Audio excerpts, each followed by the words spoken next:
In the Yunhai mountain range, Lu Chen climbs the deserted path of Shenyun Peak with a bamboo basket and a tune on his lips. Weeds crowd the old green bricks. He walks slowly, yet every unhurried step carries a profound trace of Tao. Path stirs 10 years of memories. Lu Chen once arrived in this cultivation world as a transmigrator and gained a peculiar system. Its rule sounds absurdly simple. Live each day like a genuine mortal, and strength and rewards will accumulate on their own. After a decade of this, even Lu Chen cannot tell how strong he has become.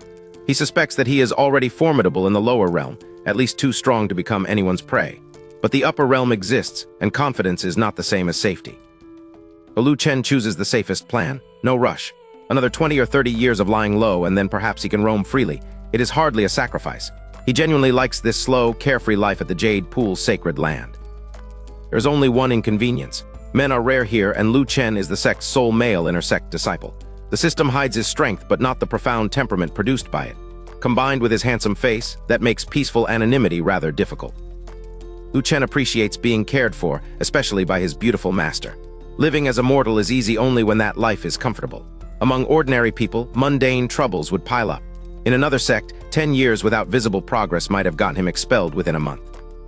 His master never questions his stagnant realm. Even after treasures produce no visible result, she brings more next time without blame or disdain. Lu Chen knows these 10 happy years were possible because of her. Perhaps he is strong enough now to help. At their next meeting, he will ask. Decision made, Lu Chen reaches into the bamboo basket to prepare his meal. Then Shenyun Peak convulses beneath him. The tremor does not stop at his doorstep or even at his mountain. It rolls through the entire Jade Pool's sacred land. Lu Chen frowns and steps outside. After studying the disturbance's direction, he raises an eyebrow.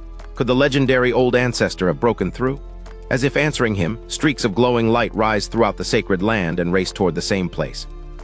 While Lu Chen is still deciding what to do, a fragrant breeze brushes past from behind. A giggle reaches his ear. "Let me take senior brother there." He recognizes the voice before he turns. Lu Wanwen, the little junior sister from Holy Spirit Peak. Wanwen's jade-like hands wrap around Lu Chen from behind, and a soft pressure meets his back. A heartbeat later, they lift from Shenyun Peak and fly toward the sect's main hall.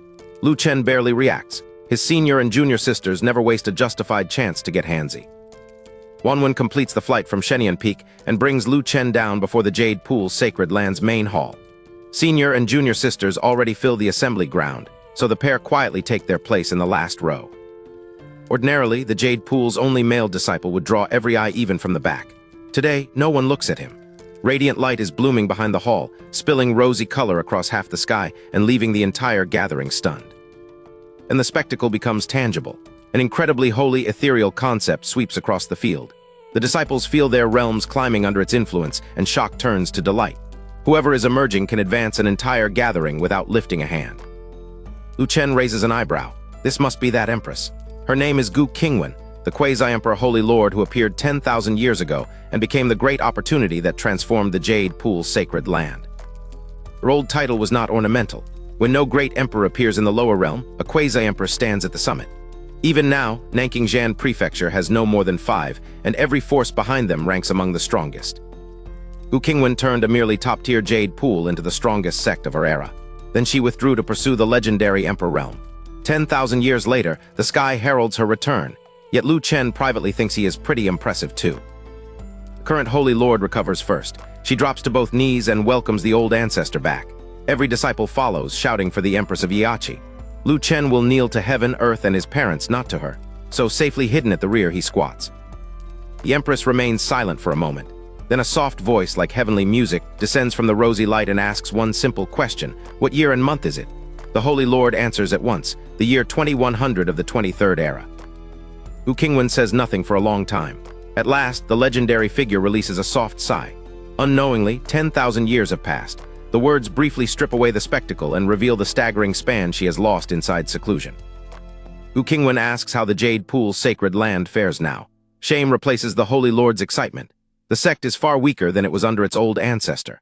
On Nanking Prefecture's current sect ranking, the former number 1 has fallen to 28th. But the Holy Lord's shame cannot suppress her excitement for long. With the old ancestor finally out of seclusion, she declares that the Jade Pool's sacred land will reclaim the number 1 position and restore its former glory. As the declaration ends, Gu Qingwan lands before the sect hall. Lu Chen has to admit it. Exquisite, truly exquisite, beautiful beyond compare, yet reverence still does not come naturally to him. An irreverent thought follows his admiration, and impossibly the Empress hears it. Gu Qingwan is ready to flare up, but one glance across the assembly stops her. The Holy Lord is still exhilarated. The disciples are still celebrating. Not one person reacts to the insolent voice. For a bewildering moment, Gu Qingwan wonders whether 10,000 years of seclusion have left her hallucinating. And the voice returns with a diagnosis no hallucination should know. Gu Qingwan forcibly fused with the Emperor heart, and the fusion is unstable. In this condition, the speaker estimates that she will wither away in less than 10 years, and casually laments that such beauty will be wasted. Gu Qingwan rejects the death sentence as nonsense, but she cannot dismiss the exposed secret. The voice is male. Her gaze sweeps the gathering and finds Lu Chen immediately, the sacred land's only man, still squatting at the back. He is already looking at her. Their eyes meet. Lu Chen's face may stay controlled, but his thoughts erupt. Why is she staring at him? The Jade Pool's sacred land never accepts male intersect disciples. Only his master got him through the door. If the returned Empress wants him expelled, even his master's reputation may not save him. Lu Chen keeps thinking where everyone can hear nothing and Gu Qingwan can hear everything. He scoffs that with only 8 or 10 years left, she will die halfway through any grand restoration. Gu Qingwan grits her teeth. She wants to tear into the talkative bastard, but the impossible diagnosis matters more, so she holds back. Without exposing the strange exchange, Gu Qingwan orders everyone back to their peaks. Then she gives them something far more exciting to consider. In the coming days, she will choose several disciples of outstanding talent and accept them personally. An emperor has just offered them a direct path beneath her authority. The offer is enormous. Even if none of them can reproduce an emperor's glory, Gu Qingwan's guidance might still raise one to quasi-emperor, a titan of Nanking Prefecture. It is a chance to rewrite destiny. Amid the excitement, one shamelessly pleasant possibility even surfaces, becoming powerful enough to keep senior brother Lu Chen close. Disciples bow and begin leaving one by one. Gu Qingwan watches them with an unreadable face, though her eyes keep drifting toward Lu Chen. He notices no trap. Relieved that she never demanded an explanation, he decides that once he reaches Shenyun Peak, he will simply never come out again. Lu Chen turns away feeling extraordinarily fortunate. He does not see what happens behind him. The corner of Gu Qingwan's otherwise expressionless mouth curves into something dangerous. He may believe the mystery is over, but the Empress who heard his every thought has no intention of letting the only person who knows her secret disappear. Gu Qingwan calls out before Lu Chen can disappear with the crowd. His body locks in place. The departing disciples stop with him, then turn as one. Their eyes move anxiously from Lu Chen to the Empress, and their pleading expressions make the meaning unmistakable. Please do not drive him away. Holy Lord quickly intervenes. Lu Chen, she explains, is the only disciple of Yun Luoli, Shenyun Peak's first seat. Yun Luoli brought him here 10 years ago, and he has lived quietly and worked diligently ever since. Every word is plainly chosen to protect him. Gu Qingwan asks what right a mere mortal has to be a first seat's closed-door disciple. Being diligent and harmless is hardly a grand merit. Shaken but persistent, the Holy Lord offers the real answer. Lu Chen understands medicine, and he has cured illnesses that even spirit pills could not. Sister's history with Lu Chen explains their panic. During the dull years of cultivation, some would exaggerate complaints and tease the shy physician simply to watch him blush. Yet the affection beneath the mischief is real. After 10 years of treatments no pill could provide, they cherish him like family.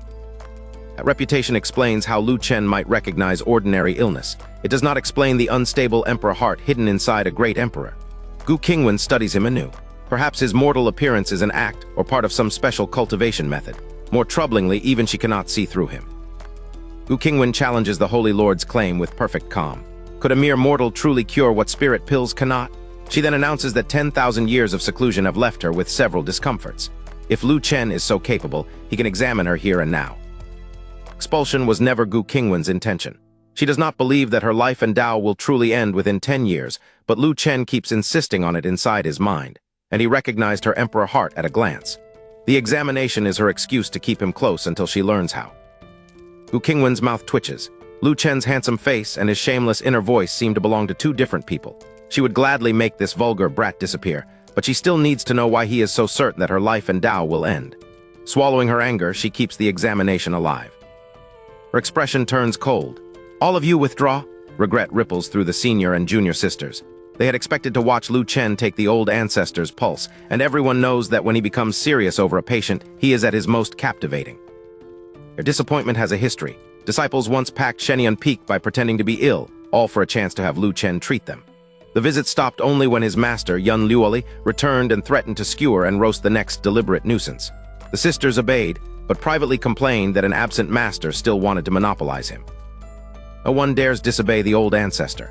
The sisters mount their flying swords and lift away from the main hall, yet they look back every few steps with lingering, longing gazes. Gu Qingwan's mouth twitches again. If she truly expelled Lu Chen, she suspects at least half the people here would follow him. With the crowd gone, Lu Chen tries to arrange the examination and tells Gu Qingwan to sit. She asks why. His respectful explanation has not even begun when his real complaint enters her consciousness. Why does she ask so many questions? If he says sit, she should simply sit. She would not understand the explanation anyway. Gu Qingwan grits her teeth. Before Lu Chen can explain, Gu Qingwan cuts him off. They will not enter the hall, this place is sufficient. Golden light flashes from her hand and a massive dragon throne appears. She reclines against it and raises an eyebrow. What next? Lu Chen briefly swallows at the sight of her, then forces his attention back to medicine. Lu Chen asks for her wrist. Gu Qingwan extends one smooth arm along the throne. Rather than touch her directly, he takes a silk handkerchief from his spatial bag, lays it over her wrist, and crouches beside her to feel the pulse. The unfamiliar courtesy surprises her. Countless people once sought excuses to approach her, yet Lu Chen refuses even a medically justified liberty. Gu Qingwan's opinion of him rises despite herself. Even with the examination as an excuse, he does not behave lecherously. His concentration is genuine, his wandering thoughts finally quiet, and the sight explains why the entire jade pool adores him. Then his diagnosis begins to form inside the one place he assumes is private, his own mind. Conclusion she overhears is merciless. After 10,000 years in seclusion, Gu Qingwan has only about 3 years left. Lu Chen mentally counts the remaining days, then corrects himself. Today is nearly over, so it is 9 days, not 10. He privately pities an empress who emerged only to face such an end. Gu Qingwan can only stare in stunned disbelief. Nonsense, total nonsense.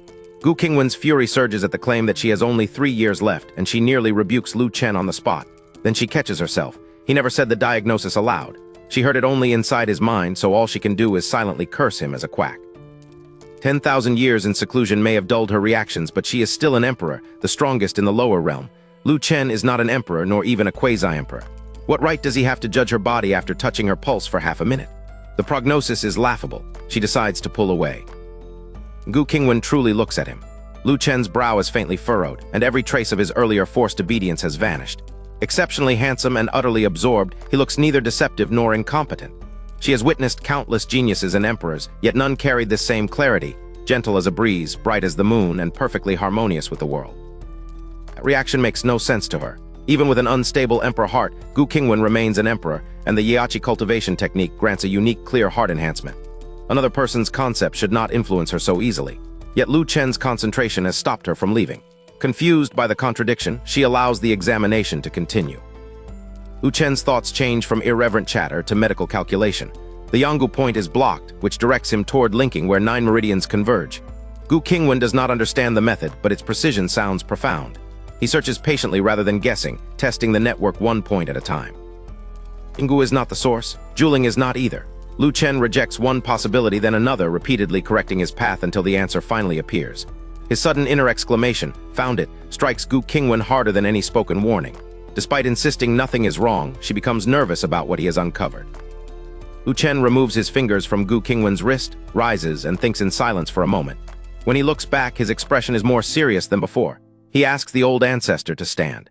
Gu Qingwan can distinguish this focus from his earlier forced obedience, and she responds without a single question, rising directly from the dragon throne. Her obedience confirms the wrong conclusion in Lu Chen's mind. He assumes Gu Qingwan must already know something is inside her. With a danger this severe, even a pig should notice clues. Gu Qingwan hears every word. After absorbing the insult in silence, she asks through clenched restraint what she needs to do next. Lu Chen raises his right hand and tells her to copy him, placing the left hand against the chest as part of the posture. Gu Qingwan mirrors the demonstration. The action looks simple, almost too simple to test an emperor, but Lu Chen watches her body's response with the same uncompromising seriousness he brought to the pulse examination. Lu Chen asks whether the left side of her body feels uncomfortable. Gu Qingwan's first instinct is denial, but after a moment she recognizes that it does. Even then, she refuses to accept a suggestion blindly. Keeping the posture exactly as instructed, she sends her consciousness inward to inspect the condition for herself. Search takes less than half a second. Gu Qingwan's eyes snap open, and every trace of suspicion toward Lu Chen becomes terror. The truth is impossible, yet unmistakable. The demon heart she believed refined is still inside her. Worse, it has not remained dormant. It is growing larger and larger. Lu Chen's fatal prognosis was not nonsense at all. Gu Qingwan's terror reaches far beyond the things she found inside herself. The Emperor realm transcends the laws of the lower realm. To prove one's Tao and become a true emperor, a cultivator must refine everything accumulated before that final step, and the greatest obstacle is the heart devil. Heart devil is not one monster that can simply be cut away. It is resentment and hatred, but also joy, attachment, and every cherished thing a person cannot release. Good and bad are fused together. In other words, the obstacle Gu Qingwan had to destroy was her entire mundane world. Gu Qingwan had spent 10,000 years in seclusion for this single task. Progress stalled because some attachments could not be discarded, and deep down, she did not want to discard them. Unable to deceive herself and unwilling to wait any longer, she finally used overwhelming strength to force the refinement. He emerged from seclusion carrying a great emperor's cultivation, yet none of a great emperor's true strength. Gu Qingwan had blamed an unstable emperor heart and expected her power to recover. Now the surviving heart devil exposes the harsher truth. Strictly speaking, she never entered the emperor realm at all. But the lost realm is no longer the worst of it. Lu Chen's prognosis is exact. Within 3 years, at most, Gu Qingwan will die and her Tao will dissipate. Destroying the heart devil first requires destroying the emperor heart, which kills her. Leaving both untouched reaches the same end. Every ordinary path is fatal. Gu Qingwan barely registers Lu Chen's internal surprise that she found the problem before he did. Her mind has gone blank. Lu Chen, meanwhile, studies the devastation on her face and reaches his own conclusion. That reaction confirms every part of his conjecture. As if possessed, Gu Qingwan looks straight at him. Then, can my illness be cured? The question startles Lu Chen. He immediately waves it away. How could the old ancestor have a serious illness? It is only a minor ailment, a small problem. His reassurance sounds effortless. Her despair does not move. Gu Qingwan, the dismissal confirms the worst. Even a true immortal of the upper realm should have no answer to this dead end. She remembers Lu Chen thinking that he would help if he could and otherwise let matters be. Calling it minor must mean he plans to gloss over it and leave her to fend for herself. Then at the very bottom of that hopelessness, Lu Chen's inner voice reaches her again. His conclusion is calm, private, and therefore impossible for her to dismiss as comforting deception. It can be treated. Cure, Gu Qingwan stares at Lu Chen in disbelief. Had he offered that hope aloud, she could have dismissed it as flattery or deception. But this was his unguarded inner voice, the same voice that had privately condemned her to death within a few years. He truly knows a treatment. Her hope lasts only until Lu Chen thinks the matter through. He is not familiar with this empress, and they are certainly not friends. If he names the treatment, she might slap him to death for his insolence. Better not interfere. His own life comes first. Gu Qingwan wants to demand the method and promise complete cooperation, but she cannot expose what she heard. Her face stays calm. She simply asks how her illness should be treated. Lu Chen puts away the silk handkerchief, restores his feigned obedient smile, and insists that a great emperor cannot truly be ill. He's not bluffing. Gu Qingwan watches him pack, poised to slip away, and understands that he genuinely intends to abandon the matter. After one stunned beat, her panic sharpens into a single decision. She must build a good relationship with Lu Chen and keep the man who knows her cure within reach. Lu Chen politely suggests that the newly emerged old ancestor must have many affairs to handle and asks to go. Privately, his plan is simpler. Return to Shenyun Peak, never come down, and stay out of sight until the Empress forgets an insignificant mortal. Hearing every word, Gu Qingwan's eyes bright. Faint, beautiful smile touches Gu Qingwan's lips, carrying a trace of craftiness. She settles onto the massive golden dragon throne, leans to one side and crosses her legs. Her white, cheongsam-like robe has high side slits, and the sudden glimpse of snowy skin leaves Lu Chen briefly lightheaded. Despite being single in both lives, Lu Chen has enough second-hand experience to recover. He jerks his gaze away, his handsome face flushing. Gu Qingwan catches everything. Her brows lift in surprise. So this troublesome little rascal can be cute, and now she understands why the Jade Pool disciples are so fond of him. Gu Qingwan tilts her head and answers his request. Leave. How can he leave when he has not cured anything for her? The question catches Lu Chen off guard. What he intended as a polite exit has become a trap.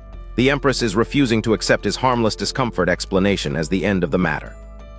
Lu Chen's continued resistance grinds against Gu Qingwan's patience, but she cannot afford to drive him away. She holds back and forces herself through 2 deep breaths. Then she drags her lips into what she hopes resembles kindness. If a friendly approach will not keep him close, imperial authority will. Gu Qingwan invokes Lu Chen's years of contributions to the Jade Pool sacred land. From today onward, she declares he is her disciple. She will personally train him until he catches up with everyone's average strength. Her smile is anything but kind, and she bites hard into the word train. Lu Chen can only stare. Lu Chen finally recovers from the shock of being claimed as Gu Qingwan's disciple. He hurriedly protests that he is only a flesh and blood mortal without a spiritual root. Even rare treasures would be wasted on him, he insists. His previous master already tried and failed. Gu Qingwan answers at full imperial volume. She is an emperor. How could his previous master compare? If she says cultivation is possible, then it is possible. Lu Chen stares, baffled, while his hidden voice scoffs that his future cultivation method will surpass anything an emperor can offer. Rather than risk another objection, Gu Qingwan rises from the massive golden dragon throne and ends the discussion. She must first learn how the Xianling continent changed during her seclusion. Tomorrow, Lu Chen will return here and begin cultivating under her. That is an order, not an invitation. In her jade heels, the already tall Gu Qingwan stands half a head above Lu Chen. He lowers his head beneath the pressure, but only physically. Inside, he curses her as an old woman again and again. Her mouth twitches. Before he can think anything worse, she snaps at him to leave. Lu Chen's contempt leaves Gu Qingwan genuinely bewildered. 10,000 years ago, talented youths and mighty figures waited outside the Jade Pool's sacred land for one glimpse of her. Even a few words from her became years of bragging rights. Her beauty remains peerless, yet Lu Chen acts as if she were an ugly monster. Gu Qingwan cannot see how to build a good relationship with him. Still, one boundary is absolute. She will not lower herself or fawn over anyone, not even to survive. She would rather die. Keeping Lu Chen close will require another approach, and her order to begin training tomorrow is already in motion.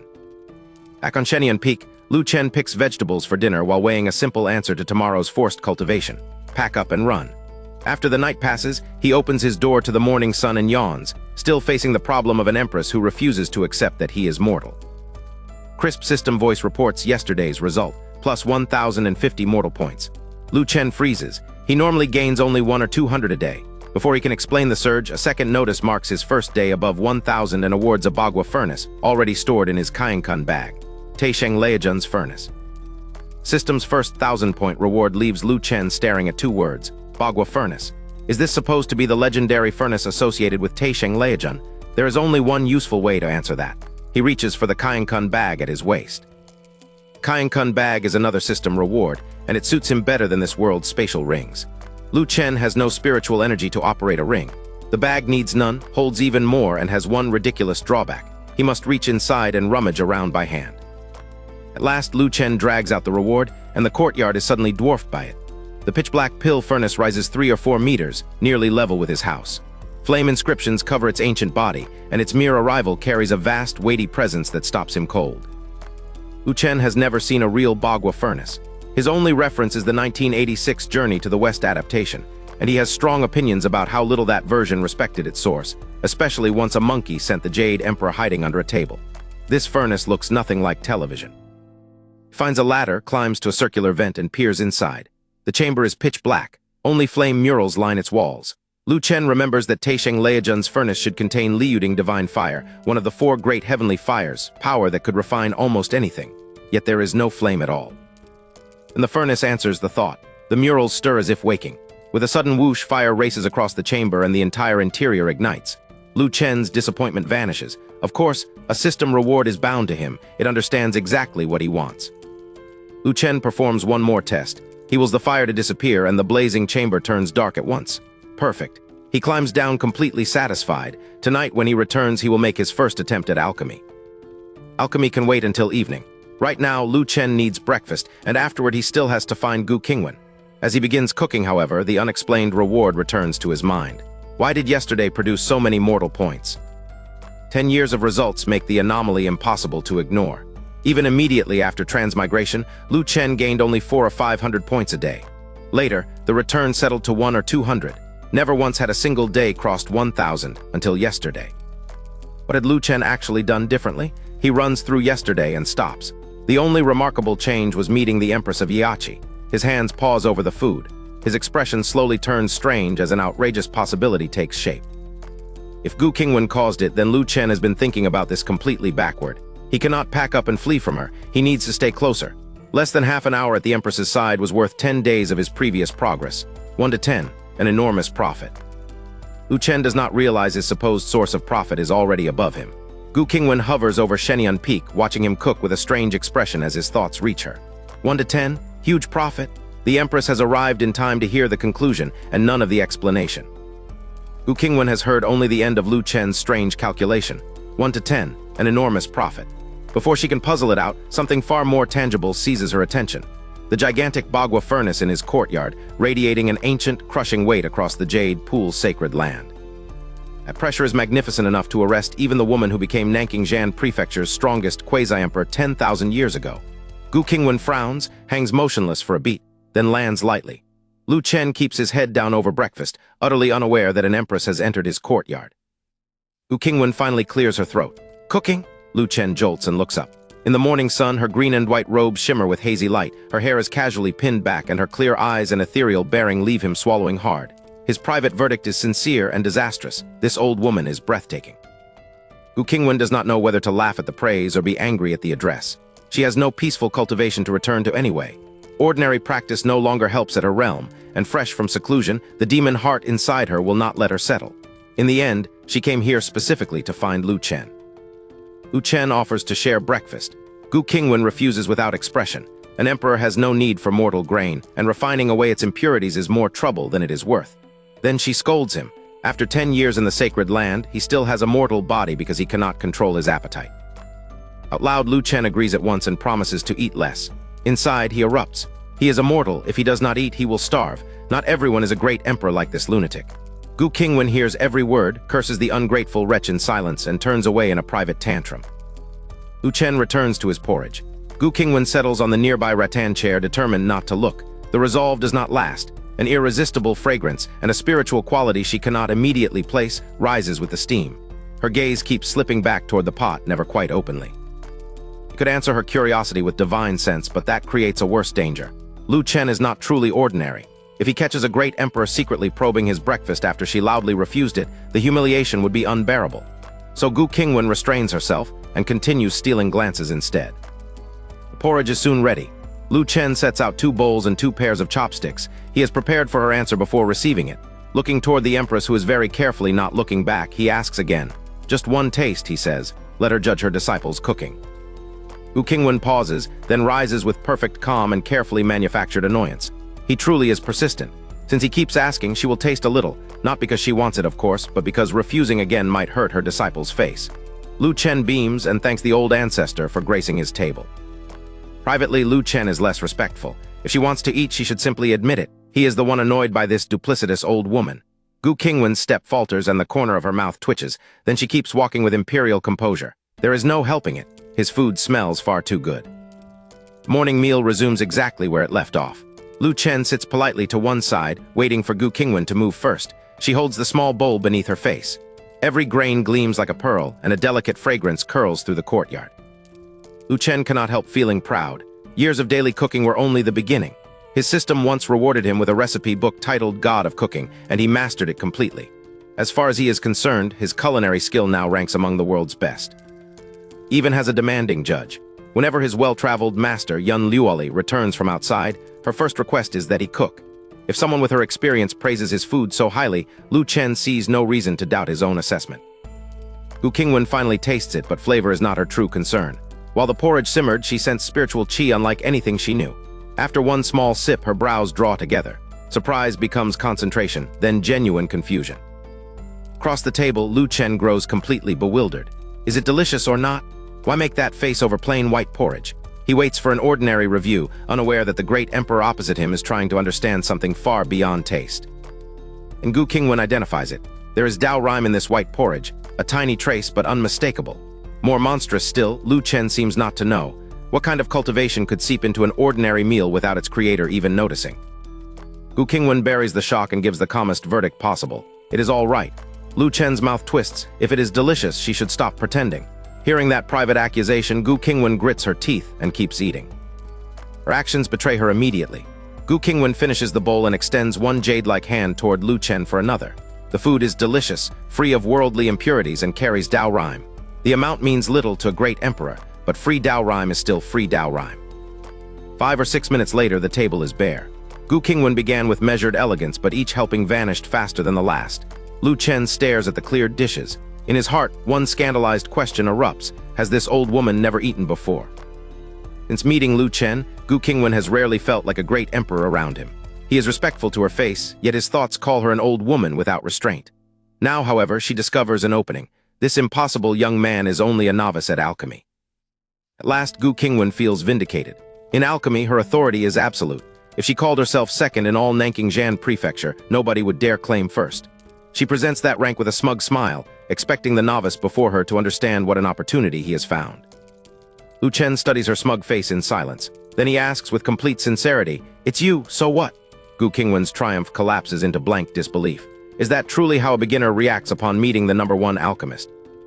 Gu Qingwan's smug triumph ignites into fury. What kind of reaction was that?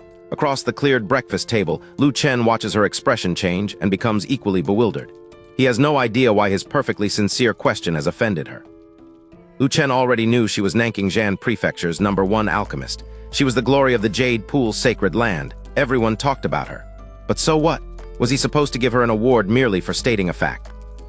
Refusing to surrender, Gu Qingwan declares the title again, #1 alchemist of Nanking Prefecture. Lu Chen nods. Oh! Silence stretches between them. She stares at him, he stares back, wondering why one small word has somehow made everything worse. At last, Gu Qingwan grits out the point he has missed. She can teach him alchemy. The words leave her feeling strangely aggrieved. Somehow, the greatest alchemist in the prefecture now sounds as though she is begging a beginner to permit the lesson. Lu Chen blinks, then thanks the old ancestor and says he is truly honored. The words are flawless. The delivery is not. His surprise lasts only an instant before his face goes blank again, and his lifeless courtesy sounds painfully like going through the motions. Gu Qingwan decides she understands the problem. Ordinary disciples cannot casually read a sacred land's alchemy inheritance, but Lu Chen is anything but ordinary. With his connections, nobody would stop him. He must have read widely and mistaken book knowledge for true ability. That confidence cannot stand. Reading and refining are different things, and most of the sacred land's alchemy books came from Gu Qingwan herself. As his elder, she decides she must correct this little rascal, not only in alchemy, but in the attitude he brings to everything. Lu Chen finally realizes his response was wrong. He apologizes and promises to be humble from now on. Gu Qingwan's expression softens into a small smile. Much better. With his thoughts suddenly quiet and his manner obedient, she decides he is a teachable student after all. Truthfully, Gu Qingwan admires him. This young man saw through her demon heart and unstable emperor heart, then served food carrying Dao Rhyme without seeming aware of it. To her, Lu Chen is a peerless genius, perhaps a true prodigy. That is precisely why she refuses to neglect his guidance. Gu Qingwan begins the practical demonstration, refining while explaining each movement. Yet Lu Chen's attention drifts. When she catches him, he startles and apologizes, claiming that he tends to zone out once he is full. He even marvels that she spotted the lapse immediately. Gu Qingwan resumes, the first step of alchemy is to Lu Chen's mind suddenly erupts. He remembers the substitute for dragon-scale duck grass, pure yang cloud lotus. It is perfect. Gu Qingwan stops mid-explanation, staring at him in disbelief. Is he listening to her at all? Gu Qingwan stops the refinement. Her teeth clench as she turns on Lu Chen. Is he even paying attention to her alchemy? Lu Chen jolts and stares at her as though he has seen a ghost. Inside, Lu Chen panics. No way could she really tell. He thought his performance had been convincing. Gu Qingwan hears every word. Her mouth twitches. A performance? She draws one deep breath, then another, fighting the urge to slap this little rascal into the ground. Lu Chen awkwardly promises that he will focus. Gu Qingwan almost scolds him, but sighs instead. She is the Jade Pool's old ancestor and his elder. She would never harm him. Alchemy is not nearly as simple as he seems to believe. Gu Qingwan admits that she once possessed the same arrogance. Only after truly entering alchemy did she learn that books were not enough. The smallest lapse in fire control can crush a pill's quality or destroy the refinement completely. Everyone begins as a novice, Gu Qingwan tells him. But with a powerful alchemist guiding him, Lu Chen could avoid countless detours. Her patience leaves him dazed. He expected fury or a dramatic departure, not an earnest appeal from someone who truly wants him to succeed. Lesson resumes. For once, Gu Qingwan hears no wandering thoughts from Lu Chen and no infuriating repetition of dragon-scale duck grass. The silence feels wonderful. 2 or 3 peaceful minutes pass as she guides the refinement toward completion. Corners of Gu Qingwan's mouth lift. A medicinal pill glowing silver flies from the cauldron and settles gently into her jade-like hand. It is ordinary by her standards, yet she turns toward Lu Chen with the pride of someone who has just refined a saint-grade treasure. Lu Chen does not disappoint her. He receives the pill with both hands and declares the Grandmaster's alchemy unparalleled, admitting that he was arrogant. His admiration looks convincing, and his mind is finally quiet. Gu Qingwan purses her lips, gives up on hiding her pleasure, and smiles beautifully. Before Gu Qingwan can speak, a graceful figure lands in the courtyard. The Holy Lord of Yiachi bows to the old ancestor and reports that Jai Yang, Pavilion Master of Wan Dan Pavilion, has personally arrived to pay his respects and congratulate her on leaving seclusion. Gu Qingwan's eyes narrow. That fellow is still alive. With one wave, she rises into the air and orders the Holy Lord to come. Yet before leaving for the main hall, she looks back down at Lu Chen. Official business has interrupted the lesson, not ended it. From above, Gu Qingwan blinks her soul-stirring eyes at Lu Chen. He saw every step clearly, did he not? He should study hard. She intends to come back. Then she turns toward the sect's main hall, already anticipating the moment her disciple must put the lesson into practice. Lu Chen does not touch the silver cauldron. He walks straight toward his own pill furnace.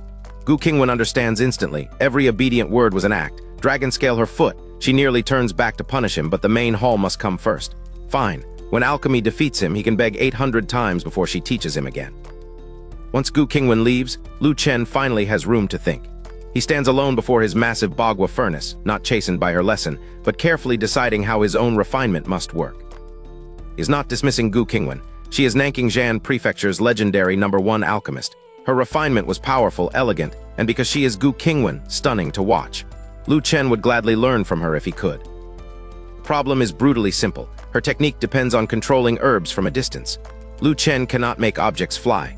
No matter how beautiful those movements are, a mortal who cannot reproduce them gains nothing by pretending otherwise. Fortunately, Lu Chen has another path. The system's alchemy heart has given him a complete method of his own. More importantly, this is not a vanity project. The pill he is preparing is meant for Gu Qingwan to treat the danger hidden inside her. At the Jade Pool Sacred Land's main hall, the visitor is Jia Yang, today's #1 alchemist of Nanking Prefecture. Leaning on his walking stick, the old man looks up at Gu Qingwan. 10,000 years have reduced his youth to age. She remains as beautiful and moving as ever. Gu Qingwan gives him no sentimental answer. If he has something to say, he should say it. She has matters to attend to. Her thoughts are already back at Shenyun Peak, imagining Lu Chen regretting his stubbornness while she catches him by the ear. Beg properly, little rascal. Jia Yang's hand tightens on his walking stick. Smiling through the bitterness, he asks whether the disciple he saw her teaching is more talented than he was. After all, Gu Qingwan once called Jia Yang dull-witted. Surely the man she accepted must be extraordinary. Everyone knows the story. 10,000 years ago, Jia Yang wanted to become Gu Qingwan's disciple. She rejected him with brutal simplicity. He lacked talent, so she did not want him. To Jia Yang, that verdict became the wound of a lifetime. To Gu Qingwan, it was barely worth remembering. For Gu Qingwan, 10,000 years have dissolved the grievance. She rises and asks if Jia Yang has anything else. If not, he may withdraw. She still has to teach her own disciple alchemy, and she is eager to see Lu Chen crying out for her help. Jia Yang explodes. Will this arrogant woman never admit she was wrong? He can refine saint-grade pills now, something even she cannot do. He is the rightful #1 alchemist of Nanking Prefecture. The declaration crashes through the hall as every trace of his polite smile disappears. And Jia Yang produces a sandalwood incense box. Golden light leaks from it, turning his boast into a tangible threat. His fierce gaze never leaves Gu Qingwan. Near the end of his lifespan, he no longer fears her strength or death. If fear could have stopped him, he would never have come. The golden glow from Jia Yang's sandalwood box is threatening enough.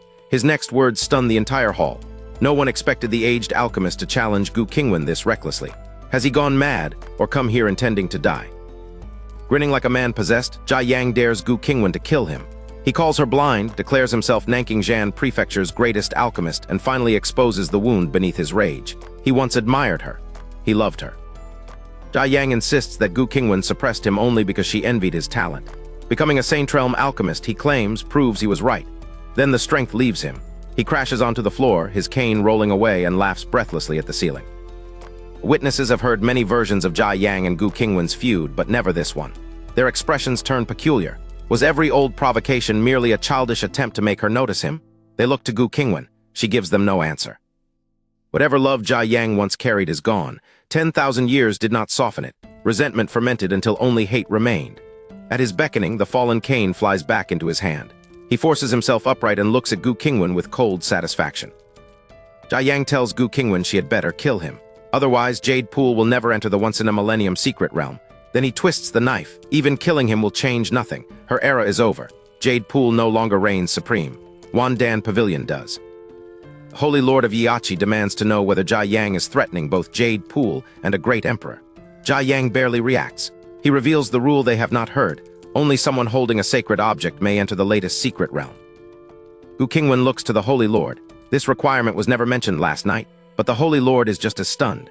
Jia Yang savors their confusion. Jade Pool is no longer the strongest power, he says, so it was excluded from information shared only with today's leading sects.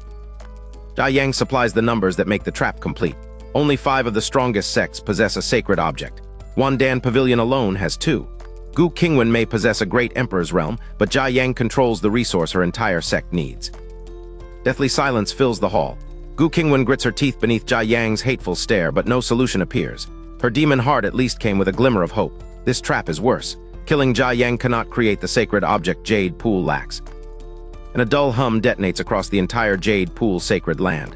The sound rolls through the hall and freezes everyone in place. Jia Yang's smugness vanishes. Gu Qingwan's helplessness does too. Both recognize the impossible signal. A sacred object is emerging here. Before either can recover, pill fragrance threads through the vibrating air. Saint Grade. Gu Qingwan turns sharply toward its source, and the answer is even more astonishing than the emergence itself. The phenomenon is coming from Shenyun Peak, from the direction of Lu Chen. Hum does not fade. Instead, the main hall vanishes beneath a boundless sea of clouds. Colorful radiance streaks across the horizon, and one rainbow arch after another rises before the stunned witnesses. This is no ordinary alchemy disturbance. Phoenix cry rings through the clouds. A magnificent, dazzling divine phoenix bursts from the white sea, beats its wings above the witnesses, then dives beneath the clouds again. The dreamlike display confirms what everyone already fears and hopes. A sacred object has truly been born. Something is wrong with this holy scene. It smells burned. Gu Qingwan follows the odor and alchemical aura not toward Jade Pool's alchemy pavilion, but toward Shenyun Peak. Only one novice is practicing there. Her eyes sharpen as the impossible answer takes shape. Lu Chen did this. Secret Realm and Jia Yang cease to matter. Gu Qingwan shoots out of the hall, desperate to see what Lu Chen has made. Jia Yang follows, unable to believe anyone in Nanking Prefecture could refine a saint-grade pill so casually. The Holy Lord and the remaining witnesses stream after them. At Shenyun Peak, Lu Chen stands on a ladder beside the towering Bagua furnace and studies his first result. The pill is pitch black, misshapen, and smells burned. To him, it is an obvious failure. He declares that even a dog would refuse it and casually tosses the miracle onto his dining table. Failure costs Lu Chen little. His master regularly leaves him piles of medicinal herbs, so he calmly prepares another batch. Before he can begin, Gu Qingwan descends into the courtyard. She looks up at him on the ladder and asks in astonishment whether he was the one practicing alchemy. Lu Chen admits that he was refining, then notices more figures approaching. The Holy Lord and Jia Yang lead the group, but they stop in midair rather than entering his courtyard. Gu Qingwan has no patience for ceremony. She urgently demands to see the medicinal pill, leaving Lu Chen embarrassed by its ugliness. And Lu Chen still does not answer. Gu Qingwan flies up, catches him by the collar, and pulls him down from the ladder. Her urgency makes him wonder whether he has committed some terrible mistake. He quickly points toward the dining table and asks the old ancestor what is wrong. Pitch-black pill appears in Gu Qingwan's hand. She examines the ugly object with the trained senses of Nanking Prefecture's foremost alchemist. There is no mistake. Lu Chen's discarded failure is a saint-grade pill, the very object whose birth transformed the sky around the entire sacred land. Lu Chen insists this miserable result came from his first attempt at alchemy. Gu Qingwan cannot reconcile that claim with a saint-grade pill, especially after his earlier deceptions. She catches his ear like an elder sister disciplining a troublesome younger brother and orders him to speak honestly. This time, Lu Chen has had enough. Lu Chen tells her to let go first or he will say nothing. Inside, his complaint is sharper. He made the medicine to cure her, yet she rewards him by pulling his ear. Gu Qingwan alone hears the thought. Her anger disappears. The priceless pill was never an experiment for fame. It was for her. Gu Qingwan immediately releases Lu Chen's ear, then reaches up and strokes it gently, asking whether she hurt him. The sudden tenderness leaves the Holy Lord staring from above. Is this flirting? The Holy Lord can barely watch. Jia Yang watches everything, expression cold, his teeth clenched hard enough to nearly crack. Still in Lu Chen's courtyard, Gu Qingwan holds the ugly black pill and gently rubs the ear she had just pinched. Lu Chen insists that this truly was his first attempt at alchemy. He shows no trace of a lie. Her hand stops in mid-stroke. Gu Qingwan studies the misshapen result. If Lu Chen had practiced before, surely he could not have made something that looked this terrible. That makes his claim believable. Yet a complete beginner producing a saint-grade pill is even more absurd. She looks from Lu Chen to the pill, stunned. Gu Qingwan sends her divine sense into the pill. Vast, boundless Tao essence immediately surrounds her perception. She knows it at once. This is exactly the same presence hidden in the white porridge Lu Chen served that morning. The pill was no accident detached from everything else he does. Gu Qingwan gives Lu Chen a long, searching look. He has somehow mastered a Tao essence terrifying enough to force a crude pill into saint grade. More astonishingly, he seems unaware of his own achievement. She cannot even identify what kind of Tao could produce such an effect. Pill is priceless, but Gu Qingwan will not exploit Lu Chen's ignorance. If he later learned she had taken a saint-grade treasure without permission, their relationship could shatter. Nor does she want to disrupt the mortal cultivation he appears to be pursuing. She decides to ask without revealing its grade. Gu Qingwan seriously asks whether he can give the pill to her. Lu Chen wonders why she wants something that resembles sheep dung, then guesses it may help her illness. He agrees immediately, and before caution can stop him, admits that it was meant for her anyway. Lu Chen freezes. Flustered, he claims he only meant that the pill was unwanted. The denial convinces nobody who can hear his heart. Gu Qingwan already knows he refined it to treat her demonic heart, and her beautiful smile grows wider as he desperately tries to hide that tenderness. Rather than expose him, Gu Qingwan sweetly asks whether she should accept the pill. Lu Chen recovers his indifferent pose and nods. Their little performance preserves his pride. He pretends the gift means nothing, while she accepts both the saint-grade treasure and the care he cannot admit. Lu Chen squats beside the medicinal herbs and asks what comes next. Should he continue alchemy, or is Gu Qingwan finally going to teach him cultivation? As she happily examines the pill, she hears the complaints behind his slightly aggrieved expression and has to fight back laughter. Gu Qingwan suddenly squats beside him. With slender, jade-like fingers, she softly caresses his ear and asks whether her earlier pinch hurt. Then she calls herself Big Sister, leans her stunning face close, and blows a fragrant, sweet breath directly across his ear. Lu Chen's ear flashes red, followed by half his face and his entire neck. His only coherent thought is to wonder what this woman is doing. Above the courtyard, the Holy Lord turns away, unable to watch. Jia Yang does not look away. He bites down so hard that 2 teeth break. Lu Chen is still scarlet from Gu Qingwan blowing across his ear. He decides that any further gift should wait until they know each other better. Then, gathering the medicinal materials, he escapes toward the enormous Bagua furnace with one awkward announcement. He is going to practice alchemy. His embarrassment makes Gu Qingwan bend with another laugh. Now she understands why so many people in the Jade Pool's sacred land like him. More importantly, she trusts him. If his very first attempt produced a saint-grade pill, then the medicine he intends for her will surely work. Watching Lu Chen work, Gu Qingwan smiles without even noticing, tenderness filling her eyes. She suddenly wants to meet his master, Yun Luoli. Above them, however, Jia Yang sees only a cruelty aimed at himself. Gu Qingwan never offered him such warmth, not even when she rejected him 10,000 years ago. When Gu Qingwan faces Jia Yang, every trace of warmth disappears. She seems wholly, arrogant, almost beyond human emotion. Then her cold question falls. Does he think she dares not kill him? A great emperor's aura crashes over Jia Yang and the entire Wandan Pavilion delegation like a 9 heavens winter. Jia Yang circulates spiritual energy through his aged body, fighting merely to stand against her aura. Still, he grits his damaged teeth and shouts for Gu Qingwan to kill him. Is he afraid of death? No. For the first time, she gives him a smile, but it contains nothing except bone-deep disdain. Gu Qingwan tells him that death is often the most painless ending. Jia Yang has only a few years left, but he spent 10,000 years building the Wandan Pavilion, so she will let him live long enough to watch it collapse, step by step, until his life's work disappears with him. With the sentence delivered, Gu Qingwan does not spare Jia Yang another glance. She turns and descends toward Shenyun Peak, more precisely, straight back to Lu Chen. Her only parting order is for Ling Yin to see the guests out. Behind her, Jia Yang can do nothing but tremble. Back in the courtyard, Lu Chen continues working beneath the Bagua furnace. Then the refinement reaches its result. Right before Gu Qingwan's eyes, another saint-grade pill is completed.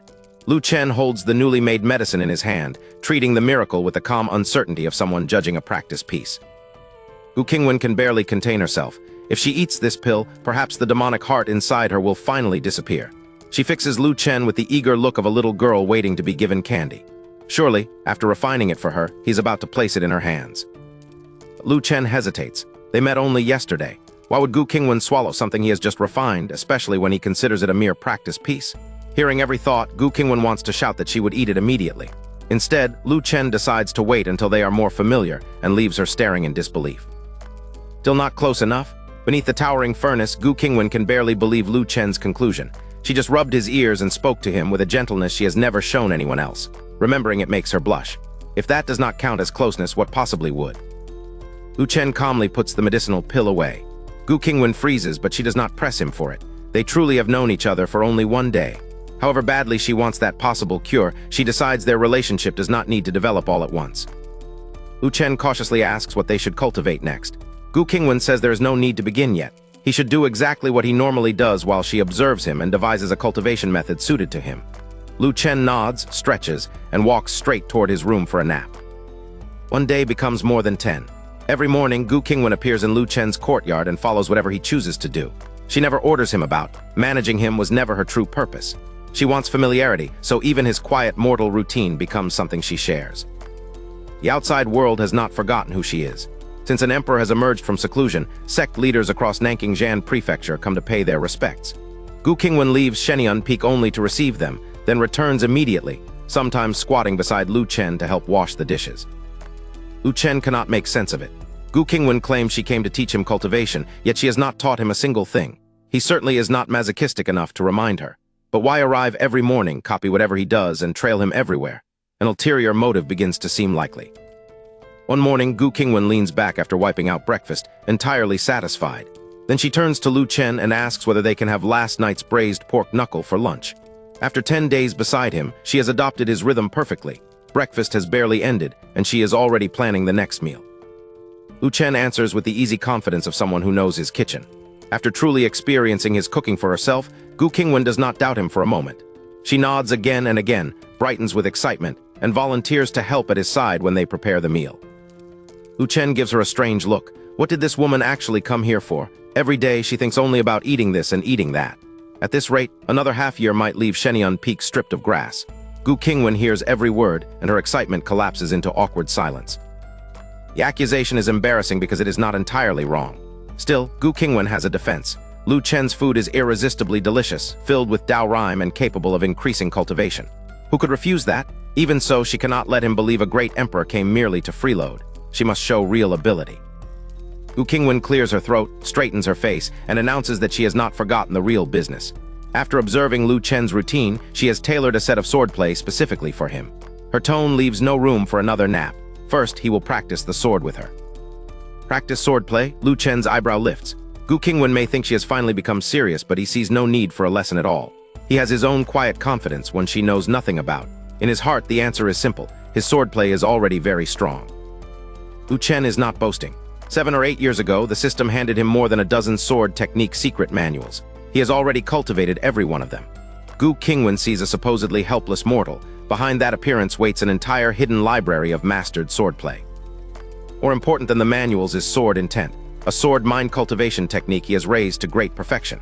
He has never used it to drive those dozen techniques, so even Lu Chen has not witnessed their real power. That untested combination remains one of his own great unknowns. Nothing Lu Chen has encountered looks as exquisite or powerful as his own techniques. Still, he knows there is always a higher heaven. 10 years without leaving Shenyun Peak have narrowed his experience. His verdict is therefore measured, perhaps not the strongest in existence, but unquestionably top tier. Practicing with Gu Qingwan feels completely unnecessary. Lu Chen would rather use the time to make candied haws. Gu Qingwan, meanwhile, is not insisting because she doubts his swordplay. She is trying to silence one devastating complaint, that the mighty Empress has spent half a month here merely eating his food. Everyone in the Jade Pool sacred land knows Gu Qingwan intends to improve Lu Chen's strength. Yet she has eaten and drunk beside him every day without teaching a single move. Other disciples would swarm here for personal instruction. Lu Chen alone keeps resisting as though she were begging him to learn. Lu Chen finally gives in. He quickly gathers the pots and pans from breakfast, clears an open practice area, then carries a small stool into a corner and sits. Across the courtyard, Gu Qingwan is already waiting with a long sword shimmering in white light. The domestic mourning has become a lesson. Gu Qingwan asks whether he is ready. Lu Chen nods repeatedly and assures her that he is. Then the thought she alone can hear lands without mercy, boring. After more than 10 days of enduring his private muttering, her tolerance has improved. She merely curses the little brat in silence. Gu Qingwan begins. She releases no spiritual energy and displays only the technique's fundamental moves, slowing the sequence so Lu Chen can follow every line. White light tracks the long sword through the courtyard, but the force behind it remains carefully restrained. This is instruction, not an imperial exhibition. Boredom vanishes from Lu Chen's face. His eyes brighten and he leans into the performance with unmistakable attention. Gu Qingwan notices immediately. A pleased smile touches her lips. There it is, proof that her sword technique surpasses whatever this stubborn little brat learned before. Her pride rises with every move. Gu Qingwan catches herself. Why does this little brat sway her emotions so easily? A single look from him has turned an imperial lesson into a private contest for approval. She shakes away the thought, reins in her smile, and returns her attention to the sword sequence, or tries to. Lu Chen is attentive, but not to the blade. His thoughts marvel at how beautiful Gu Qingwan is and how dramatically her moving figure emerges from robes that usually conceal it. The sword's white arcs pass almost unnoticed. Gu Qingwan's pleased concentration breaks as each private comment reaches her. Gu Qingwan turns and finally traces his gaze. Lu Chen is staring at her backside. She stops dead. Her peerless face and fair neck flare crimson while he remains caught in the act, still looking. Teeth clenched, she glares across the courtyard. One furious verdict fills her mind. Little pervert. Caught staring, Lu Chen springs from his stool and applauds as though Gu Qingwan has just displayed a world-shaking ultimate technique. The praise is enthusiastic, immediate, and completely useless. Gu Qingwan heard every private comment. She knows he never watched the sword at all. Through clenched teeth, Gu Qingwan tells him the demonstration was not finished. Lu Chen only blinks, sits back down, and urges her to continue. After a long, mortified pause, she warns him to watch carefully. He solemnly claims that he already has been. Gu Qingwan turns away and resumes. Yet awareness of Lu Chen's gaze has destroyed her concentration. Her movements become rigid and disconnected. The magnificent sword art from moments ago shrinks into something resembling a new outer sect disciple awkwardly playing with a blade. Ruined performance does not matter to Lu Chen because he still is not watching it. His eyes keep drifting over Gu Qingwan's figure, and his thoughts become even more shamelessly admiring. Each supposedly private remark reaches her clearly, making every attempted sword movement worse. Gu Qingwan finally marches over and catches Lu Chen by the ear. He insists that he watched carefully, but she knows better. A blind person could have followed that blatant gaze. He had practically been crawling closer. Her imperial dignity has given way to furious, intimate scolding. Lu Chen catches Gu Qingwan's jade-like hand and promises that next time he will truly focus. The warmth of his palm briefly softens the struggle, but not her verdict. She snorts that there will be no next demonstration. Why teach someone who watches everything except the lesson? Gu Qingwan retreats to the rattan chair, crosses her legs, and sips tea while staring anywhere but at Lu Chen. In this wounded silence, the legendary female emperor resembles an embarrassed neighbor rather than a remote sovereign. Lu Chen rubs his aching ear and wonders whether he went too far. At first, Lu Chen's thoughts admit the obvious. She was teaching him sincerely, and staring so blatantly was wrong. Gu Qingwan privately snorts in vindicated agreement. Then his reflection veers off course. The real mistake, he decides, was standing too far away. Next time, he should look closer. Lu Chen's thoughts continue defending him. With Gu Qingwan's figure, what ordinary man could resist looking? That ends her patience. She catches his ear again and demands 10 skewers as compensation. Lu Chen protests through the pain, then surrenders. Fine, 10 skewers. The argument becomes tomorrow's shared errand. Next day, Lu Chen leads Gu Qingwan down Shenyun Peak to gather the in-season hawthorns needed for her 10 skewers. She strolls behind him with her hands clasped at her back, humming as if their embarrassing sword lesson never happened. And Lu Chen turns to speak. Each glance brings the lesson rushing back, and color spreads across Gu Qingwan's stunning face and jade-like neck. Her tune falters. Outwardly, she keeps walking. Inwardly, the legendary Empress is cursing him as a little pervert. Farther they descend, the less of Lu Chen's tidy little world remains. Weeds swallow old houses, and abandoned cultivation facilities stand uncleaned. Gu Qingwan remembers Shenyun Peak as one of the jade pool's sacred land's 3 greatest peaks. 10,000 years have reduced it to silence. Lu Chen takes the decline practically. With Gu Qingwan back, the sect will grow strong and new disciples will refill the mountain. When they do, he can simply move elsewhere. She raises an eyebrow at his back. No, he can stay. He has lived here for years and built a home worth keeping. At the foot of Shenyun Peak, the neglected grounds offer exactly what Lu Chen remembered. Several hawthorn trees heavy with seasonal red fruit. The pair gather what they need for the candied haws, turning yesterday's punishment into an unexpectedly peaceful outing. Gu Qingwan turns back toward the peak, then notices Lu Chen has not followed. He is studying the branches, comparing the fruit. When she asks what he is doing, he explains that he wants seeds from the healthiest hawthorns. Her curiosity immediately replaces her impatience. Lu Chen says 10 skewers a day may not be enough at the rate she eats. More trees would let him make candied haws for her every year. Even if she eventually tires of them, the branches will still look beautiful covered in red fruit. Every year, Gu Qingwan blinks, then her gaze softens into a tenderness she cannot name. Walking closer, she promises she will never tire of eating something so sweet. Lu Chen is still inspecting fruit. He answers with 2 distracted grunts, leaving her both amused and faintly irritated. Standing beside him, Gu Qingwan marvels that he can even plant trees. Lu Chen proudly points to the vegetable garden above as proof. What she cannot know is that the system gave him the Shen Nong book long ago, and he has mastered it completely. A few hawthorns are nothing. Gu Qingwan immediately wants to plant the seeds now, the 2 of them together. Lu Chen has to temper her enthusiasm. Hawthorns are not ordinary crops that sprout the moment a seed is buried. Yet the delay no longer bothers her. On the climb home, she forgets her hurry and simply enjoys walking beside him. Several chickens suddenly race past, clucking across the path. When Gu Qingwan stops, Lu Chen explains that they are birds he raised before. He once wanted free-range eggs, but the flock roams the whole mountain and hides every nest so well that he eventually stopped looking. Eggs are irrelevant. Gu Qingwan stands frozen, following the birds with widening eyes. To Lu Chen, they are troublesome chickens he no longer bothers managing. To an empress who remembers the ancient world, their silhouettes carry a far more alarming suggestion. Why do these chickens look like phoenixes? Before Gu Qingwan can inspect the strange flock, the chickens race away and vanish across Shenyun Peak. She can only stare after them, blinking. Lu Chen steps into her view, reads that stunned expression entirely wrong, and asks whether she wants to eat them. Lu Chen adds that if she does want chicken, she will have to catch one herself. He certainly cannot. Gu Qingwan pouts at the man who has reduced her alarming discovery to appetite, denies wanting the birds, and urges him back to the peak to make candied hawthorn. As she walks, Gu Qingwan finds a terrifyingly plausible answer. Those chickens, and the other animals living beside Lu Chen, have spent years steeped in his Dao rhyme. What began as ordinary livestock may have changed until a dormant, divine phoenix bloodline awakened within them. True dragon or true phoenix stands at the summit of existence. Gu Qingwan has seen only a distant phoenix shadow. Many creatures merely carry traces of such blood. Even a 10,000-year carp that crosses the dragon gate becomes a dragon vastly inferior to a true dragon. Lu Chen's chickens may be awakening along that lesser path. Back at the peak, Lu Chen begins making the promised candied hawthorn while Gu Qingwan waits close beside him.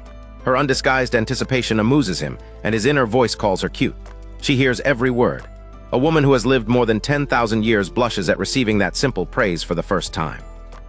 Without dwelling on her blush, Lu Chen tells Gu Qingwan to use an immortal technique and freeze the fresh candied hawthorn so they can eat immediately. Minutes later, mortal cooking and imperial power have combined for the most domestic purpose imaginable. Two cold, ready-to-eat skewers in a quiet courtyard. Soon they are reclining side by side beneath the open sky. Gu Qingwan crosses her fair legs, lets one crystal high heel swing from her foot, and eats with pure enjoyment. Not a trace of the untouchable Empress remains. Lu Chen lounges in the old chair beside her, equally comfortable and far slower with his own skewer. Looking at the sky, Lu Chen casually promises strawberry candied fruit tomorrow. Gu Qingwan instantly swallows her bite and turns toward him, eyes bright. Strawberries can be used too? Of course, he says. Any fruit she likes will work. That answer sends her straight upright, ready to make the next batch now. New flavor sounds irresistible, but so do sweet and sour pork ribs. Gu Qingwan stalls, caught between eating strawberry candied fruit now and preserving room for lunch. Lu Chen watches the ancient empress wrestle earnestly with two cravings and cannot help finding the whole dilemma deeply amusing. Lu Chen asks why she is rushing. The strawberry version will still be there tomorrow. They have plenty of days ahead. Gu Qingwan goes completely still. His words are casual, but to her they sound like a future in which she will remain beside him, sharing meals one ordinary day after another. After several silent seconds, a strange, beautiful smile appears on Gu Qingwan's face. She reclines again, looks toward the sky, and softly agrees, there are plenty of days ahead. Lu Chen sees only that she has stopped demanding strawberries. He sets aside his half-eaten skewer and prepares to doze. Lunch can wait.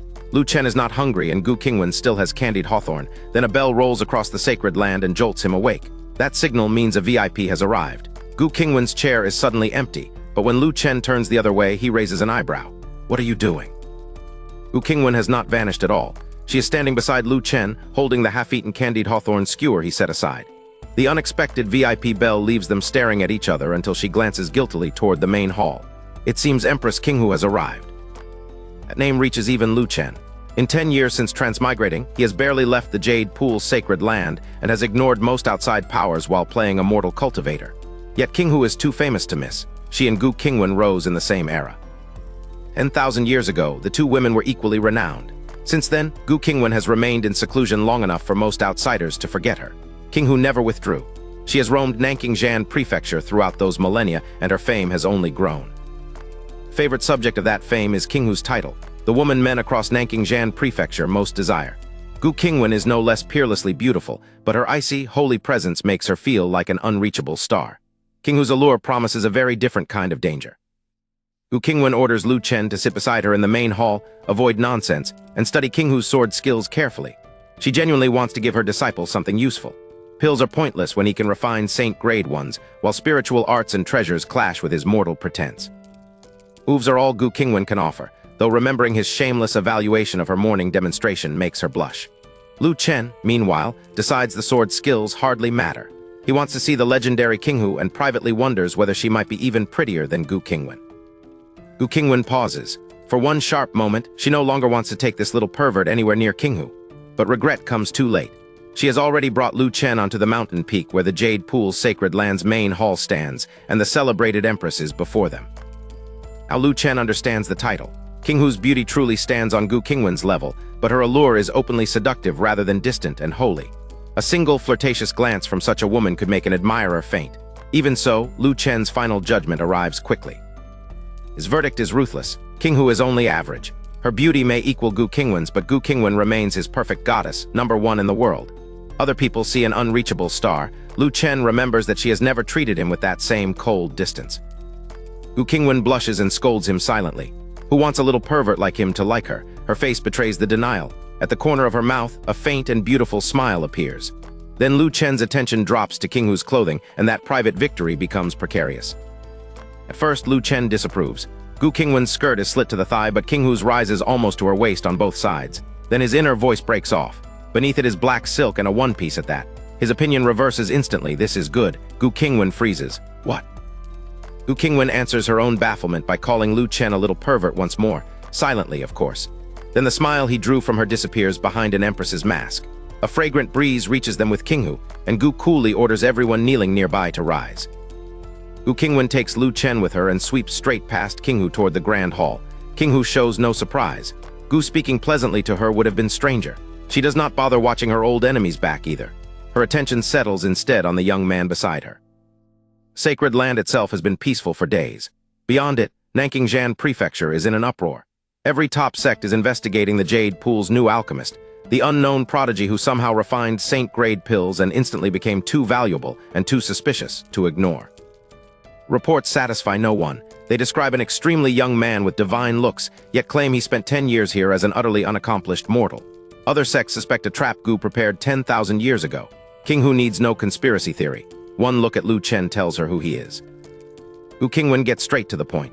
Su Lian lounges sideways on the emperor throne and smiles. Gu truly has not changed, so she wastes no words either.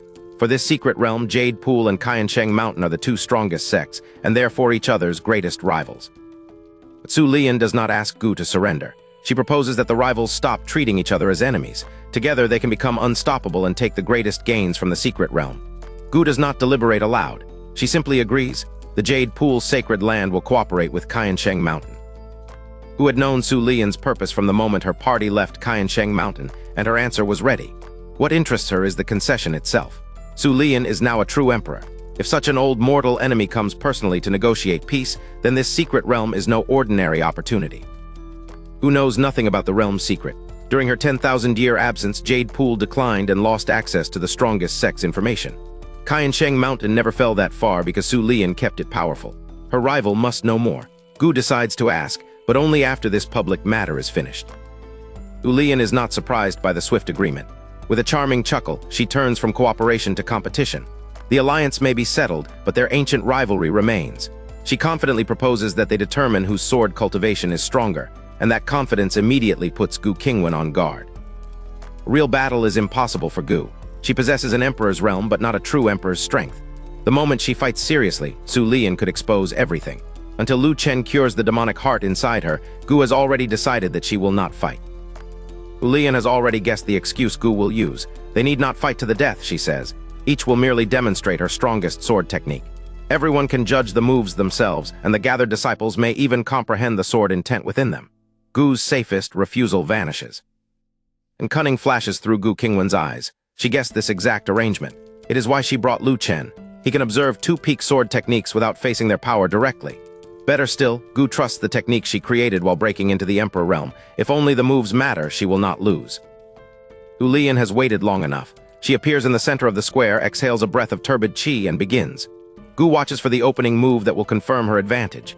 Instead, the tiny trace of cunning disappears from her eyes. Astonishment replaces it. Su Lian is far too strong. Su Lian's opening move continues across the plaza. No spiritual blast announces it, yet everyone feels Tao surge through the air. Heaven and earth seem to change color around her, and Gu Qingwan's vanished confidence gives way to naked shock. Peaceful sacred land disappears beneath sword intent. In its place stretches a bone-chilling battlefield crowded with flashing blades and crossing sword shadows. The gathered disciples should recoil. Instead, excitement lights their faces. This is the treasure countless sword cultivators pursue for life. Gu has possessed sword intent since her quasi-emperor days, so the phenomenon itself is not what stuns her. Su Lian is using no spiritual power and no mind cultivation technique. Every trace of intent comes from the moves alone. Gu cannot do that. There is only one conclusion. Su Lian's sword cultivation has entered the Tao. Gu draws a cold breath. 10,000 years ago, she and Su Lian were already rivals, but Gu had always held the upper hand. Whenever Su Lian neared her, Gu advanced again. Now that old balance has overturned. After everything that happened during Gu's seclusion, she may no longer be Su Lian's match. Gu stops brooding over who is ahead. For this moment, her mortal enemy becomes someone worth appreciating and studying. She follows each transition carefully. If Su Lian's performance can expose the missing piece in Gu's own sword technique, then pride is a poor reason to look away. Sequence is dazzling, gorgeous and vibrant, as unmistakably Su Lian as her own presence. Yet beauty never weakens its force. Every move carries an overwhelming, invincible aura. Gu calculates the suppressed scale. Driven by Su Lian's cultivation and full spiritual power, a single strike could make the entire Nanking prefecture tremble. Gu remembers why Lu Chen is beside her. She brought him here to observe and learn. A covert glance finds him staring intently at the performance, thoughtful from time to time and apparently immersed. Relief loosens Gu's tension. With no unruly inner thoughts reaching her, perhaps he is finally behaving like a serious student. Relief lasts only a moment. When Gu demonstrated swordplay for this little rascal, his eyes wandered from one part of her to another. He was never this solemn. Now he watches Su Lian with perfect attention. Gu snorts inwardly, unable to decide whether she is more annoyed by his past disrespect or his present enthusiasm. Su Lian completes the final movement and withdraws her sword. The phantom battlefield recedes, returning the audience to the main hall plaza. Gu is still watching Lu Chen when his inner voice finally breaks its silence. He sounds deeply dissatisfied with one detail. It is too small. Gu's suspicion becomes certainty, so he was not properly studying the sword technique at all. He was staring at those shameful places again. Anger rises with every thought. Small. Su Lian's fiery figure is not merely full. Beside Gu's own perfection, it can only be called exaggerated. How could Lu Chen possibly call that small? Gu is so angry that her breathing grows labored. Then Lu Chen's inner voice supplies the missing words. He is not judging Su Lian's body. He is judging the performance. In his mind, the perspective of this entire sword technique is too small. Gu's fury freezes because that impossible evaluation is entirely serious. Gu Qingwan's anger vanishes so abruptly that she almost wonders whether her ears are broken. Lu Chen was never judging Su Lian's body. He sincerely believes the perspective of that overwhelming sword technique is too small. For an instant, Gu suspects the problem may be his brain instead. Gu knows this art. It is asking the heavens, a sword technique Su Lian obtained while exploring a secret realm. Even its origin marks it as extraordinary, but the name matters more. Every movement carries the audacity to question heaven and earth themselves. Asking the heavens is emperor grade. The strongest level cultivators of the lower realm can normally touch. Everyone in the plaza witnessed its magnificence moments ago. If an art at this summit can still be called narrow, Gu cannot imagine what Lu Chen would consider grand. This is no untouched inheritance. Across 10,000 years, Su Lian brought asking the heavens to major achievement, then built her own insights upon it. Her Dao rhyme deepened its defiance until the ancient art reached an unprecedented, breathtaking level. What could possibly possess a larger scope than that? Gu can only label Lu Chen a brazen little bastard. Still, she does not truly blame him. In her eyes, he is young, frivolous, and most importantly, he never shouted the insult aloud. It exists only inside his heart. Before stepping forward for her own demonstration, Gu looks back once more. Secretly, she hopes Lu Chen will evaluate her technique too. Even an ignorant criticism would be acceptable. The wish itself betrays her. Beneath all her dismissal, she has begun to value what this supposedly foolish child sees. Su Lian does not let Gu retreat into thought. With her head raised in open provocation, she asks what the Empress of Yiachi thinks of the performance. Then she sharpens the question. Does Gu still believe that both Su Lian and her sword technique are small-minded? The outside world invented a cleaner story. Two peerless talents refused to accept each other and gradually became mortal enemies. The truth is smaller and more personal. Their hatred began when both were ordinary sect disciples, less than 100 years into cultivation and nowhere near their future thrones. Su Lian can barely remember what started that argument or who was right. She remembers her own sharp tongue. Uninhibited and furious, she scolded Gu for nearly half an hour. Gu endured it without expression, offering no reply until Su Lian finally began to run out of words. Only then does Gu answer. Coming from a small and insignificant background, she says, Su Lian is sharp-tongued, small-minded, and without upbringing. The words are brief. Gu's high, indifferent contempt makes them cut deeper than the entire tirade that preceded them. Su Lian still remembers Gu's expression as clearly as the insult, the arrogance, the disdain, even the sense that sharing the same air was beneath her. What Gu called a lack of upbringing had been survival to Su. Someone from her background might have starved within half a month by behaving properly. Gu remembers the same quarrel without regret. Su Lian had attacked her like a shrew for nearly half an hour. Was Gu forbidden even one reply? If time reversed and placed them on that day again, Gu would say the same words. She would not withdraw a single one. Yet pride does not provide Gu with an answer. She cannot call Su Lian's performance poor. Everyone here has eyes, and her own demonstration would only expose the lie. But praising Su Lian would feel like bowing to her. For Gu Qingwan, that is equally impossible. Gu Lian keeps watching, certain she has trapped her rival. Gu remains silent, caught between honesty and pride. Then a voice that no one else can hear enters her ears. Lu Chen has reached his verdict, and it is exactly the answer Gu was unable to give. It is a bit small-minded. Before Gu can recover, Lu Chen's thought goes further. Asking the heavens? Why stop at questioning them? In his judgment, heaven and earth themselves are nothing but a fart. The words are absurdly arrogant, and they strike the #1 sword cultivator of a past age like a thunderbolt. Lu Chen's outrageous verdict is not empty boasting. The system's sword techniques and mind cultivation techniques have long been polished to their peak inside him. After watching only a few of Su Lian's moves, he can already see the pattern beneath all that dazzling sword intent. Every true sword path is built around something. One may be driven by emotion, another by righteousness, another by devotion to a country. Asking the heavens is different. Beneath Su Lian's gorgeous technique, Lu Chen finds a single governing idea: madness. That is exactly why the name betrays its weakness.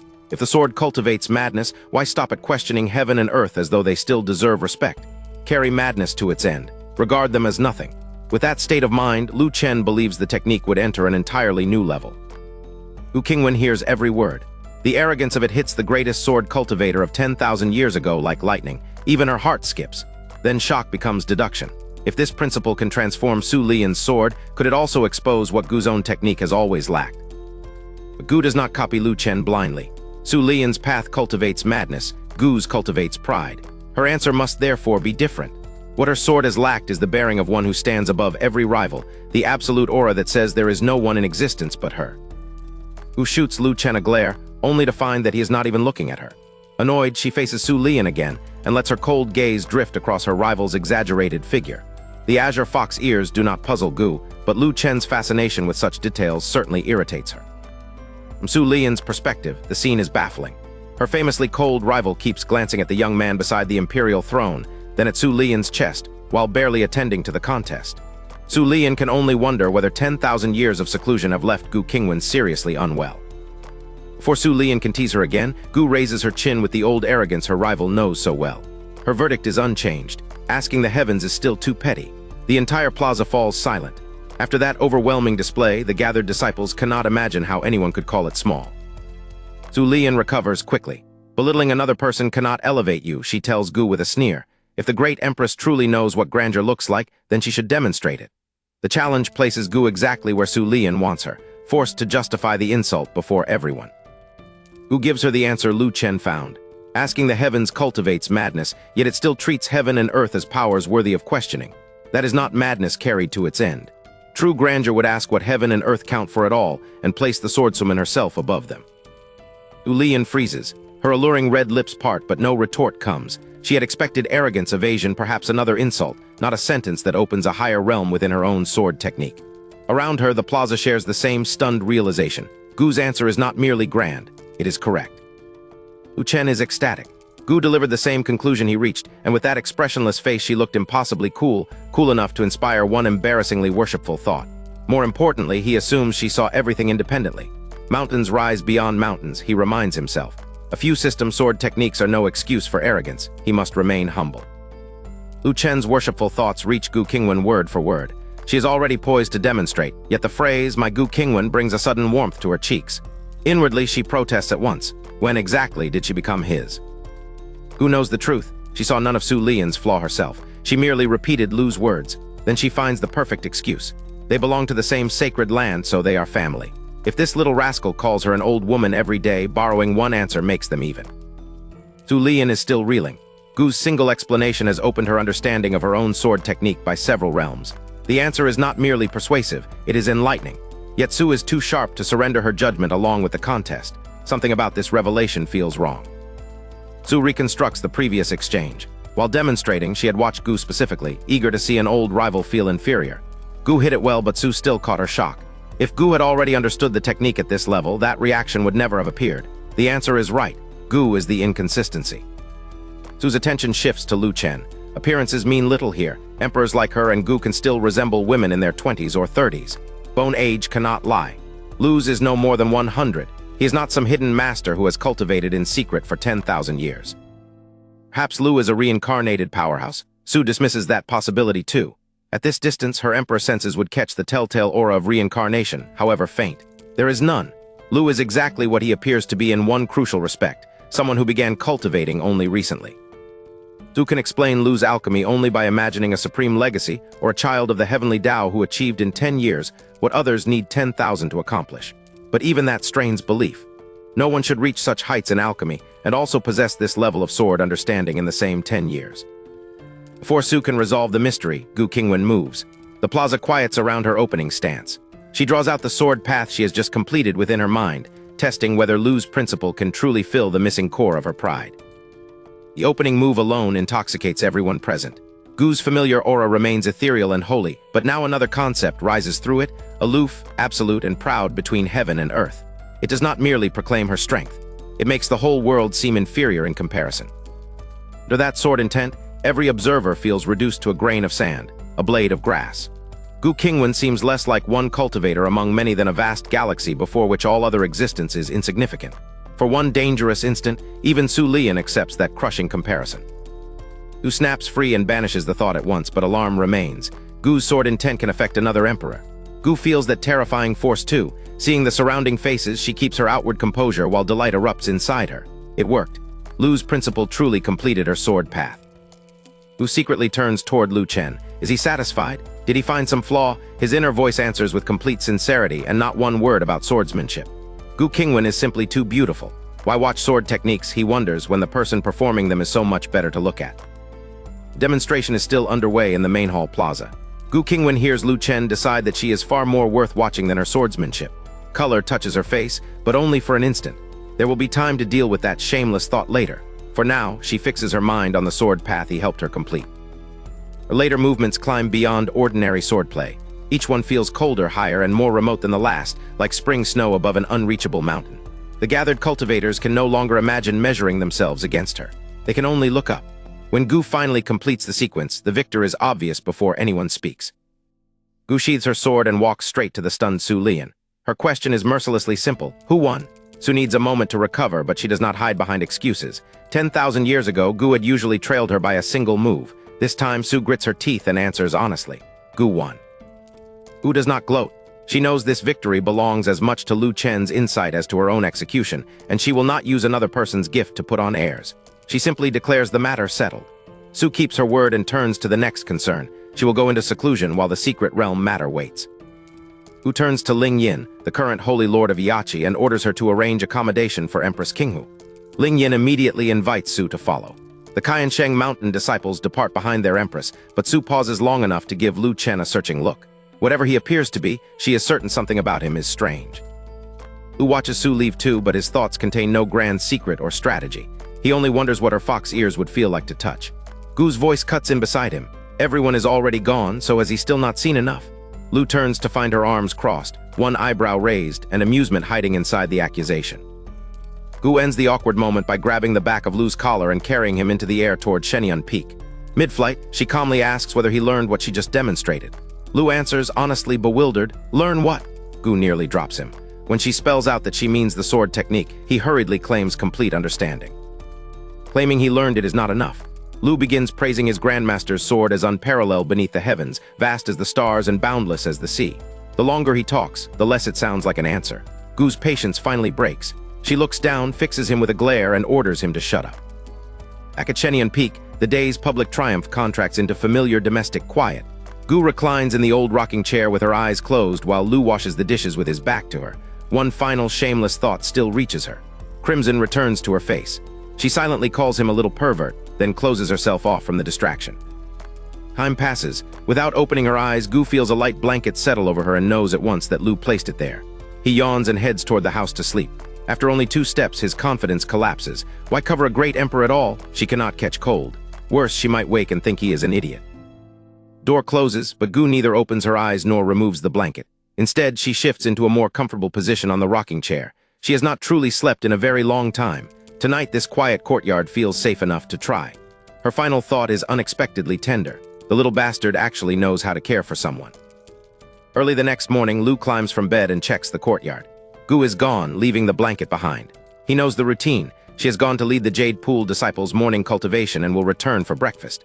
As he opens the door, stretches, and prepares to wash up, the system chimes. Yesterday's reward is 3,000 mortal points and copper of Mount Shu. System's dawn reward does not remain abstract for long. In his Shenyun Peak courtyard, Lu Chen reaches into his spatial bag and pulls out the copper of Mount Shu. It is bright yellow, shaped like an oversized gold brick, as long as his arm and surprisingly heavy. Lu Chen knows little mythology, but the system once supplied entire books on artifact refining. They contain the Qingwan sword's method, materials, and craftsmanship. More importantly, he has already cultivated the system's craftsmanship manual to perfection. With this copper, he truly could forge the sword himself. There's only one problem. Lu Chen already owns a Qingwan sword. The system rewarded it 4 or 5 years ago after another mission stage. He cannot tell whether it is authentic or a replica, but it is viciously sharp. For several days, every tall blade of grass on Shenyun Peak paid the price. That old sword has gathered dust ever since. Lu Chen's conclusion is simple. A weapon cannot rescue a weak wielder. Give a kitchen knife to a 3-year-old and his father can still kick him under the sofa. Personal strength matters more. Forging a second Qingwan sword would be pointless. But what should a mortal do today? Lu Chen finally admits that eating and sleeping all day was hardly enlightenment. He could turn over the vegetable garden below. Not that it needs much care. Perfected Shenong lets him bury 2 seeds, ignore them, and return whenever vegetables are ready to pick. Soft sound enters the courtyard. Lu Chen turns, already asking why Gu Qingwan returned so quickly, then stops mid-sentence. The visitor is not his grandmaster. It is Empress Gu, Su Lian, looking as graceful and captivating as yesterday in a black open-work coat. Lu Chen never worries about looking too long at Gu. At worst, she pulls his ear and nags. Su Lian is different. Even someone who ignores outside affairs has heard how ruthless she can be. He immediately adopts a respectful face and explains that Grandmaster is teaching Jade Pool disciples in the main hall. Lu Chen wonders why an empress who announced seclusion yesterday has returned so soon. Su Lian advances with seductive eyes and a charming, drawn-out greeting, "Little brother." Yet before her approach can unsettle him, the bright yellow metal in his hand claims her full attention. Su Lian, the metal radiates a terrifying Saint Dao aura, pure enough to annihilate worldly evil. Her first explanation is Gu Qingwan. When did her old rival acquire something of this level, and why entrust it to this young man? Unable to solve that mystery, Su returns to her real purpose, the sword technique. Before Su Lian can ask, Lu Chen turns toward the kitchen. She may sit until Grandmaster returns. He is making breakfast. He is polite, not submissive. He does not depend on this empress. Left standing behind him, Su raises an eyebrow. A man unmoved by her charm is so unfamiliar that she questions his orientation. Su Lian is still wondering whether Lu Chen is playing hard to get. No young man under 100 should be this indifferent to her. She starts after him toward the kitchen, only for Gu Qingwan's emotionless voice to stop her at the threshold. Gu smoothly claims she came to discuss the secret realm. Gu answers with open disdain. She knows Su wants the truth behind yesterday's sword technique. Su may follow Lu Chen, but she may ask nothing and try none of her usual tricks, or Gu will fight her to the death. Gu had spent the night considering whether to drive Su away. She chose not to. Lu Chen is not her property, and she has no right to select his friends. But respecting his freedom does not mean letting Su expose the sword technique's connection to him. Gu still cannot explain why Lu Chen's inner thoughts reach her. Since he constantly speaks in his heart about pretending to be mortal, she suspects her own presence may already disturb his cultivation. That cannot be undone. What she can prevent is another outsider interfering, even if Su is stronger and resistance costs Gu her life. Watching Gu's back, Su understands that this is unprecedented. The Gu Qingwan she knew stood above everyone like a divine statue, worshipped, remote, and unwilling to look down at ordinary suffering. Yet that same woman now protects Lu Chen with her life. Once breakfast is ready, Gu and Su sit with bowls of plain white porridge. Lu Chen does not join them. An idea struck him while cooking, and he is already tinkering with the towering bagua furnace to make tools for later. Su takes one curious spoonful and freezes. The porridge contains Dao rhyme. And Lu Chen places the copper of Mount Shu into the bagua furnace. The instant refinement begins, the material stops concealing its nature. Its saint-grade aura erupts at full strength. Gu's spoon halts. Su forgets the porridge. Both turn toward the furnace in disbelief. The aura does not stop at Lu Chen's courtyard. It shrouds the entire Jade Pool sacred land. Grass, trees, beasts, and cultivators bathe in it and begin advancing wildly. At the center of this miracle, Gu and Su can only imagine a heaven-defying saint-grade divine artifact taking shape. But Lu Chen notices none of it. With half his body inside the enormous bagua furnace, he simply keeps hammering. Behind him, 2 ancient empresses stare at the supposed birth of a peerless divine weapon. Lu remains entirely absorbed in making the practical tools he wants for later. Miracle around Lu Chen's furnace keeps spreading. Misty waves and rosy clouds drown the Jade Pool's sacred land in a sea of holy Dao aura. At Shenyun Peak, Gu Qingwan and Su Lian can only stare as the power seeps into them. Sensation is so comfortable that both women let out an unguarded sound. Their spiritual power begins churning like a sea of clouds, suddenly active and eager. Whatever Lu Chen is making, its birth is already benefiting two figures who stand near the world's summit. Gu already knows Lu Chen can perform alchemy. She never imagined he could also refine artifacts at this level. The two crafts may both use a cauldron, but they are as different as sword and blade techniques. Su reaches the same impossible question: what exactly can this man not do? There's no time to solve that mystery. Rolling black clouds swallow the radiant sky within moments. A heavenly tribulation has come for the refinement, and Lu Chen is still below it, working as though nothing has changed. Gu and Su turn from astonished witnesses into his shield. Gu glances at the tribulation, drains her bowl of white porridge, and launches into the air in cyan-red light. Halfway up, she stops. One precious pot remains. She drops back down, gulps every last mouthful, then rises again, this time fully satisfied and ready to face heaven. Gu and Su stand back to back upon the sacred land's rays of light. Su smiles at the absurdity of fighting beside her old enemy. Gu coldly tells her she can leave if she dislikes it. Su only chuckles. She cannot let Gu be the sole good person today. Clouds answer with a deafening rumble. A silver lightning snake tears straight toward the Bagua furnace. Su moves first. Emperor and lightning cross the distance in an instant, and she meets the strike head-on, entirely certain that a heavenly tribulation can no longer harm someone beyond heaven's ordinary rules. Her certainty lasts less than a heartbeat. Horror flashes across Su's face as the lightning drives into her chest and hurls her dozens of meters downward. A smoking hole has been punched through the hollowed black clothing over her chest. This is no tribulation an emperor can casually ignore. Danger only confirms the artifact's rank. Once the Holy Tao tribulation has been endured, the two women descend with their expectations higher than ever. If a current era divine weapon was born here, every future account of it would begin with the Jade Pool's sacred land. Instead of a majestic master awaiting his creation, they find Lu Chen's backside. Half his body is still arched inside the enormous furnace. Su raises an eyebrow and asks whether Gu's family performs alchemy this way too. Gu has no answer, and even blaming his mortal act does not make the posture sensible. Lu finally backs out, but he is not carrying one artifact. His arms are filled with a whole pile. Gu and Su lean forward despite themselves.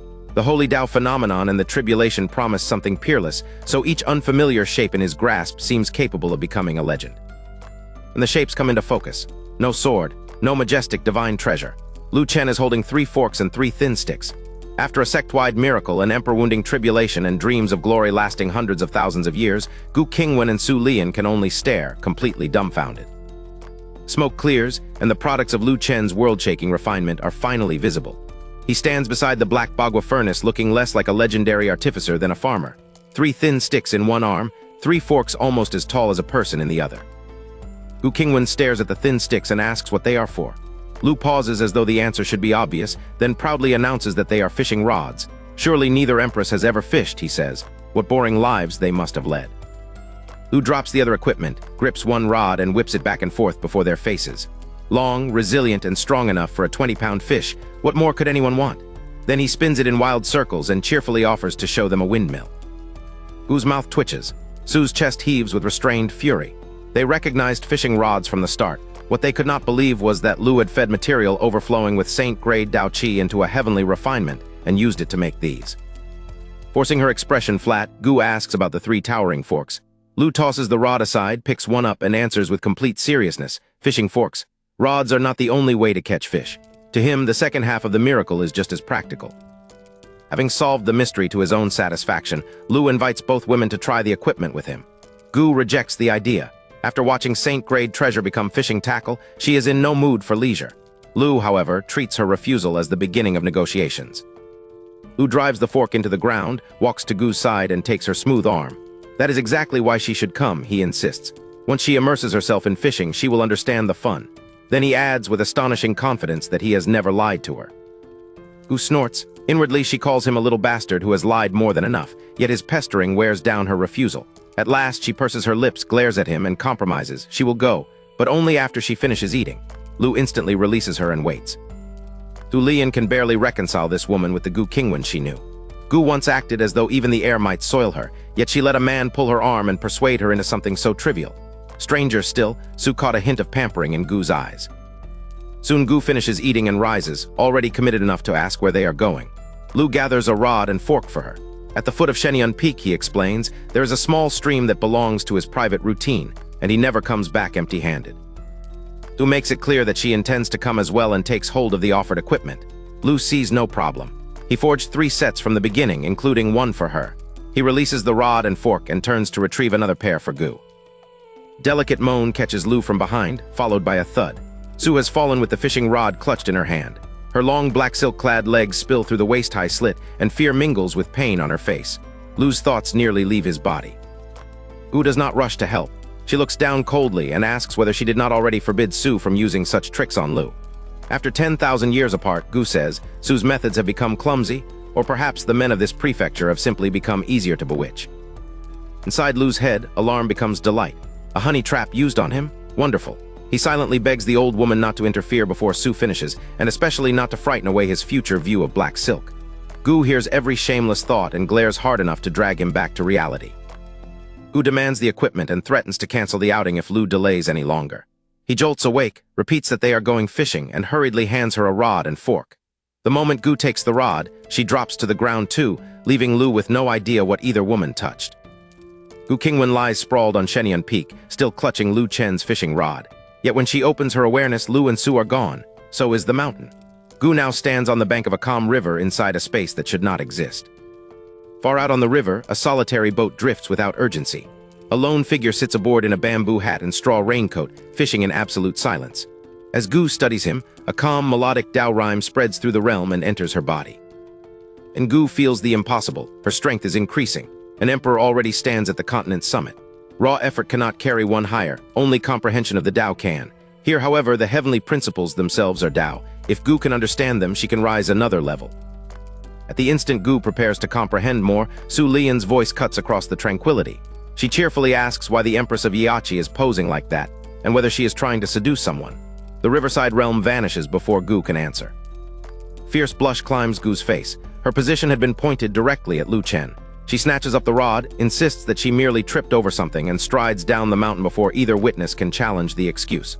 Losing the Tao opportunity is bad enough. Being seen like that is unbearable. Su's own experience had been very different. Her cultivated Tao is incompatible with the artifact spirit space.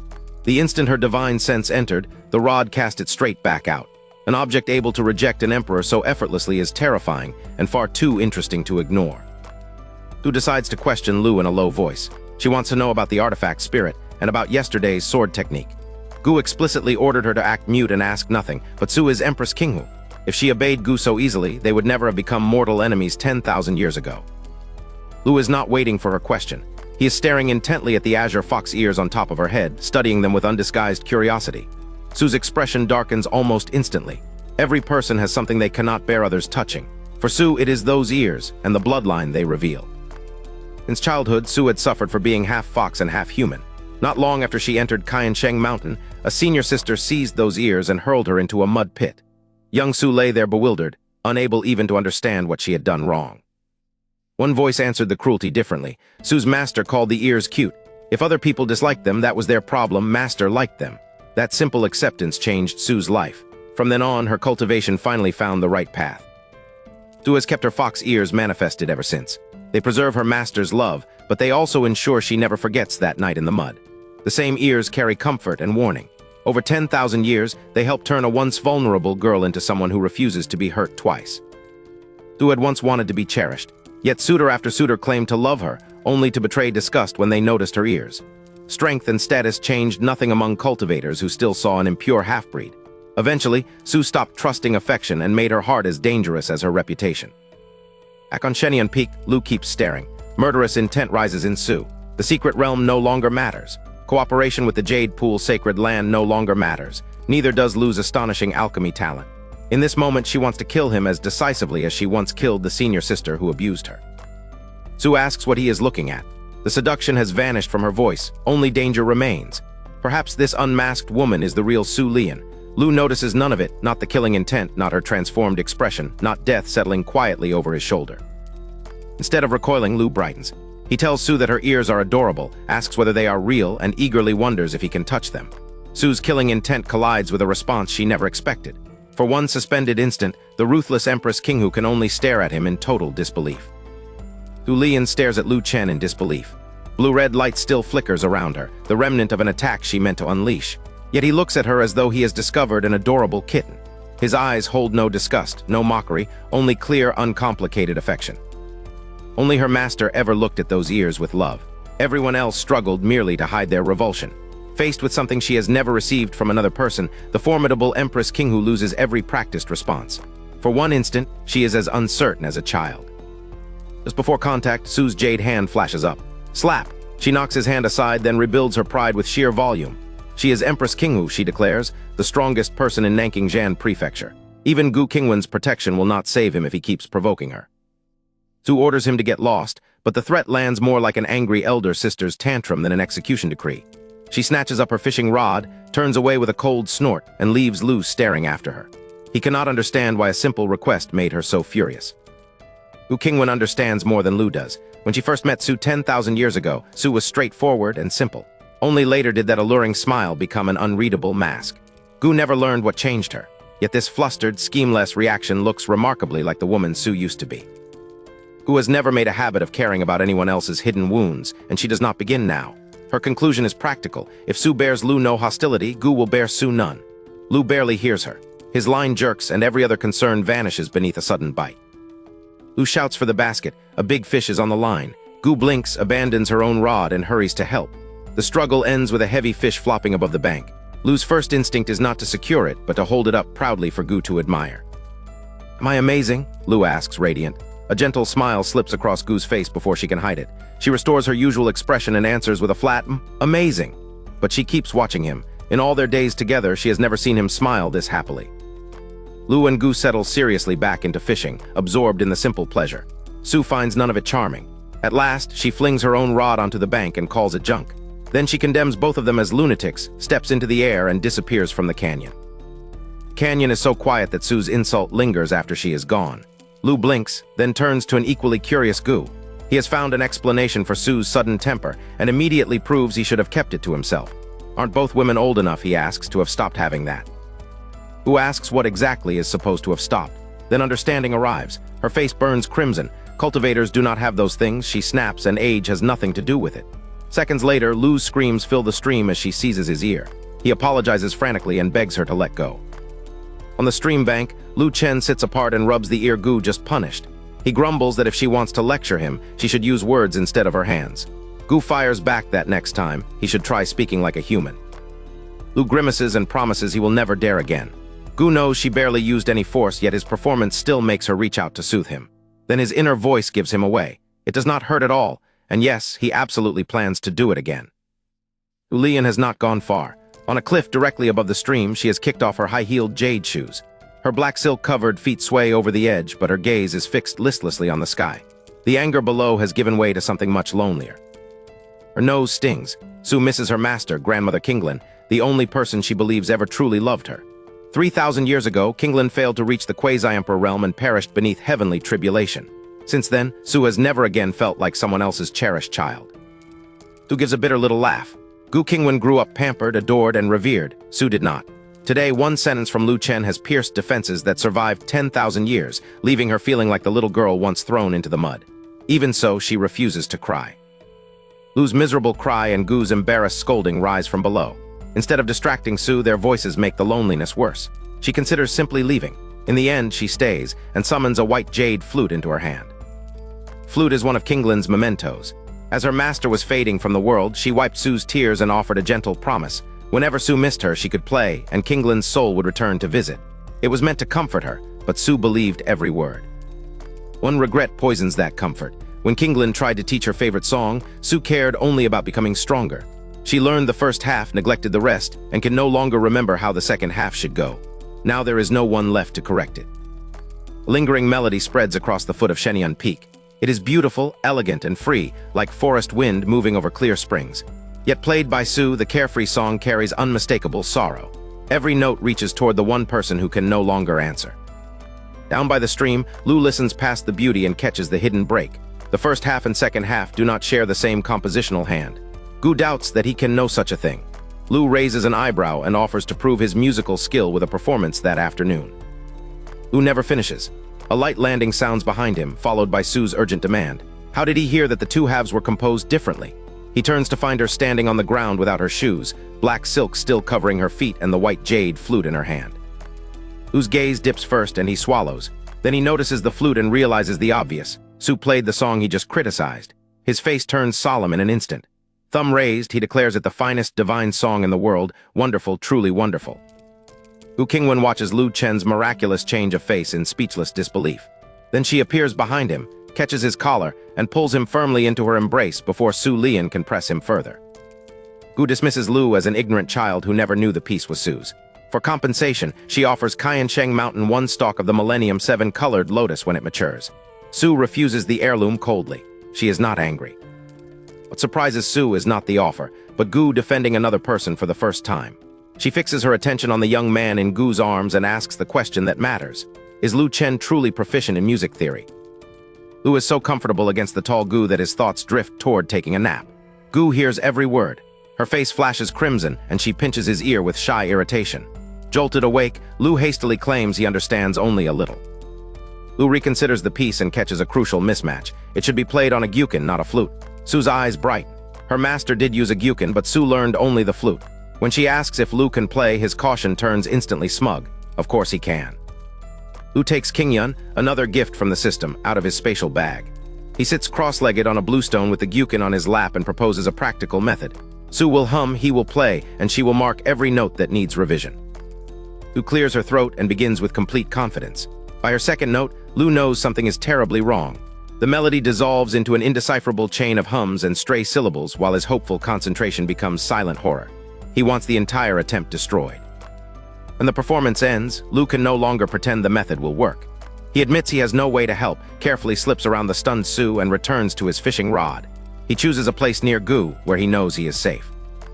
Time passes, but Lu cannot forget the figure behind him. He secretly looks back again and again, 7 or 8 times, and always finds Su sitting in the same dejected place. Her disappointment is genuine, and his attempt to ignore it grows less convincing with every glance.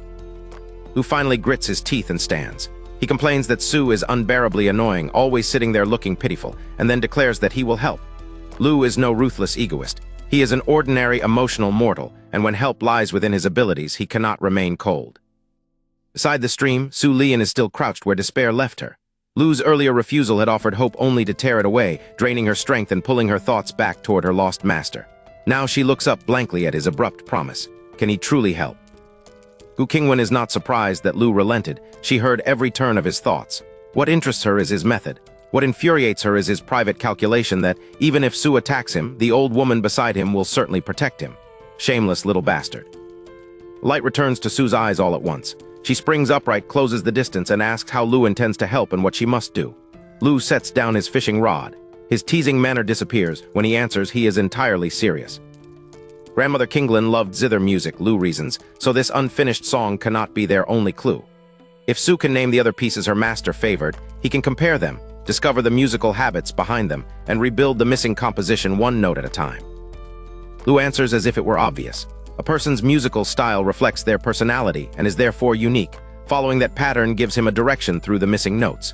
He explains it clearly, but Su knows too little music theory to grasp more than the promise. Music theory may be beyond Su, but one law is not. There is no free lunch. All her life, she has survived by believing that every gain demands payment.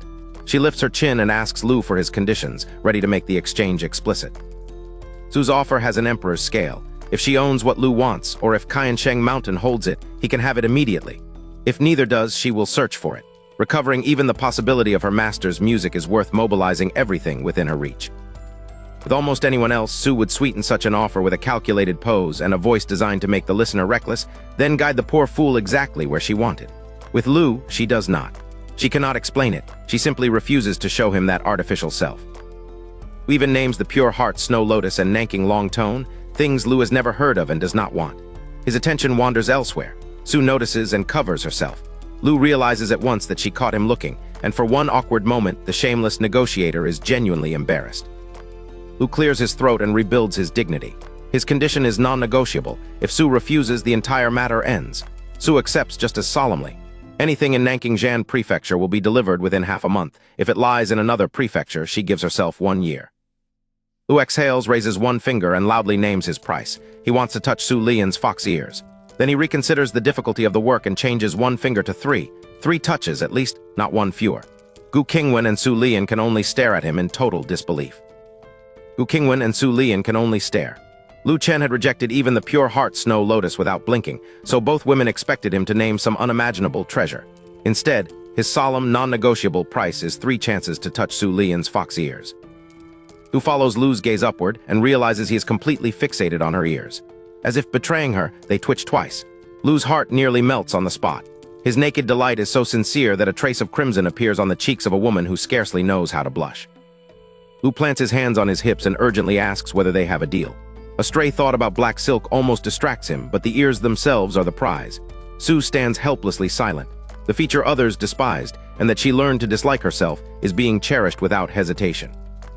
Su cannot even explain to herself why 3 times feels unacceptable. Red all the way to her neck, she turns aside and murmurs so quietly that Lu almost misses it. Just once. The formidable emperor has reduced her counteroffer to a shy whisper, but on that single limit she remains stubborn. Lu's resolve softens. If he pushes an embarrassed emperor too far, he may lose even the 1 touch she offered. He grits his teeth and declares a final compromise, twice, once for each ear. Any more argument and he is going straight back to fishing.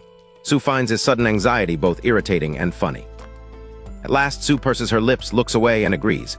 Lu lights up at once. She has promised, he reminds her, and an emperor cannot go back on her word. Su, crimson-faced, can only curse inwardly that no one but this strange man would treat such a thing like a priceless reward. The agreement is barely spoken before Lu calls for them to go and dart several dozen meters up the mountain. Su remains behind long enough to ask where. He looks back. The music books are in the house, so of course they are going to begin the score now. Then he races onward, urging her to follow. Lu and Su disappear up the mountain with their strange bargain settled, leaving Gu Qingwan beside the stream. The music can wait for them. The abandoned fishing tools cannot pack themselves. Gu gathers the gear, and her attention falls on the 2 fish baskets. Gu's own basket is empty. She released the fish she caught earlier. Lu's basket, however, still holds quite a few. Since the 2 of them could never eat so many, Gu squats beside it and decides to leave the largest fish for Lu, then return all the others to the stream. And Gu freezes. Across the fish in Lu Chen's basket, ordinary scales are changing, hardening into unmistakable dragon scales. Her calm vanishes as she stares into the basket. Why are Lu Chen's fish beginning to transform? Change in Lu Chen's basket is real. Hard, unmistakable dragon scales now cover the carp. Gu Qingwan is startled, but not wholly disbelieving. Shenyun Peak has already produced a chicken carrying a phoenix bloodline. Her first explanation is the dense Saint Dao aura that flooded the entire sacred land when Lu Chen refined his fishing rod that morning. Yet if the aura transformed this carp, why did the fish Gu caught in the same place remain ordinary? Gu remembers how Lu Chen used to bring every catch to her, proudly waiting while she praised him like an excited child. None of those fish had dragon scales. Whatever changed, it is recent, and it is bound specifically to him. Terrifying possibility strikes her. Could every fish Lu Chen catches now awaken a divine dragon bloodline? Gu stares at the carp and gasps. What in the world is that little brat cultivating to make an ordinary action produce this? Meanwhile, Lu Chen knows nothing about the carp. In his room on Shenyun Peak, he and Su Lian sit facing each other on the floor. A trace of her earlier blush remains while he lowers his eyes and calmly organizes stacks of music scores. Without looking up, Lu asks, "Can you remember anything else?" His collection holds the world's famous songs, and Su has already named many pieces her master liked. But titles alone are not enough. He needs the woman and the feelings behind them. Once Su begins talking about Qinglan, she cannot stop smiling. The calculation that marked her first meeting with Lu disappears from her eyes. She proudly offers memory after memory, even the tiny story of her master taking her out for sugar cakes years ago. Listening to her, Lu feels an old ache. He has lived happily in this world since transmigrating 10 years ago, yet in the quietest nights he still misses the family he left behind. Su's longing reaches a wound he rarely shows. Su abruptly realizes how much she has revealed to a man she met only yesterday. Then she sees Lu's expression. He is not indulging or judging her. He understands. For the first time, she senses that in this private loneliness, the 2 of them may be alike. Lu pulls himself out of the memory. People still have to look forward. From everything Su has told him and the scores spread around them, he selects roughly a dozen possibilities. He will play each one first and learn their shared feeling. Lu sets Qingyan before him and releases a slow breath. His earlier informality vanishes. He first settles his mind into the softness of the melodies, then opens his eyes with solemn concentration. Even Su cannot help noticing how different he looks when he becomes serious. First notes flow from Qingyan, soft, clear, and astonishingly moving. Lu does not merely reproduce a score. The music carries an untainted concept. Su listens from across the instrument, while the melody travels beyond the room and over Shenyun Peak. Back from the mountain foot, Gu reclines with clear tea, long legs crossed, listening beneath the morning sun. Such an untainted concept almost convinces her that Lu's fixation on black stockings was an illusion. Then his thought rings out. Su's figure is simply too large for any man not to look. The music stops. Gu grits her teeth. Not an illusion, little pervert. Restoration does not end with one beautiful performance. For the rest of the day, Lu Chen remains in his small music room with Su Lian, comparing her memories against his scores and testing each possibility on Qingyan. Their concentration leaves little room for anything or anyone else. Gu Qingwan stays for a while after returning, but Lu has no time to accompany her. Matters are piling up across the Jade Pool's sacred land, and lingering alone would accomplish nothing. With visible reluctance, its sect master finally leaves Shenyun Peak to do the work she has neglected. Privately, Gu has to admit she has behaved like an incompetent sect master, spending so much time around Lu Chen. Yet the admission carries no real regret. After 10,000 years of grandeur and struggle, she genuinely enjoys these quiet, leisurely days beside him. Gu's absence saves Lu one minor inconvenience. He does not have to cook for her. That convenience soon becomes negligence. He and Su remain so absorbed that, whenever hunger intrudes, they grab a few snacks and immediately return to the scores and the stubborn fragments in her memory. By the next morning, nearly 12 double hours have passed with Lu Chen and Su Lian alone in that small room. Both have red eyes. Su looks as though she has been crying. Lu's redness is less poetic. He simply stayed awake through the entire night. Those 12 double hours were not wasted. Lu places his sore fingers on Qingyan and plays the short passage they have recovered. It is only a fragment, but Su knows it immediately. Across thousands of years, the familiar melody of her master has found its way back to her. One fragment is not the whole inheritance. At their present pace, recovering all of Grandmother Qinglan's music will take at least 7 or 8 more days. Yet the scale of the task no longer frightens Su. The important question has been answered. Lu Chen truly can restore it. Su Lian has survived too much to trust easily. Doubt is her armor, but that distant, familiar tune reaches beneath it. Her eyes redden with an emotion she cannot name, and when she finally speaks to Lu, the habitual provocation in her voice has softened into exceptional gentleness. Lu naturally chooses this tender moment to remember his reward. When he makes clear just how much he likes her fox ears, Su's blush spreads all the way down her fair neck. Head lowered, fingers twisting the corner of her clothes, she asks if he truly likes them that much. Lu answers without hesitation. Anyone who would not like them must be out of his mind. Then he pushes his luck and asks for one touch as advance payment. Su jolts, looks up with a face full of blush, and refuses. Their agreement was clear only after the work is finished. Lu decides the best things can wait and stands to stretch before starting again. Su immediately stops him. She tells him to listen to Big Sister and go rest. Her master's music is not urgent enough to justify making himself ill. This time, her concern is impossible to mistake. Lu is tired, and Qingyan's sturdy strings have left his fingers sore after a full day of playing. Still, he does not head for bed. He raises an eyebrow at Su and demands better terms. For work this exhausting, he insists, only 2 promised touches are a terrible loss. Lu finds him both infuriating and funny. She was protecting him, yet he has turned that concern into leverage. When Lu then says he still needs to make food before sleeping, her displeasure reveals an obvious suspicion. He reassures her. No, the main reason is to make some for her too. Shy now, Su claims Big Sister is not hungry and gently pushes Lu toward bed. He finally explains the real problem. He missed breakfast yesterday, ate nothing but snacks, and may not get back up if he lies down without food. Su freezes. In all her emotion and concentration, Big Sister forgot. Dawn finds Lu Chen still hungry and barely standing after the all-night music session. Su Lian pushes aside her embarrassment and smiles.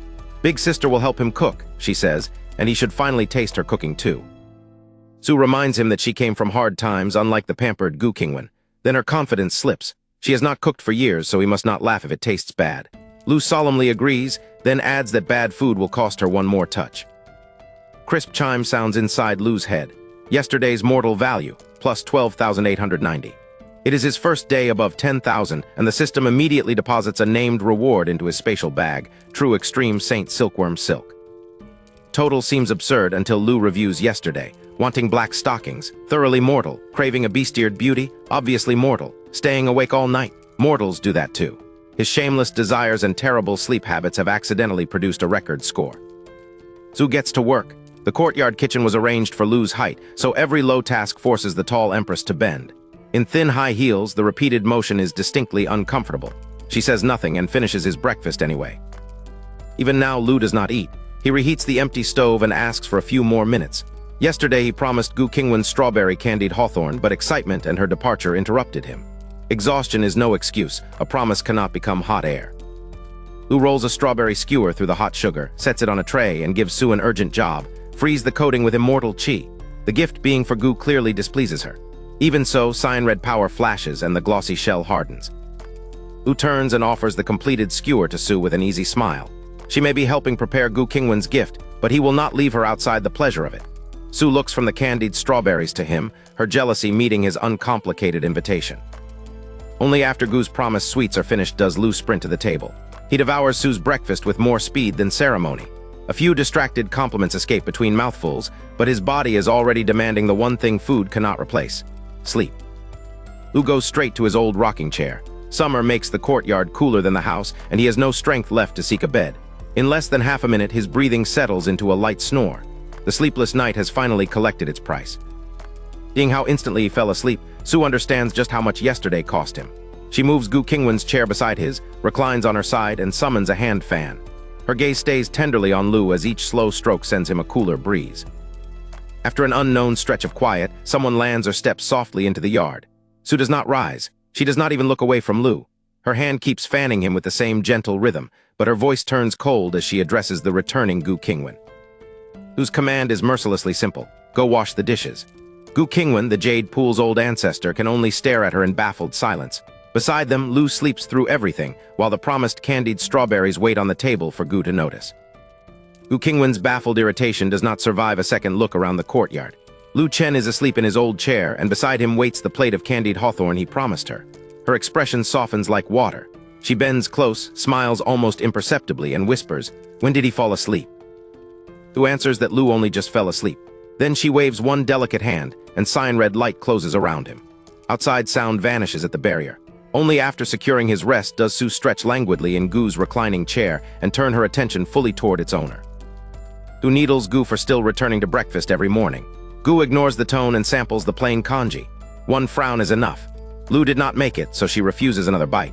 Instead, she impatiently takes one of his candied hawthorns, and sweetness breaks through her cold expression as open joy. Watching Gu savor Lu's gift, Su finally asks the question that has bothered her through the night.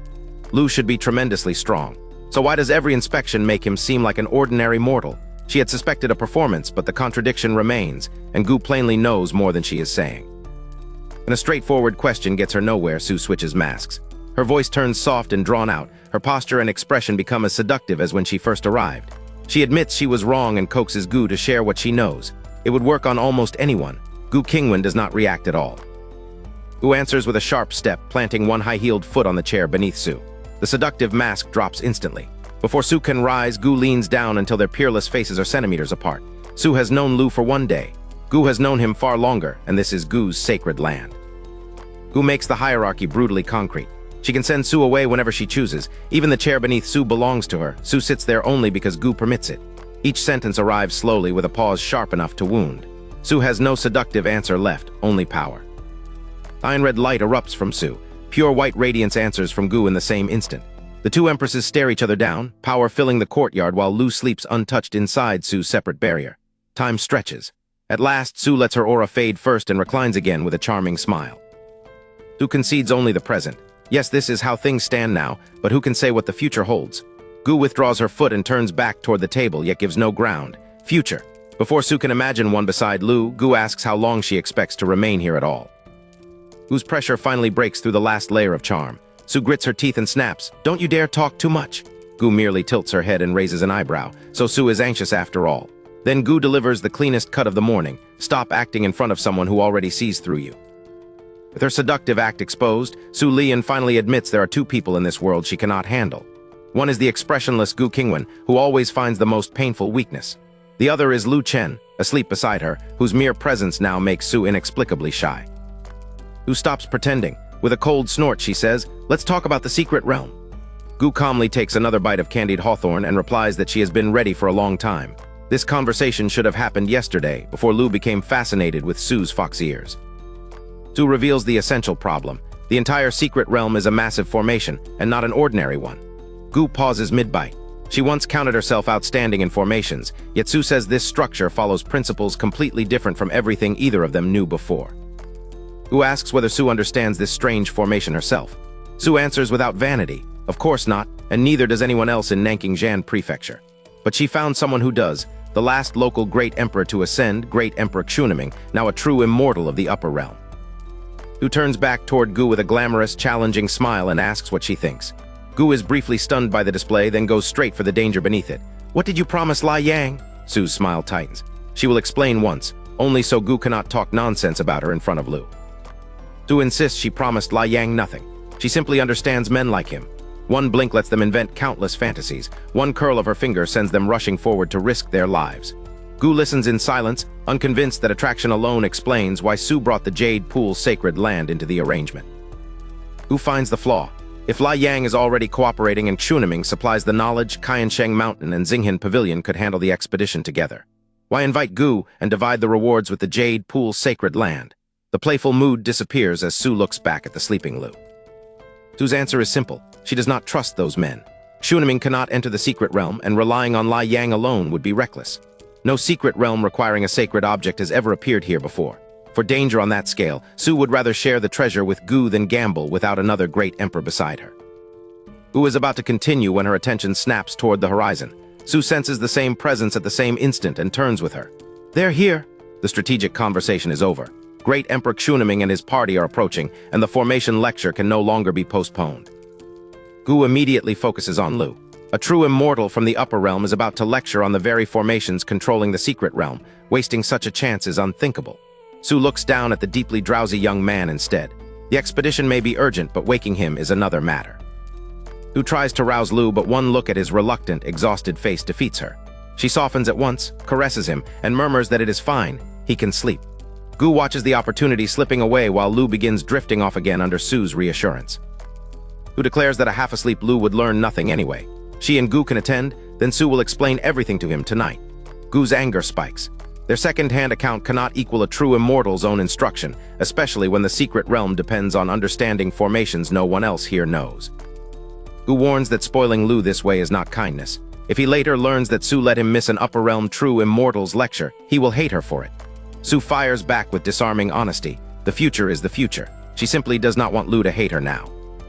Gu finally loses patience. She grabs Lu by the ear and pulls him upright, announcing that a true immortal of the upper realm has come to lecture. His morning temper vanishes beneath the pain. Lu yelps that he is awake, truly awake, and begs her to let go. Gu slaps Gu's hand away and pulls Lu into her arms.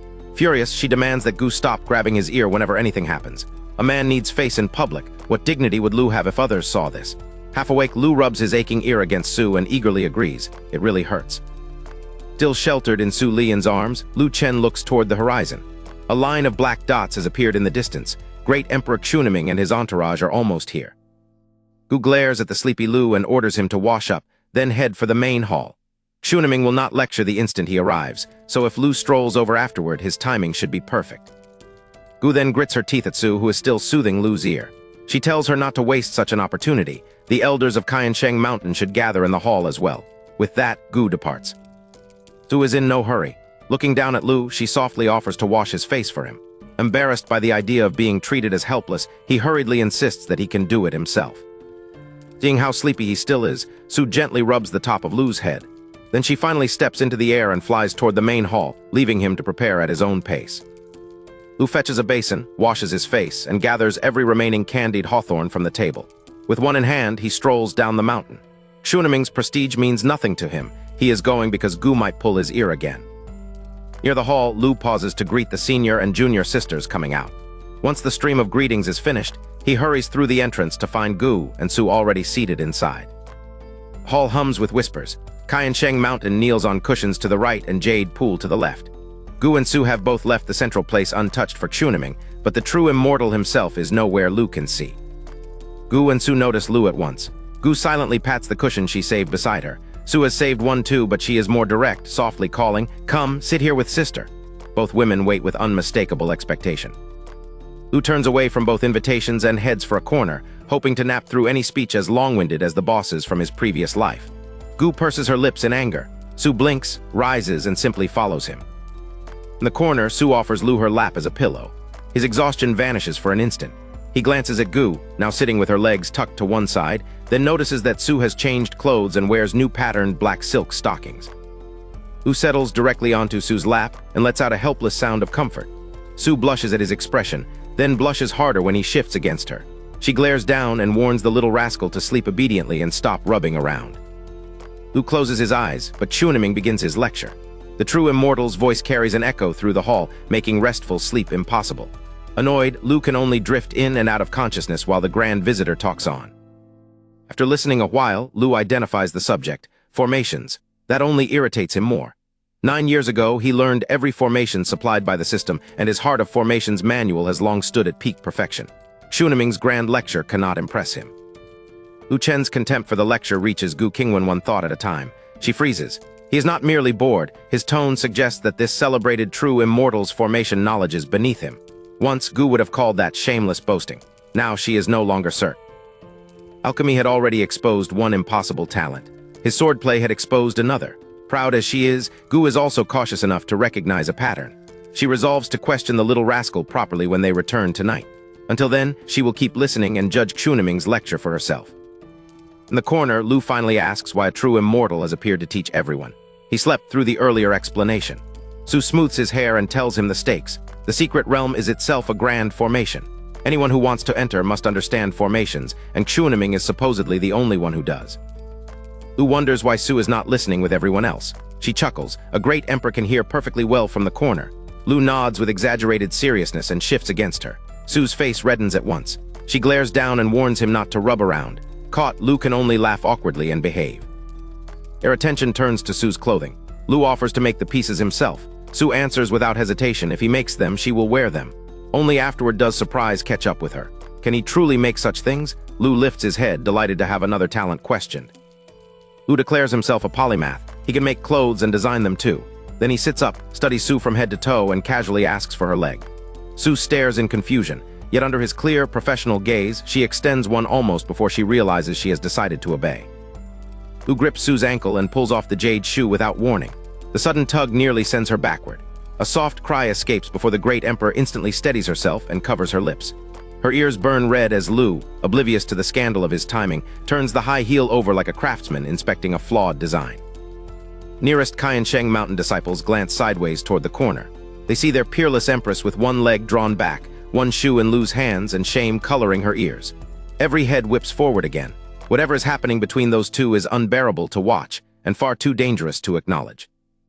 Lu proposes a precise improvement. Add black silk ribbons behind the jade heel and tie them around Su's ankle. It would make the shoe even more charming. Then he settles back onto her lap, holding the shoe overhead as he considers the design. Su adds a request of her own, and Lu readily accepts the chance to revise her clothing. After muttering over the design, Lu yawns again. His patience is gone. He wishes the tiresome true immortal would leave because he is practically dying of sleepiness. The lap beneath his head is comfortable, but Chunaming's endless voice still rolls across the hall, making real rest impossible. Lu hears how exhausted Lu is and turns with concern, but the corner hides him from view. For a moment, she considers stopping Chunaming and sending Lu home to sleep. She cannot insult a true immortal who descended specifically to teach them. So she waits, then irritably reminds herself that Lu is already quite comfortable in Su's arms. Chunaming continues chattering while Lu listens only because sleep will not come. Then the pattern beneath the lecture sharpens. These are not merely overlong explanations. Again and again, the true immortal is slipping barbed remarks toward Gu Qingwan. Lu's drowsiness recedes. Still lying on Su's lap, he begins listening in earnest, and his irritation turns personal. For Lu Chen, Gu Qingwan is no ordinary sect elder. Surrounded by people who treasure him, he is still an outsider to this world, carrying a loneliness nobody else can understand. In Gu, he recognizes another solitary soul. Gu's isolation was forged differently. Pampered, peerless, and too proud to court companionship, she nevertheless carried an entire sect upward by herself. Lu cannot know how often she felt lonely, but he knows that road could not have been easy. After barely more than 10 days together, Lu already thinks of Gu as family. Their understanding has become almost wordless. A glance, a tiny movement, and each can anticipate the other. He likes that quiet connection, and even her cold, difficult pride. That is why Lu understands Gu's restraint. She needs this secret realm if Jade Pool is ever to reclaim its former supremacy. Su can afford to chat through the lecture. Qiansheng Mountain has dominated these expeditions and their treasures for 10,000 years. Gu cannot. If Chunaming were right, Lu would swallow his anger for Gu's sake. But his mastery of the heart of formations makes the truth obvious. The true immortal's teaching is wrong. To Lu, this is half-learned gibberish delivered with the confidence of absolute authority. Lu's thoughts erupt. How dare this old fraud sneer at Gu with so little knowledge? Lu barely has the heart to speak harshly to her himself. Across the hall, Gu hears every unspoken word, and warmth breaks through the dissatisfaction Quniming has been feeding. Moments ago, Gu had felt wronged twice over. Quniming was mocking her while Lu rested comfortably in Su Lian's arms. Now that jealousy loses its sting. Lu may still be lying with Su, but every angry thought in his head is defending Gu. Su feels Lu ready to erupt and clamps a hand over his mouth before he can shout. Her warning is serious. Quniming is no ordinary lecturer, but a true immortal from the upper realm. Picking this fight could be fatal without protection. And Su gives him the crucial limit. Unless a true immortal descends through the heavenly gate, the lower realm prevents them from using power beyond the Emperor realm. Quniming is dangerous, but here, he is not beyond Su Lian's reach. Su releases him and smiles with disarming tenderness. She would never lie to him. Even a true immortal will not frighten her here. While she stands beside Lu, nobody in Nanjingjian Prefecture can touch him. Lu stares back as if overwhelmed. "Sister, you're too kind," Lu says almost tearfully. Su begins to answer. Then his expression flips. He surges out of her arms, turns toward the center of the hall and roars, "You old geezer, are you done talking yet?" Lu does not stop there. Is Quniming a eunuch speaking in nothing but sarcasm? If he can teach, then teach, if not get lost. He cannot even understand his own subject. Only kind-hearted Gu has tolerated him. Lu would have flipped the table long ago. Su Lian stares, utterly bewildered. Lu Chen's challenge leaves the Jade Pool main hall dead silent. For several long seconds, every face turns toward the lone figure in the corner. Lu stands there with Su Lian's removed shoe still in his hand, glaring toward the hall's center as if he has not just insulted an upper realm immortal. This is Lu's first proper look at great Emperor Quniming. The visitor appears middle-aged, majestic, and imposing with authority in every line of his bearing. Yet that commanding face is now openly bewildered. Beside him stands another middle-aged man, La Yang, the current sect master of Xinghan Pavilion. Lian finally comes to her senses. She rises and gives Lu a gentle pat. When he turns, her face is flushed and her glare is unmistakable. Lu's courage immediately leaks away. Did he take her promise much too far? She offered protection, not permission to overturn the host's entire table. Lu stammers, asking whether she is going back on her word. Su's resentment turns almost playful. "I'm telling you to give me back my shoe first." That is all. Lu finally notices what he has been clutching and returns it, his fear of losing her protection disappearing as quickly as it came. Reassured, Lu attacks again without restraint. Quniming has only this little knowledge, yet dares flaunt his power. Is he here to teach or merely display his skill? Did nobody respect him in the upper realm, forcing him to descend and act profound before people who cannot understand a word? Can anyone here even understand him? Lu demands. The answer erupts immediately from Gu Qingwan's side. "We didn't understand." Jade Pool's disciples were already furious at Quniming's veiled attacks on Gu. Once Lu gives that resentment a voice, the entire faction answers with him. Qiansheng Mountain does not answer at first. Its disciples look instead toward Su Lian, standing beside Lu. They may not know what happened during the last 2 days, but only a fool could miss what her position means. A second unified shout follows. "We didn't understand." At the center, Quniming and La Yang are left dazed. Jade Pool's defiance matters less to lie than Su's choice. Xinghan Pavilion came seeking cooperation with Qiansheng Mountain, more precisely, with Su herself. He had not even wanted Gu included until one wink from Su made him agree. Quniming's attention turns toward Gu Qingwan as though she should answer for the man humiliating him. Gu does not even acknowledge the immortal. She is staring at Lu. Before Quniming can make her the safer target, Lu starts across the hall. "I cursed you. If you have a problem, take it up with me." Lu keeps walking. Does Quniming only know how to bully women? Why not try bullying him instead? With every step, his challenge becomes physical. He is placing himself in front of Gu. Her heart trembles and her breathing quickens. One thought drowns out the hall. Lu Chen is protecting her. Lu reaches Gu and finds her still dazed. Instead of asking what moved her, he raises an eyebrow. Was the strawberry tanghulu he made not delicious? Gu returns to herself and an exquisite smile transforms her face. "It was delicious, so sweet it reached my heart." Lu produces the remaining tanghulu from his space and sets 3 skewers before her. If they were truly that delicious, why had she not finished them? Gu freezes for a few seconds. The peerless ruler who ignored an upper realm immortal now seems caught neglecting a treasured snack. Gu Qingwan pouts. It is all the visitors' fault, she complains. They arrived without warning and interrupted her before she could finish eating. They are so annoying. Her voice carries genuine grievance, like someone bullied outside who has finally found the person before whom she can act spoiled. Lu can scarcely reconcile this adorable pout with the terrifying old woman he knows. What kind of expression is she making? His astonishment quickly gives way to a dangerously simple urge. He wants to reach out and pinch those cheeks. Gu remains before him with the three skewers, unaware that the next chapter will reveal she heard every word. Gu Qingwan hears Lu Chen's private urge to pinch her pouting face, and color touches her proud, peerless features. Little rascal. She accepts all three strawberry Tanghulu skewers. Then Lu tells her to move back and leave Chunaming to him. Gu blinks, rises, and obediently gives Lu her meditation cushion. He sits cross-legged facing Chunaming. Gu settles directly behind him, still holding the sweets, and watches his back. The physical arrangement says something neither of them has spoken aloud. This time, Lu stands between her and the storm. Gu, this feeling is entirely new. Blessed with the finest resources and recognized as the strongest person in Nanking Prefecture, she has always been the one others admire and depend upon. Pride never allowed her to seek help, and nobody imagined she needed it. Until now, she alone had sheltered everyone else. Lu has no idea what is happening in Gu's heart. He is simply irritated with Chunaming, and he wants the conflict settled through formations. When the lofty true immortal treats the challenge as beneath him, Lu finds the vulnerable point in his pride. He looks up and says with perfect certainty that Chunaming is afraid. Chunaming starts to protest. Lu cuts him off with one word, trash. Then comes old trash, a great lump of garbage, a turtle's son, and even a slander about what Chunaming's wife might be doing at home. Every interruption lands before the true immortal can recover. At last, eyes wide and teeth clenched, Chunaming snaps and accepts. Chunaming refuses to deploy a real formation. He's a true immortal of the upper realm, while Lu is supposedly nobody. A serious contest would invite ridicule no matter who won.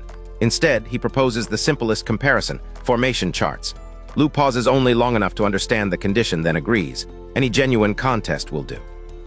Formation charts are the foundation beneath real formations. The elementary patterns a practitioner must master before constructing the real thing, like learning multiplication before advanced mathematics. Choosing that foundation is no concession from Chunaming. He entered the Tao through formations, and on formation charts, he believes defeat is impossible. Lu sets his price plainly. If Chunaming loses, he must apologize to Gu Qingwan. Chunaming sneers and names a bloodier counterprice. If Lu loses, he will cut out Lu's tongue. Gu and Su Lian both tense and try to object. Lu agrees before either woman can stop him, then urges Chunaming to begin. Chunaming immediately produces the formation chart chessboard. Its image expands above the entire main hall so every disciple can follow the developing patterns. Lu and Chunaming begin placing their pieces. Conversation dies. With an immortal's pride and apology and Lu's tongue resting on the result, the whole hall holds its breath. Their speeds could not be more different. Chunaming's pieces fall in a rapid stream, and the prototype of a formation soon becomes visible. Lu takes his time. He studies, places a piece, and even yawns. Normally, faster play signals greater strength. Yet after Lu's earlier confidence, the audience still assumes his slow opening must conceal something profound. Half a minute changes the mood. Chunaming's formation has taken shape. Its hidden blades are now exposed, and murderous intent seems to spread through every connection. The threat is legible even to the watching crowd. Whatever Lu intends, he must answer soon, because Chunaming's pattern already looks prepared to strike. And everyone looks at Lu's side. Instead of an army or a killing formation, it resembles a quiet patch of farmland. One can almost imagine elderly farmers carrying hoes toward their fields. Confusion ripples through the hall. Is this some inscrutable strategy, or is Lu literally farming on a formation chart while his opponent prepares to destroy him? Only Gu can hear what Lu thinks next. It is not a confident explanation or the unveiling of a secret defense. His inner voice bluntly declares this position a loss, even as his attention continues drifting toward shamefully irrelevant thoughts. Gu's heart tightens. Looking from Chunaming's killing pattern to Lu's farmland, she reaches the same terrifying conclusion. He really is losing. Gu Qingwan is about to faint. Lu Chen's tongue is only minutes from becoming Chunaming's prize, yet the thoughts reaching her are still wandering toward legs. She wants to shake him. If he wants to see her dressed that way, fine, but he has to save his tongue first. Earlier, Lu's leisurely pace had not frightened Gu. She has grown used to his nonchalance, and some inexplicable faith told her that he always kept one card hidden. Hearing his thoughts has shattered that comfort. He has not been calculating the formation at all, or so it seems. Disciples need no access to Lu's thoughts. Chunaming's formation has become an army poised to charge. Lu's arrangement still resembles a tiny mountain village, with elderly farmers carrying hoes toward their fields. Whatever brilliance the crowd imagined in his opening, the contrast now looks impossible to survive. Chunaming looks down on the doomed-looking position and tells the brat to watch carefully. He will demonstrate why an authority like him sits above the hall and lectures while Lu can only listen. The taunt turns the coming defeat into a public lesson in status. Lu's mind catches on the idea of checkmate and immediately wanders somewhere else. This world has no Chinese chess. Perhaps he could teach the old woman to play it. Even under mortal threat, he is already imagining a quiet game with Gu after the contest. But Su Lian is here and Lu does not want to leave her out. Mahjong needs 4 players. His master could complete the table, but Su will probably be gone before she returns. Then inspiration strikes, fight the landlord, 3 players, exactly enough for Lu, Gu, and Su. Lu finally places a piece in the center. The move claws back a little ground and Gu's hope jolts awake, but only for an instant. This is not victory. She watches him drift again and silently fumes that he has no right to relax before the match is won. Xuniming studies the center for several seconds, then smiles. He guessed it. Lu's confidence never matched his beginner-level opening, so Xuniming assumed from the start that a hidden trick was coming. Rather than dismiss Lu, he has been guarding against precisely this move. Xuniming's prepared response closes around the central trick. The brief recovery disappears and the game settles into what looks like an irreversible defeat. Xuniming laughs wildly. Lu stares at the board, his face showing panic, dread, helplessness, and the crushing realization that he has been countered. Gu's heart aches at the sight. Then her fear settles into a gentle smile. She reaches out and rubs the back of Lu's head. Life does not always go as one wishes, but that is all right. Whatever the wager says, Big Sister will not allow anyone to hurt him. Gu rises, steps around Lu, and places herself directly between him and Xuniming. Her hand moves to her sword, yet she is not alone. Su Lian has already left her corner and appeared in front of Lu as well. Both women are prepared to reject the wager by force. Round them, the disciples sigh and shake their heads. Then Lu changes. The panic, dread, and helplessness disappear without a trace. He lifts his gaze past his 2 protectors toward the wildly laughing Xuniming. Slowly, the corners of his mouth curl into an eerie smile. A low sound escapes him. He. Lu Chen's eerie smile carries straight into a calm insult. What is Xuniming laughing at? He looks like an idiot. Then Lu names the move that has not yet been played. Xuniming intends to land on wind origin and connect it to interception. Xuniming's arrogant laughter stops as abruptly as if someone has seized him by the throat. He stares down in astonishment. Gu Qingwan and Su Lian turn toward Lu just as sharply. All 3 understand the same impossible fact. Lu saw through the layout. Only now does Lu properly notice how close Gu and Su are. The view inspires one embarrassingly peach-shaped comparison before confusion wins. When did they step in front of him? More importantly, when did they draw their swords? The answer clicks into place. They came to protect him from the wager. Lu is genuinely moved for about 1 heartbeat. Then pride takes over. He raises an eyebrow and asks whether these 2 truly believe he is going to lose. Do they trust him or not? Gu and Su, the problem is obvious. Moments ago, Lu looked certain to lose. Rather than admit that aloud, they awkwardly dismissed their intervention as nothing more than getting up to stretch after sitting too long. Lu does not believe this childishly transparent excuse. He simply saves the matter for later. Xuniming ignores their exchange and rapidly checks the board again. Lu's prediction tightened his heart, but the position still looks overwhelmingly favorable. Relief returns. 1 exposed continuation proves nothing, he decides.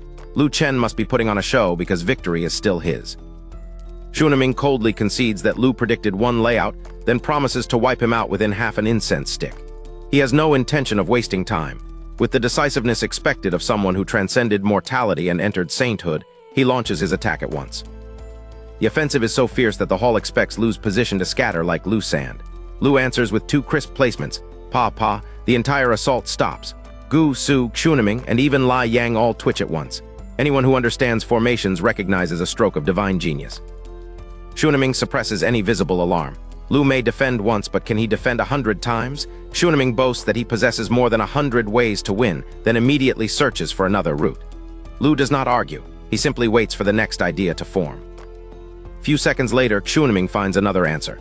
Before his hand can move, Lu calmly speaks it aloud. Entrapment kill connects to block kill, while water birth connects to wood prominence. Xuniming freezes. Terror enters his face. Lu has guessed the intended sequence again.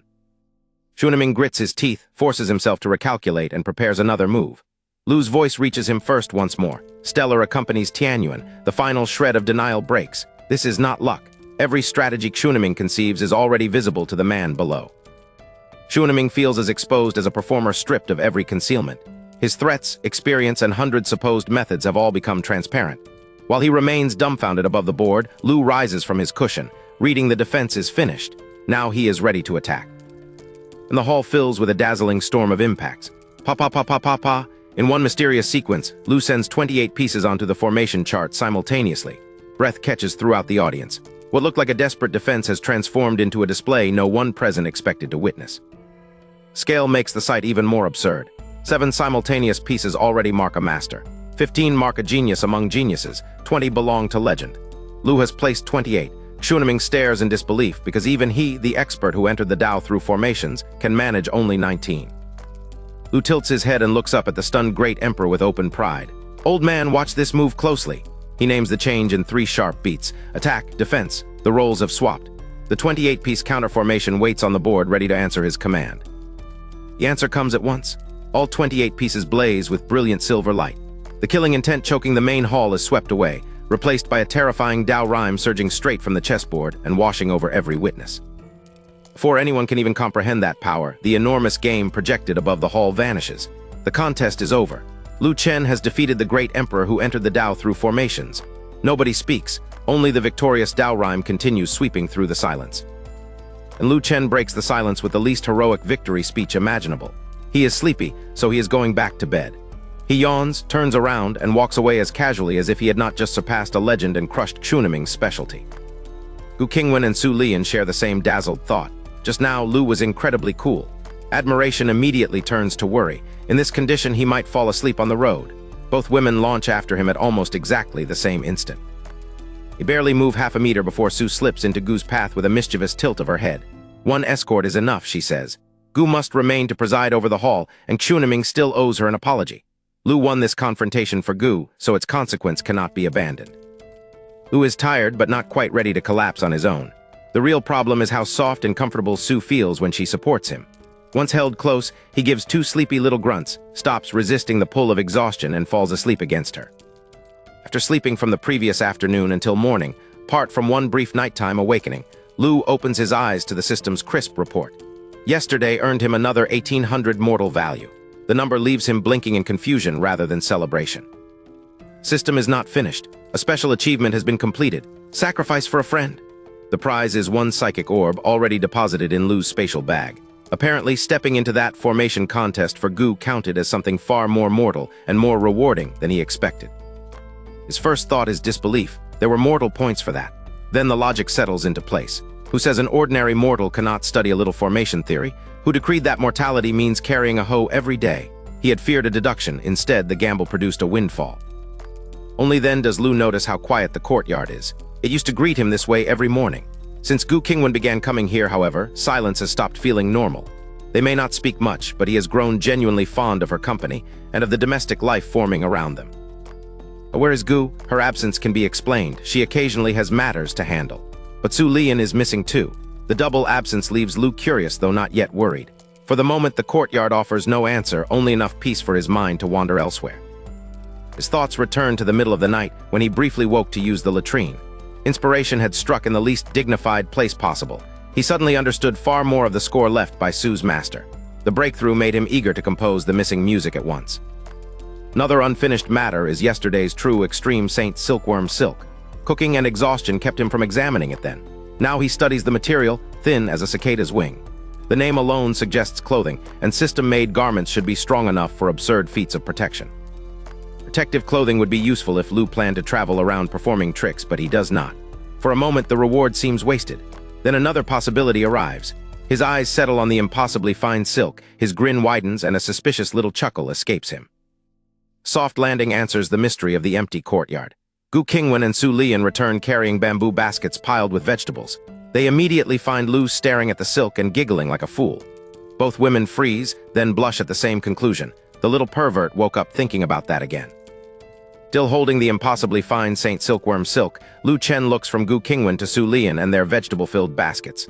Where did they go? Su lifts her basket with a smile. They simply picked a few greens from his garden. Calling them ordinary greens is absurd. Up close, Gu and Su had felt Dao rhyme flowing through every plant. The whole difficult-to-enter garden is packed with heaven and earth treasures, yet from a distance it looks completely mundane, rather like its oblivious owner. Lu Chen immediately rises and offers to cook. Gu stops him, her face coloring as she remembers how tired he was yesterday. Today, she says, she will make breakfast. His suspicious stare arrives at once. Does his mighty grandmaster even know how? His mouth politely suggests that he and Su handle it instead. His heart is less diplomatic.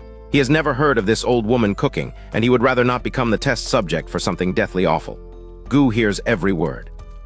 While the women begin cooking, Lu Chen returns to the Saint Silk with unmistakable enthusiasm. Both know that look. Su sees nothing wrong with an older sister wearing black stockings for her younger brother. Gu is far more embarrassed, but privately grants the little pervert one future exception. Work proceeds absurdly fast. One pair is finished for the old woman. A moment later, another is finished for Su Lian. Gu grits her teeth at his inner announcement. Of course, he did not forget Su. Even so, curiosity begins overcoming her annoyance. Breakfast survives the experiment. With Su's help, Gu completes the simple meal herself, and it looks genuinely decent. Rather than wait for Lu Chen to approach her about the stockings, she takes control, calls him to the table, and asks whether he made a share for her. The answer is already there in Lu Chen's finished work. He made one pair specifically for her. Gu hopes her white stockings will be ordinary rather than overly flashy. Whatever anticipation reaches her face, she buries it beneath a cool order. Stop staring. Eat before breakfast gets cold. Lu Chen takes one bite and freezes. This cannot possibly be Gu's first time cooking. It is far too delicious. She lowers her eyes and calmly tells him to eat more, refusing to show how eagerly she is waiting for the verdict that matters, his inner voice. A private verdict is even better. Lu Chen cannot believe how talented this old woman is. For once, his heart and mouth agree completely. Gu's mood lifts at once. Su may have helped, but Gu finished the meal with her own hands, and his honest delight makes the effort worthwhile. Pleased, Gu reaches to place another piece in Lu Chen's bowl. Then his next thought strikes. Great cooking, that figure, perfect for bearing children. She's the very model of a virtuous wife and mother. Gu's chopsticks stop in midair. The tender moment dies instantly. Halfway through the meal, Gu changes the subject with a flash of golden light. A transparent bottle no larger than a thumb appears in her hand. Inside rests one drop of golden liquid. She sets the extraordinary gift before Lu Chen and says, "Only take it. You can use it." Su Lian has already finished eating and is reaching for the plates. One glance at the bottle stops her cold. Horror spreads across her face. Lu Chen, meanwhile, has been licking his plate clean to honor Gu's first breakfast. He looks up with nothing but confusion. Lu Chen studies the lone golden drop and asks the obvious question. What is this? Gu Qingwan finally gives it a name. Imperial Heart Essence Blood. Lu remains uncomprehending, while Su's horrified silence promises that this tiny gift is anything but ordinary. Imperial Heart Essence Blood. The name finally connects.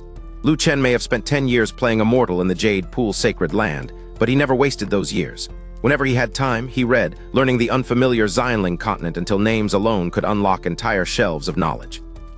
And what the name means is staggering. Calling it the most precious thing in the lower realm would be imprecise. Cultivation never permits a final, absolute best. Yet ask 100 cultivators, and 99 would still choose Imperial Heart Essence Blood without hesitation. Reason is brutally simple. Only a great emperor's bloodline can produce it, and even after reaching that realm, forming a single drop takes at least 10,000 years. Becoming an emperor already demands a near-impossible union of luck, strength, talent, and effort. Their essence is rarer still. There's another cruel limit. A great emperor has already placed one foot through the upper realm's door. With their talent, fully entering the Tao commonly takes only 7,000 or 8,000 years. They ascend before a later drop can form.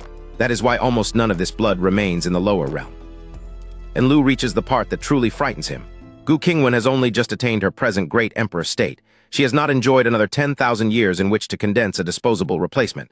The drop before him is bound to her own foundational essence. This is not spare wealth. Beside him, Su Lian has known from the first glance. Her shock has not faded once. Imperial Heart Essence Blood is most valuable to the great emperor who owns it, but that does not make it useless to anyone else. Far from it. A single drop can transform the ceiling of a crafted treasure. It can be used to forge divine artifacts or refine medicinal pills. Put this one drop into an emperor-grade pill, and the pill leaps directly to saint-grade. Yet even that sounds obscene to Su, who would squander Imperial Heart Essence Blood on one pill. In her judgment, no medicinal pill is worthy of it. Who searches for the only explanation that feels tolerable. Perhaps Lu needs it for something. A long-established great emperor who lives safely could eventually condense another drop after 10,000 years. The loss would still be immense but manageable. And if Lu truly needed hers, Su realizes she would give it too. And Gu speaks as though she has placed something insignificant on the table, and Su's attempted justification collapses. This is not a response to some desperate request from Lu. Gu chose to give it to him. That simple intention leaves Su stunned, and leaves Lu wondering why Gu would offer him something this personal. Gu had imagined a completely different scene. The anticipation on her face is the same hopeful trace she wore while waiting for Lu to praise her first attempt at cooking. She wanted him overjoyed, perhaps shouting like a child, perhaps burying her in the same beautiful, shamelessly sugary flattery he has used before. Who knows, those flowery speeches are exaggerated. That never mattered. If Lu launched into them now, at least she would know the happiness beneath them was real. She spent the entire night choosing what to give him and reached one uncompromising conclusion. A gift for Lu had to be the very best thing she possessed. Instead, Gu hears Lu's unfiltered doubts. He cannot reconcile this sacrifice with the relationship he thinks they have, and his mind treats her deeply considered gesture as something suspicious or needlessly excessive. The imagined praise vanishes. Grievance arrives first, then anger and resentment, all surging too quickly for even Gu to suppress. Lu finally looks up, ready to speak, and stops. Gu Qingwan's eyes are red. The expression confronting him does not resemble an aloof great emperor receiving gratitude. It looks perilously close to tears. His thoughts stumble from confusion to alarm. Why does she look like she is about to cry? Gu Qingwan's reddened eyes hide more than wounded pride. She spent the night choosing the finest treasure Lu Chen could actually use, only to hear him question whether they were close enough for such a gift. To her, he has not merely undervalued imperial heart essence blood. He has dismissed the care behind it. What would count as a good relationship to him, then? Must she imitate Su Lian and let him sleep with his head in her lap? Worse, Lu's private dismissal of the matter as trivial reaches the one person able to hear it. Gu's grievance flashes into fury. Something precious to her has become insignificant in his mind. Gu turns away with a cold snort. Either he wants it or he does not. Startled into action, Lu immediately stores the imperial heart essence blood, puts on a cheeky grin, and declares that he has dreamed of owning something so precious. He thanks his grandmaster profusely. Gu sees only a greedy hypocrite, but at least he accepted it. With Lu scheduled to compose music with Su Lian, Gu sees no reason to remain and stands to leave. Annoyance makes her parting shot sharper. He should not bother cooking lunch for her, because she will not return. Lu finally reads the situation correctly. His earlier lack of enthusiasm wounded someone who had offered him her best. Lu can empathize. He would also feel slighted if he offered someone a treasure and received indifference. Gu, meanwhile, grinds her teeth and waits for words she cannot even name. Ordinarily, anyone who rejected her gift could simply get lost. Yet since coming to Shenyun Peak, this little brat seems able to generate an endless supply of anger in her. Lu does not offer an elegant apology. Instead, he casually claims that he developed a new flavor of candied hawthorn that very morning. Gu turns around almost before he finishes. Her beautiful eyes sparkle, her anger temporarily displaced by one urgent question: what flavor? Lu raises an eyebrow and gives her one word: kiwi. The mere sound of it makes Gu's heart jump and her breathing quicken. She has not tasted it or even seen it served, but it already sounds delicious. Lu watches the transformation with a smugness that confirms he chose his bait perfectly. Lu's thoughts crow that this little thing never stood a chance. He has 10,000 ways to bring her back for lunch. Gu hears every word. Her excitement freezes, then a blush rises across her face. She hates how thoroughly he has her measure, yet she still agrees to return and makes it clear that he had better produce the promised kiwi candied hawthorn. Food gambit solves lunch, not the hurt beneath it. Lu tries to show that he truly cares, but his first attempt comes out absurdly. Does Gu feel unwell or perhaps tired from standing? Gu shakes her head in confusion. She's a great emperor. Standing cannot possibly tire her. Lu hurriedly changes direction. Since today was Gu's first time cooking, perhaps she burned her hands. He asks to inspect them, adding that hands so delicate and beautiful must not be scarred. The compliment is sincere, the medical logic is not. Gu's bewilderment only deepens. Gu finally states the obvious. She is a great emperor. How could ordinary cooking burn her? What is he talking about? Is he sick? Lu falls silent, realizing that his second question sounds no saner than the first. For a moment, neither of them knows how to continue. Gu understands, or thinks she does. Lu must be trying to show goodwill in his own clumsy way. A gentle smile replaces her anger. At least he has a conscience, and apparently she's very easy to coax. Tilting her head, she says she knows he understands his mistake and will let him off this once. Lu stares. His concern was real, but no apology was intended. Where he demands, did he go wrong? Lu Chen's challenge leaves Gu Qingwan speechless. Only then does he realize how badly it landed. He instantly backpedals. Yes, of course he was wrong. Unfortunately, his face makes one thing obvious. He still has no idea what he is admitting to. Through gritted teeth, Gu tells him to say what he actually wants. Lu Chen falters and insists it is nothing. She waits, but he still cannot explain. At last, she purses her lips and warns that if he has nothing to say, she really is leaving. By the pond, Su Lian has watched the entire failure while washing dishes. She shakes her head. For all Gu Qingwan's power, she can be remarkably dense. Before Gu can take another step, Su is suddenly standing in front of her. Gu steps back and demands to know what Su is doing. Su only smiles, reaches out, and lands a sharp slap on Gu's bottom. Gu erupts. A longsword flashes into her hand, but before she can finish her threat, Su turns calmly toward Lu Chen. With perfect innocence, Su tells Lu that his grandmaster's bottom appears injured and asks whether he wants to examine her. Lu stares for one beat, then understands the gift she has handed him, an excuse to check Gu's condition without explaining his embarrassing concern. Soon Gu is reclining on a lounge chair and Lu squats honestly at her side. He takes out a silk handkerchief prepared in advance, lays it over her wrist, and checks her pulse through the cloth. His concentration is careful, respectful, and completely serious. Su stretches out on a second chair and watches with open curiosity. Given how close Lu and Gu already are, what could he possibly be unable to say directly? His elaborate excuse has made the hidden reason more suspicious, not less. Gu suddenly remembers an earlier thought she overheard from Lu. He would treat her again only after they became truly close and their relationship was genuinely good. Now he is here, focused on her pulse. Has he finally acknowledged that closeness in his own heart? At once, Gu's resentment vanishes. Perhaps she is simply easy to satisfy where Lu is concerned. Watching him work so intently means more than any apology, kind word, or polished speech. This is practical care, and to her it is proof enough. After a while, Lu removes the handkerchief. His conclusion is exactly what he expected. Nothing has changed. Gu's hidden condition is still there. The tenderness of the moment cannot solve it, so his attention turns immediately to treatment. Lu decides to try medicine first. If it works, the problem ends cleanly. If it does not, he will have to use that special method. Their relationship may be good now, but the people of this world have never seen such treatment, and Gu might still explode. Lu produces the pill, nervous despite his preparation. It is the same medicine Gu saw before, but he has deliberately changed its color and shape. Surely she will not recognize it. And even if she does, he reassures himself he has an excuse ready. Gu notices that the pill does not look the same as last time, while Lu's nervous thoughts betray how deliberately he altered it. Instead of exposing him, she softens. This little rascal even thought of that. His clumsy secrecy only makes his concern feel more considerate. Su looks from their solemn faces to the pill in Lu's hand and recognizes it. Saint Grade.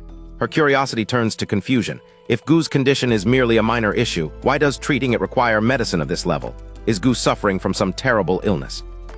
Still holding the disguised Saint Grade pill from Lu Chen's outstretched hand, Gu Qingwan calmly asks, "Do I eat it directly?" He says yes.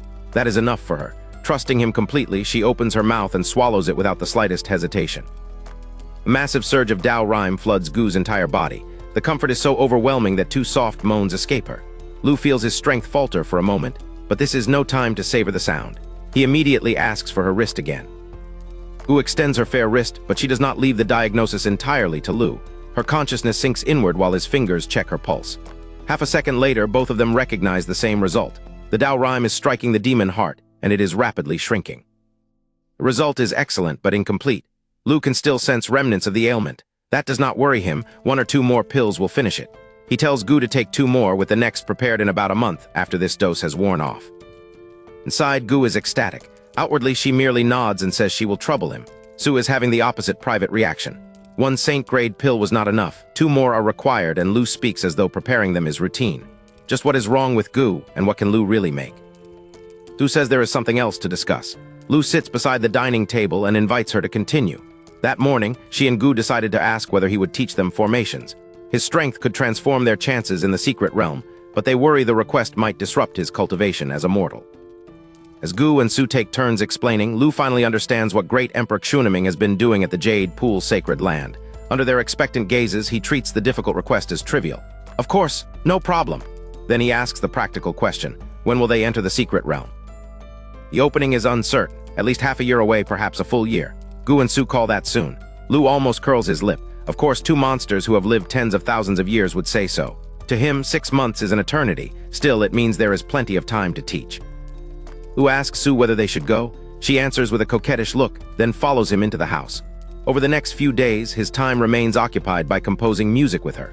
Only after that stretch of close collaboration does the promised formation instruction take over the courtyard. First sight of this classroom is absurd. Gu and Su each occupy a rocking lounge chair with their long, fair legs crossed. Tea and snacks wait on the little table between them. Lu alone stands, facing them like a proper instructor, with a small board of formation diagrams behind him. After an entire morning, Lu has one verdict: pathetic. These two lie before him like pampered lords while he does all the work. He can overlook that much. Their legs are exceptionally long and beautiful, so he counts the view as a small perk. The real problem is that nothing he teaches is getting through. Lu has lectured for the whole morning and is close to breaking down. To him, this is only a tiny amount of basic material. How can it possibly be so difficult? Yet Gu and Su still have not learned it. Standing before the crowded board, he can only scream the question inwardly. How can you still not understand? Formation lesson has lasted all morning, but Lu Chen's students still understand absolutely nothing. Not one principle, not one basic concept. Gu Qingwan and Su Lian remain in their rocking chairs before the crowded board, while their exhausted instructor struggles to accept that none of his teaching has landed. His throat is dry, his mind is collapsing, and the two great emperors look absurdly comfortable. Lu can only console himself with one vicious thought. If a pseudo-expert like Qingwan taught them for 3 days and succeeded where he failed, he might as well stop calling himself Lu Chen and become Dio Chen. Women are frustrated too. Gu has a foundation in formations, yet Lu's concepts resemble nothing she has encountered. Su has even less to build on. They are trying in earnest. The material is simply monstrous, knowledge that even the upper realm true immortal Quniming failed to unravel after 100 years. Gu needs no guesswork. Lu's complaints sound directly inside her mind. Su cannot hear that secret voice, but his face says enough. Both women become afraid to ask another question. If they push him any further, he may truly abandon the lesson. Lu forces a kind smile and searches their faces for understanding. Lu stops expecting a miracle and makes a cold calculation. At this pace, understanding even a fraction of the material will take them 2 or 3 years. The secret realm will have opened long before that. However diligently Gu and Su study, this teaching plan cannot meet the deadline. There is an obvious solution. Lu can go with them. Instead of leaving Gu and Su to struggle through years of self-study, he can enter the secret realm and guide them directly. To him, that is safer, faster, and far more useful than repeating a lesson neither woman can follow. Gu's answer is a cold, non-negotiable no. Su, normally the one most likely to indulge Lu, joins her without hesitation. Absolutely not. Their unanimity catches him off guard. Annoyed, he demands an explanation. If his knowledge can protect them inside, why insist on facing the grand formation alone? While washing vegetables, Su softens her voice but not her answer. This secret realm is not a place for playing. Its level is beyond anything either sister has encountered, so they must test its dangers themselves first. If another opportunity comes, she promises, then they can consider taking Lu. Gu has no interest in softening it. If Lu loses an arm or a leg, does he imagine they will not be heartbroken? Taking him also risks exposing the strength he hides while playing immortal. Yet beneath that concern lies a profound misread. Despite his alchemy and swordsmanship, both women still doubt his direct cultivation is high enough. Su backs Gu with one final reassurance: they are great emperors. What could possibly happen to them? Lu sees that neither woman will bend. Fine, if they refuse to take him, he cannot be bothered to go. He curls his lip, drops back into the chair, and begins playing dead. Time passes and lunch is almost ready. Then the courtyard light changes. This is no gathering storm. The world itself seems to lose its color. The sun turns gray. The clouds turn gray. Even the clear azure sky drains into lifeless monochrome. Lu rises from his sulk, unable to explain what he is seeing. Before Lu can make sense of the gray heavens, an ancient bell strikes. Dong. More tolls roll across the colorless world. Shock appears on both women's faces as recognition arrives. This is no random omen. The death knell announces one fact to all of Nanking Prefecture. The human emperor has passed away. The ancient knells keep rolling across Shenyang Peak. Beneath the drained, gray heavens, Lu Chen, Gu Qingwan, and Su Lian all understand the same terrible announcement. The human emperor of Nanking Prefecture is dead. For Gu and Su, the news brings little visible grief. Both have lived for tens of thousands of years and watched even their own kin pass away. Gu simply turns back to the wok and says they must go to the imperial city. Su sets aside the prepared plate and frowns. The imperial family has treated Qiansheng Mountain well, and now it will need help. She already knew the human emperor was failing, but his death has come far sooner than she expected. Danger has a name. Su expects Wandan Pavilion to promote Prince Jing for the vacant throne. If he becomes human emperor, he could use imperial authority to obstruct their plans for the secret realm. Their expedition now depends on a succession struggle. Gu asks whether Wandan Pavilion has truly become so powerful. Su gives a cold laugh. Gu's 10,000-year seclusion left a vast blind spot. Wandan Pavilion quietly became the strongest practical force, and nearly every other leading sect has joined its side. Yet strength alone does not decide the prefecture. The imperial family formally stands above every sect because it has people in the upper realm. Its purpose is mediation. When one local power becomes overwhelmingly dominant, the throne prevents everyone else from being swallowed or suppressed. Gu understands the rule through Gu herself. At Jade Pool's ancient peak, no ordinary power could have stopped her from destroying Qiansheng Mountain. But Gu was never inclined to exterminate a sect. Beneath her distant, deity-like bearing, she could still seem unexpectedly young and human. Gu's temperament was only the first restraint. The imperial family was the second. It would not have allowed Jade Pool to act without limit. That old intervention explains why Su does not see the throne as ornamental and why Qiansheng Mountain remembers its favor. Final guarantee comes from above. Once every 10,000 years, the upper realm sends a true immortal to protect the imperial family. That guardian turns mediation into deterrence. Even the strongest lower realm faction must think carefully before challenging imperial authority. As Su brings the dishes to the table, Lu asks the question that matters to him: how long will this take? At least a month, Su says, and perhaps longer once they see the situation. Lu stretches his disbelief into one wounded sound: a whole month. Su giggles and asks whether he would rather come with his big sisters. That is exactly what Lu wants. He has been restless for years, yet his master never takes him sightseeing, and Jade Pool's disciples only leave on missions. The imperial city sounds lively and safe behind two great emperors. Before Lu can celebrate, Gu refuses. Not him. He is too improper and might break the rules. Lu protests at once. Improper how? The question catches Gu off guard because his behavior is actually dependable. It is only his private thoughts that make him seem incorrigible to her. Gu's silence hides the real objection: safety. The funeral will draw every important local power, along with representatives from other prefectures' imperial families. In the middle of a contested succession, bringing Lu would place the mortal she protects inside a gathering crowded with unknown dangers. Last dish reaches the table, but Gu offers no answer. Lu recognizes that another protest will not win this argument. Aggrieved, he lowers his head and becomes conspicuously silent. Lunch begins with his place on the imperial city journey still undecided. Lunch continues where the last argument ended. Lu Chen, tired of talking and still waiting to learn whether he may travel, keeps his head lowered and eats in determined silence. Beside him, Gu Qingwan and Su Lian turn to the succession awaiting them in the imperial city. Gu asks why Prince Jing's seizure of the throne would not draw intervention from the imperial clan's true immortal. Su answers immediately, this is a lower realm affair. The upper realm has no right to interfere in Nanqingjian Prefecture's internal succession. Deeper problem is paperwork. Before falling ill, the human emperor issued no formal final decree. He merely mentioned his wishes a few times. Only a handful of ministers heard them, and every one of those ministers is now keeping silent. That silence leaves Prince Jing an open path. Even if he takes the throne, the act will not technically be usurpation. The human emperor fell into a sudden coma more than a month ago, and Wandan Pavilion is now strong enough to bring nearly the entire imperial clan behind its candidate. Who does not pretend they can reverse the whole tide. Their achievable move is delay, keep Prince Jing from being enthroned until the secret realm opens. If they can enter it safely first, the succession can become someone else's problem. The strained silence breaks through a tiny gesture.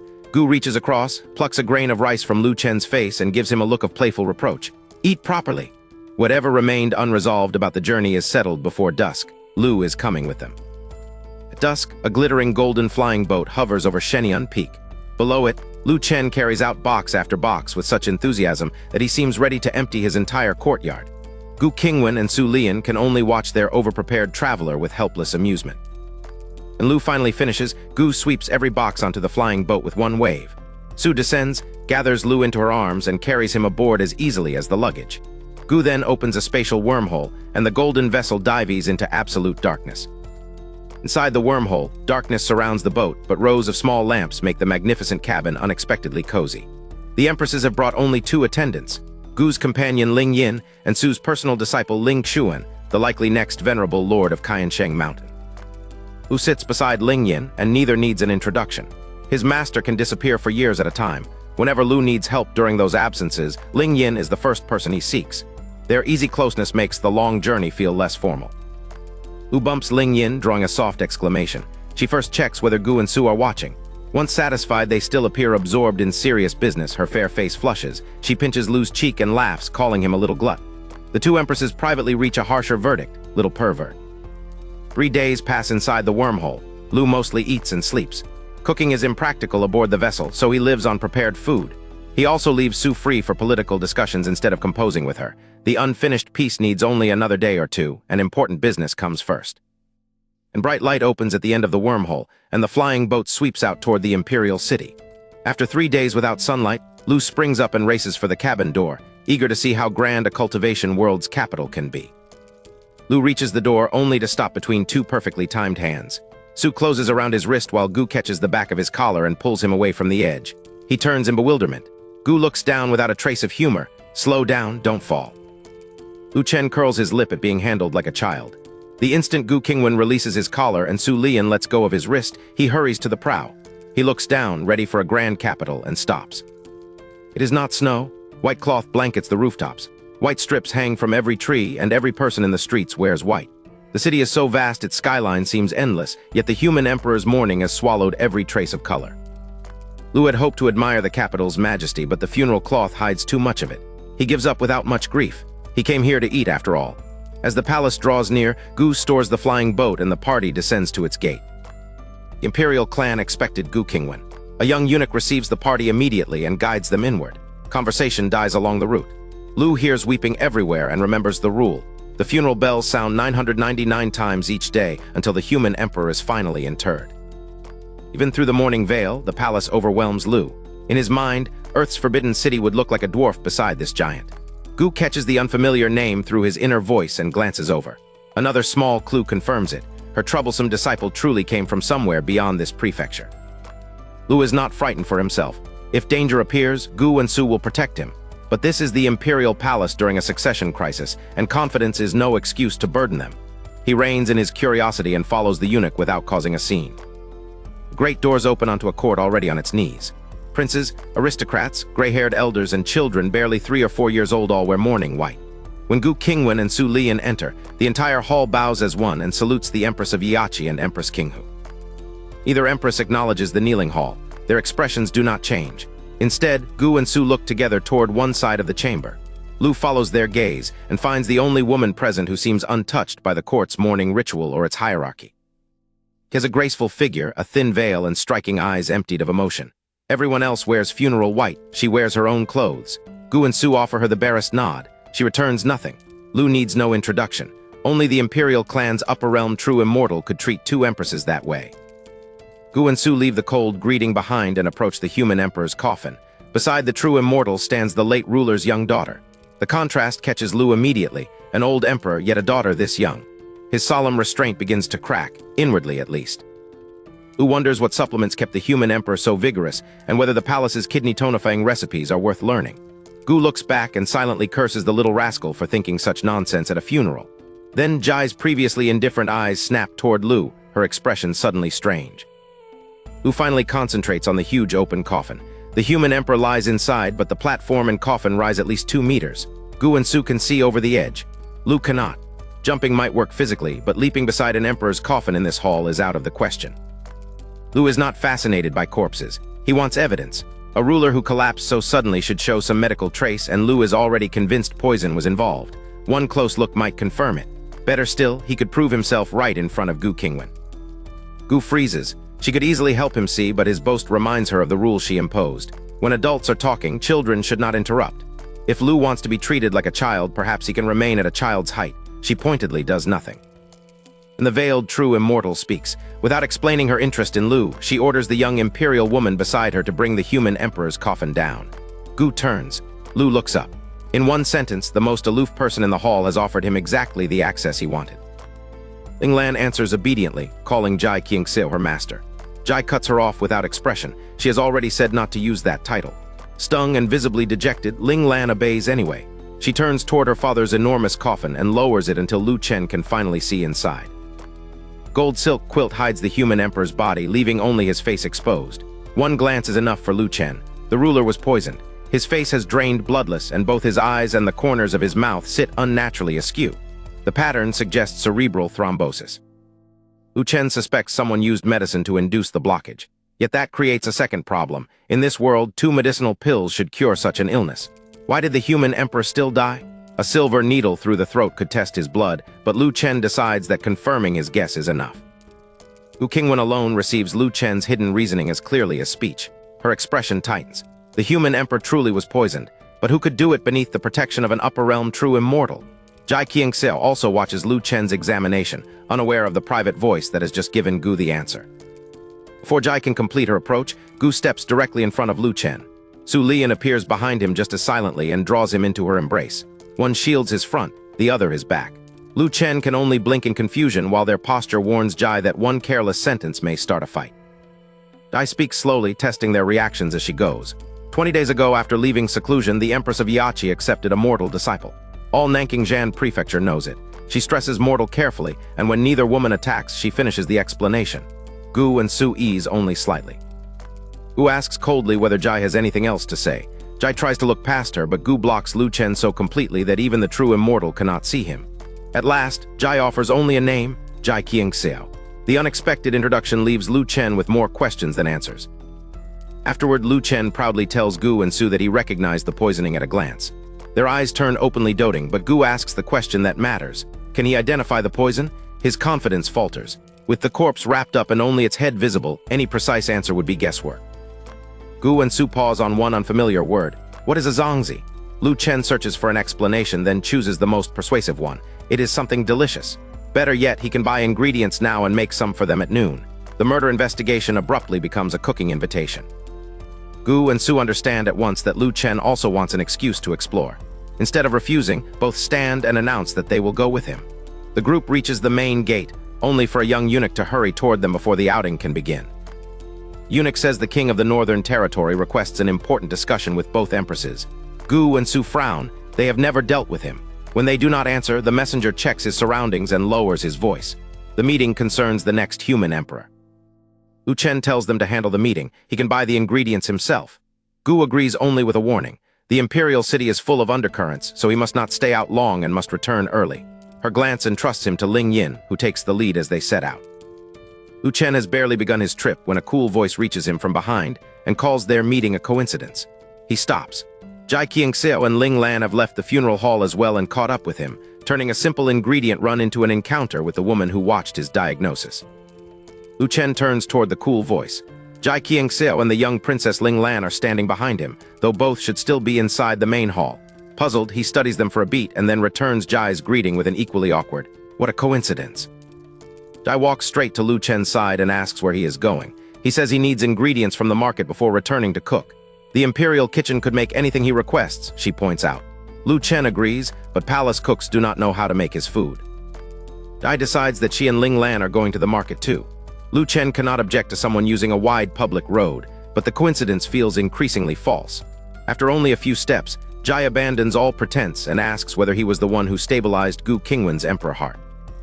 Jai answers with chilling simplicity. Nothing in Nanking Prefecture escapes her notice. When Gu Qingwan emerged from seclusion, her unstable emperor aura swept the entire prefecture. Others may have missed what it meant, but an upper realm true immortal did not. Gu's present stability points directly to Lu Chen. Jai wants that same medical insight applied to the dead human emperor. Lu Chen refuses to pretend certainty. A poison without distinctive signs cannot be rigorously identified from a guess, and the golden silk quilt exposed only the man's face. With so little evidence, Lu Chen cannot tell her what killed him. Asked how certainty could be reached, Lu Chen thinks it through. First, the golden silk quilt must be lifted for a thorough full-body examination.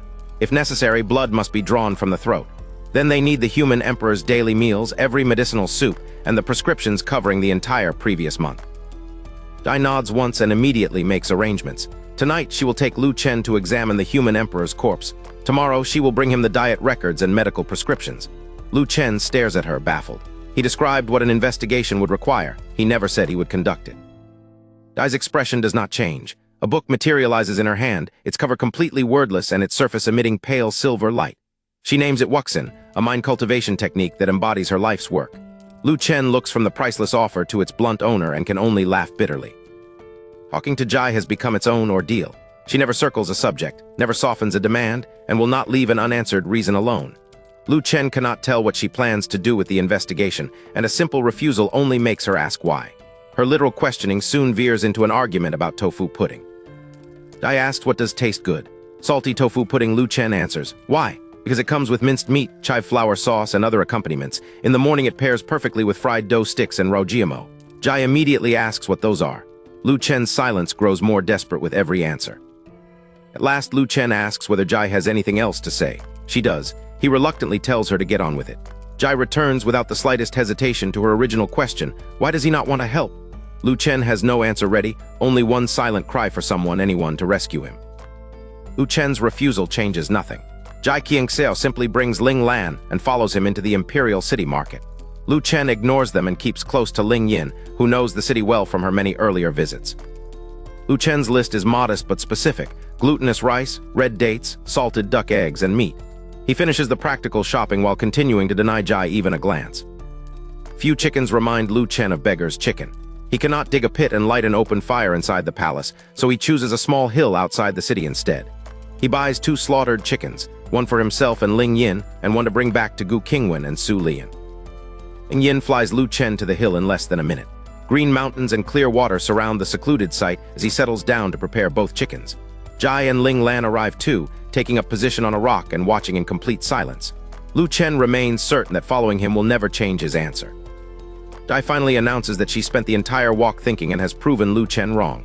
He claimed to dislike sweet tofu pudding without a reason, yet eventually said it tasted bad. That is a reason. Therefore, his refusal must have a cause too, and unless he explains it, she cannot find and solve the real problem. Threat of another speech finally defeats Lu Chen. He admits the truth. Whatever Jai intends has major consequences, and he will not create trouble for Gu Qingwan or Su Lian. They treat him like family. He cannot protect them with strength yet, so the least he can do is avoid holding them back or adding to their burdens. Lu Chen tries to turn the explanation into empathy. Suppose Jai's own father had exhausted himself working for her. Would her heart not ache, and would she still bring him more trouble? Jai pauses long enough to remember, then shakes her head. Lu Chen relaxes, certain that the lesson has finally landed. Jai's answer destroys that relief. She does not know whether her heart would ache, because her father is the human emperor and never needed to do farm work. Lu Chen shoots to his feet and shouts that he meant the principle, not the occupation. Fine, forget her father. Surely she can remember a caring mother. Before Lu Chen can finish describing lessons, soup, summer fans, and winter quilts, Jai shakes her head again. She has no memory of her mother. Jai was raised with the other imperial children by a wet nurse, and when she was 4, her father had her mother torn apart by 5 horses for an affair with a guard. Lu Chen can only apologize for speaking carelessly. Jai blinks and asks why he is apologizing, which somehow makes the moment worse. He waves the question away and searches for one last dependable bond. Someone as powerful as Jai must have had a master who patiently guided her when she first entered cultivation. Jai stops him before he can finish. She has no master. Lu Chen stares up at her, stunned once again. His grand lesson about protecting family has now collided with a woman whose father offers no useful comparison, whose mother vanished from memory in blood, and whose cultivation provides no mentor to cherish. Still stranded in the same impossible lesson, Lu Chen tries every bond he can name. Friends? Jai Qingxiu has none, a pet, never even a plant. No, each flat answer leaves him staring harder at the veiled immortal on the boulder. He finally demands to know how she endured tens of thousands of years, or what living even means to her. Jai thinks with complete seriousness. She cannot simply die, can she? For one dangerous instant, the answer sounds reasonable, until Lu Chen realizes she has dragged him completely off the point. Powerless against Jai's logic, Lu Chen stops talking and squats beside the fire. 20 minutes later, he extinguishes the flame, then lets the charcoal smother the food for another 10. At last, the 2 mud-sealed chickens are ready. Lu Chen puts one whole chicken into his spatial bag for later. He taps the other shell with a wooden stick. The mud splits, lotus leaves emerge, and rich roasted meat mingles with their fresh scent. On the boulder, both Jai and Ling Lan visibly swallow. The opened chicken becomes a shared meal. Lu Chen eats with Ling Yin, who has known him throughout his 10 years on Shenyang Peak, but has never tasted his cooking. Her eyes shine as she praises it again and again, giving its cook exactly the satisfaction he hoped for. Halfway through, Lu Chen sneaks a look at Jai and Ling Lan. They ate so quickly that only bones remain, and now both are sucking those bones to preserve the flavor. He curls his lip, then calls out that there is still more if they want it. Jai's bleak answers have left Lu Chen feeling sorry for her, absurd as pitying an upper realm true immortal seems. He is soft-hearted but not careless. Food costs him little. Investigating the death could entangle Gu Qingwan and Su Lian, so that request remains non-negotiable. Helping Su Lian before mainly troubled Lu Chen himself, and he admits involved a few other motives. Only the final fragment of her song remains, and he wants to finish it soon. This case is different. Its consequences would reach both Sister Su and his old ancestor. And Jai finally explains what failure means. If the exact poison cannot be determined, the human emperor's death will be ruled natural. Once the funeral concludes on the 20th day, the court will choose a successor, and Prince Jing is the man who will take the throne. That accession would not leave Lu Chen's family safer. During the upcoming secret realm, Prince Jing would bind Jade Pool's sacred land and Qiansheng Mountain with restriction after restriction. The danger Jai describes points straight at Gu Qingwan and Su Lian, the very people Lu Chen meant to protect by refusing. Jai's alternative is brutally simple. Prove poisoning and she can kill Prince Jing. Afterward, Ling Lan becomes the new human emperor. Ling Lan nods eagerly and promises to take revenge, then hurriedly repairs the phrase to repay Lu Chen and his companions. Lu Chen immediately spots the gap. Why would evidence of poisoning automatically justify killing Prince Jing? Jai answers with serene certainty, Prince Jing must have done it. That is an accusation, not proof, but Lu Chen knows the broader danger is real. Gu Qingwan and Su Lian never hide their political discussions from Lu Chen. He has heard them worry that an enthroned Prince Jing would obstruct both Jade Pool's sacred land and Qiansheng Mountain. Jai's accusation remains unproven, but her warning fits a threat Lu Chen already knows. Lu Chen stares at Jai with a strange expression. If the investigation could protect Gu Qingwan and Su Lian, why did she not say that first? Why waste all that time on arguments that meant nothing to her? Jai looks up and gives the gravest possible answer. She forgot. Jai Qingxiu has just admitted that she forgot to mention the one argument capable of changing Lu Chen's mind. He stares at her, bewildered. How could anyone forget that Prince Jing's rise would threaten Gu Qingwan and Su Lian? Once the shock passes, Lu Chen asks if they should go soon. Jai shakes her head over her meal. Mourners are entering the spirit hall at every moment. The safer opening comes at midnight when she will wait beneath Chenghua Gate. Lu Chen tests the plan from every angle. His part sounds simple: prick the late emperor's throat, draw enough blood to identify the poison, and leave everything afterward to Jai. It helps the two women he cares about and should not expose him to trouble. Yet one detail keeps bothering him: the people in charge. Jai abruptly adds another condition: Gu Qingwan and Su Lian must not know. Lu Chen immediately asks why. Jai, having finished her half portion, turns toward him, but instead of answering, she asks whether he has any more chicken. Once fed again, Jai explains that Gu Qingwan and Su Lian dote on Lu Chen too much. If they learn he intends to tamper with the late emperor's body, they may refuse to let him take the risk. Lu Chen cannot dismiss that reading. Concealment may be the only way the useful plan survives. Lingyan understands exactly what Lu Chen is thinking and quietly weighs whether to inform the old ancestor. Jai glances over and asks, in the same faint voice, whether they should kill her to silence her. Both listeners freeze. Lingyan eventually agrees to keep quiet, not from fear, but because her own judgment says the plan is best. Near noon, Lu Chen gathers the soaked glutinous rice and marinated raw meat, then leaves the remaining chicken with Jai and Ling Lan. Ling Lan sweetly thanks her departing brother and sister. Jai never even turns around. Her farewell is only a final reminder: midnight beneath Chenghua Gate. By the time Lu Chen and Lingyan reach their palace residence, Gu Qingwan and Su Lian are already back. Both women greet him with smiles and ask where he went to play for so long. Their warmth immediately proves Jai's point. These are precisely the people most likely to forbid his midnight risk. Lu Chen does not blush or hesitate. He places the beggar's chicken on the table and says he suddenly remembered a dish, so he ran outside the city to make it for them. The explanation is plausible because the gift is real. The same meal that won over Jai now conceals his agreement with her. As the conversation turns back to Lu Chen and Su Lian's unfinished musical undertaking, he sees no reason they cannot continue inside the residence. If the sound is the problem, he suggests surrounding them with a spiritual energy barrier so no one else can hear. Gu looks away, her face turning rosy. The late emperor once treated Qiansheng Mountain kindly, she explains. During his funeral, she cannot bring herself to do that sort of thing inside his palace, even if a barrier would hide every sound. Her refusal is not aimed at Lu Chen. It is an act of respect. Lu Chen accepts the objection and proposes going outside the city instead. He remembers the beautiful mountains, clear water, and numerous little woods around the place where he cooked. Would one of those secluded spots satisfy her? The rosy color on Su's face spreads all the way down her elegant neck. Stammering now, Su asks him to wait a few days. There are still funeral obligations to handle. Lu Chen studies her answer, then agrees without pressing further. The music is nearly complete, he thinks, so there is no need to rush. He does not realize that Su's delay has nothing to do with unfinished work. In truth, Su Lian has known the music's ending perfectly for 2 or 3 days. Once Lu Chen supplied the beginning, the forgotten melody returned like an old song rushing back into memory. She's entirely willing to honor her promise.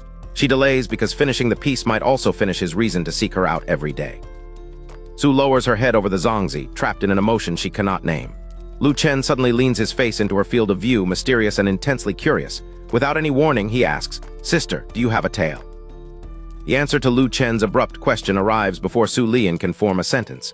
She shoots to her feet, her world-toppling face turning as red as an apple. The zongzi slips from her hand. All she can manage is a flustered, broken question. What exactly does he intend to do? Lu Chen, that reaction settles everything. There really is a tale. Excitement replaces caution, and he asks his sister to let him see it. The entire courtyard stares. Su can barely protest that something like that cannot simply be shown to another person, but Lu Chen bargains with complete sincerity. Only one look, no touching, and surely their relationship is not casual. Who finally admits that even little brother cannot see it whenever he pleases. It must be on a special day. The phrase only makes Lu Chen more curious. He has spent 10 years learning human affairs, not the private customs of the Fox tribe, so he immediately asks which day she means. Before Su can answer, pain catches him sharply by the ear and ends the interrogation. At midnight, Lu Chen slips from his room and closes the door without a sound. Only a few lamps glow in Su Lian's and Gu Qingwan's rooms, so he assumes both women have returned to cultivate. He tiptoes beyond the courtyard, ready to reach Chenghua Gate, then stops dead. This is an actual imperial palace, not a tourist site with helpful signs. He has no idea where the gate is. Soft voice behind Lu Chen points out the way. He turns to find Jai Qingxia waiting beneath the hazy moon, her thin veil back in place and her presence more mysterious than ever. Lu Chen instantly raises a finger to his lips, terrified that his old ancestor or sister Su might hear. Jai simply turns and starts walking. They cannot hear, she says. Following her, Lu Chen remembers that the absent-minded woman beside him is still a terrifyingly powerful true immortal. Even so, he asks whether Gu Qingwan or Su Lian might already have detected his escape. Jai explains the palace rule. Nobody may scout within these grounds using divine sense. Unless someone physically heard or saw him, he remains undiscovered. Lu Chen can finally breathe again. Two walk with little conversation. Jai is naturally quiet, and Lu Chen has learned that speaking with her can become exhausting. Yet the silence eventually turns toward the people he treats differently. Gu Qingwan and Su Lian may not have solved his problems for him. If anything, he is usually the one helping them. But that is irrelevant. He calls them family. Jai stops and asks the simplest possible question. What is family? Lu Chen considers it seriously.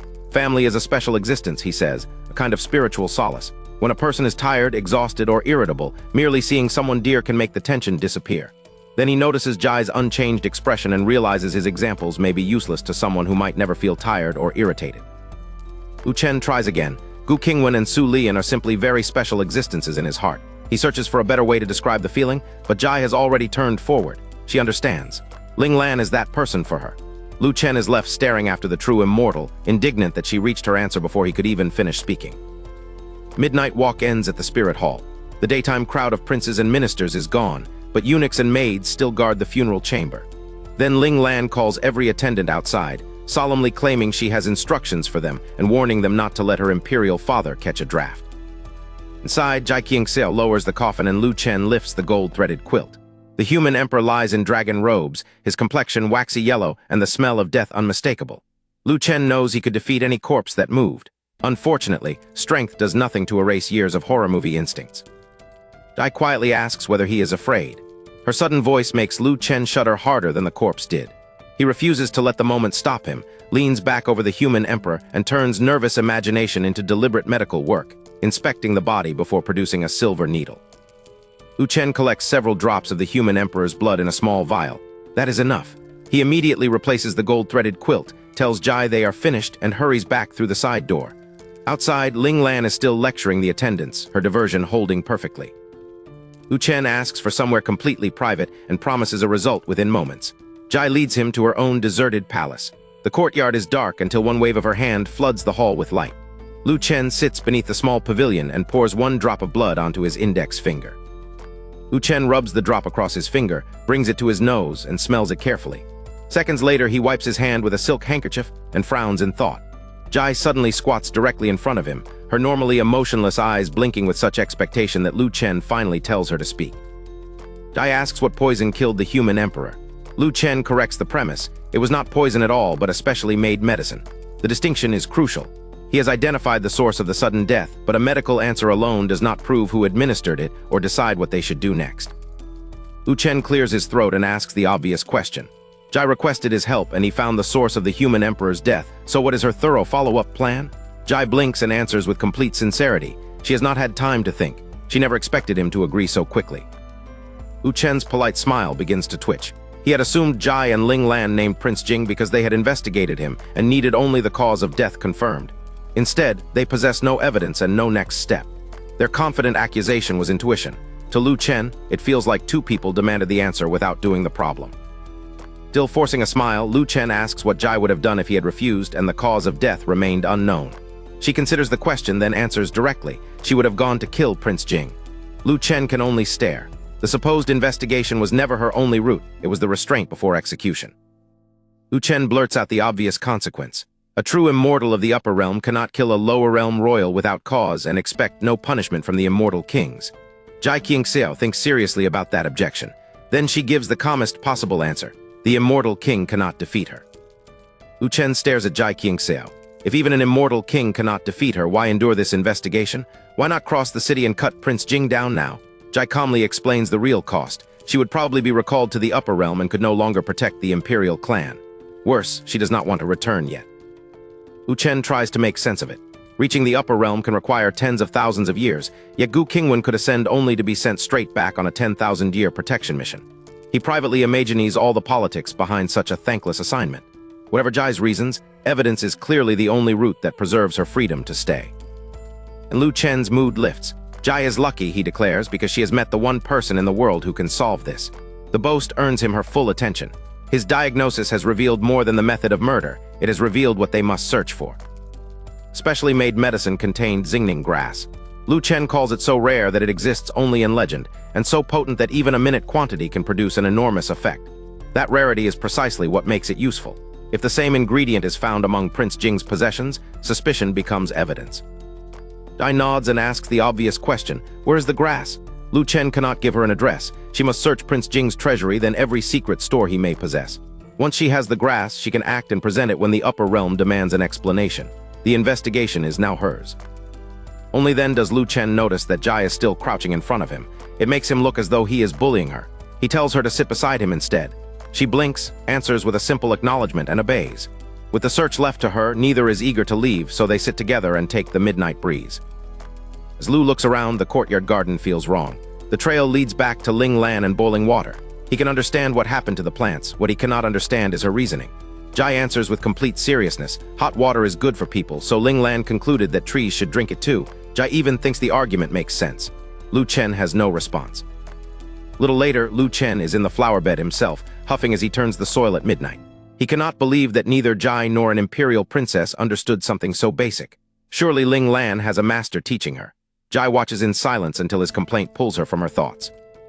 Jai explains that the human emperor had many children and once paid little attention to Ling Lan. Only after Jai's involvement did he give the girl a master. But Ling Lan did not want to learn, and Jai simply allowed it. Lu stops working, plants the hoe upright, and turns the full weight of his attention on her. Lu Chen tells Jai that this cannot continue. If Ling Lan is meant to become human emperor, placing someone so detached from reality on the throne could make trillions of lives suffer. She must enter the academy tomorrow instead of following Jai everywhere. Jai gives an airy agreement, so Lu keeps his stern gaze on her until the promise is clear. This is not advice she may quietly forget. Jai Qingxiao has finally agreed to send Ling Lan to the academy. Lu Chen lets out the tension he had been holding. If that dangerously sheltered princess becomes human emperor without learning how ordinary people live, then any future disaster in Nanking Prefecture will weigh on his conscience too. Normally, the imperial cabinet could keep the prefecture functioning even beneath a foolish ruler. But Ling Lan does not merely lack knowledge, she is detached from reality. If she stubbornly imposes some disastrous idea while Jai supports her, even the cabinet may be unable to stop her. The academy is not optional. Lu Chen begins tilling the soil and setting the plants back in place. At first, he intends to work silently. Then he looks at Jai standing beside him and changes his mind. Ling Lan is not the only person here who needs practical education. He will teach Jai how planting is actually done. Back at the Jade Pool Sacred Land, Lu could scatter seeds across his little vegetable patch without much ceremony. With Jai, he takes no chances. Every depth, placement, and movement is exact. He becomes more serious than ever, pouring everything he learned from Sheneng into a lesson on planting ordinary flowers. When the last plant is settled, Lu straightens and raises an eyebrow. Did she understand all of that? Jai nods with complete seriousness. She understood. Lu accepts the answer. He gives her the next simple task, water the plants, and casually demonstrates with his own ladle before following her toward the vat. Jai scoops up a ladleful, but instead of turning toward the flowers, she pauses.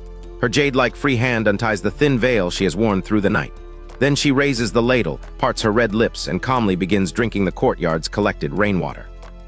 Lu freezes. What is she doing? Before Jai can take another drink, he lunges in and snatches away the ladle. Jai's usually blank face shows a trace of confusion. She answers the obvious. She is drinking water. Then, with perfect sincerity, she asks whether Lu wants some too. Lu finally blurts out that the vat contains dirty rainwater. She could get sick. Worse, she was the one who claimed people should drink hot water. Jai blinks and begins explaining that she has already ascended to sainthood. Illness cannot threaten her. To her, that settles the matter completely. Lu cuts her off. Whether the water can make a saint sick is not the point. People simply should not drink from a courtyard vat. Jai asks why. Lu struggles for an explanation she will accept, then falls back on authority. No means no. This time, she is not allowed to keep asking why. Lu tells Jai to fetch drinking water elsewhere. He considers the well, hesitates, and rejects that too as potentially unclean. Instead, she must return to the place where they ate beggar's chicken and fill a bucket from the mountain spring.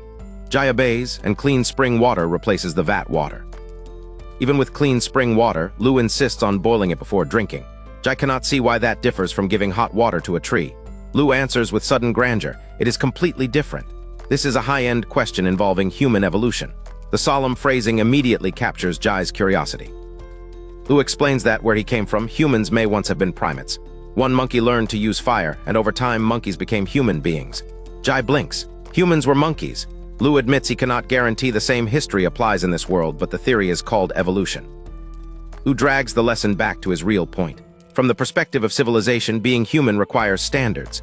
Boiling drinking water is one of them, otherwise they might as well still be monkeys. He tells Jai to boil her water from now on and simply listen to him. Jai nods earnestly and agrees. Jai says, however. Lu drains his cup and asks what remains. With the same earnest gaze, she returns to an earlier question. Why had he been afraid at the time? Lu stares at her, defeated. She truly cannot let it go. Flustered, he declares that he is going back to sleep and leaves.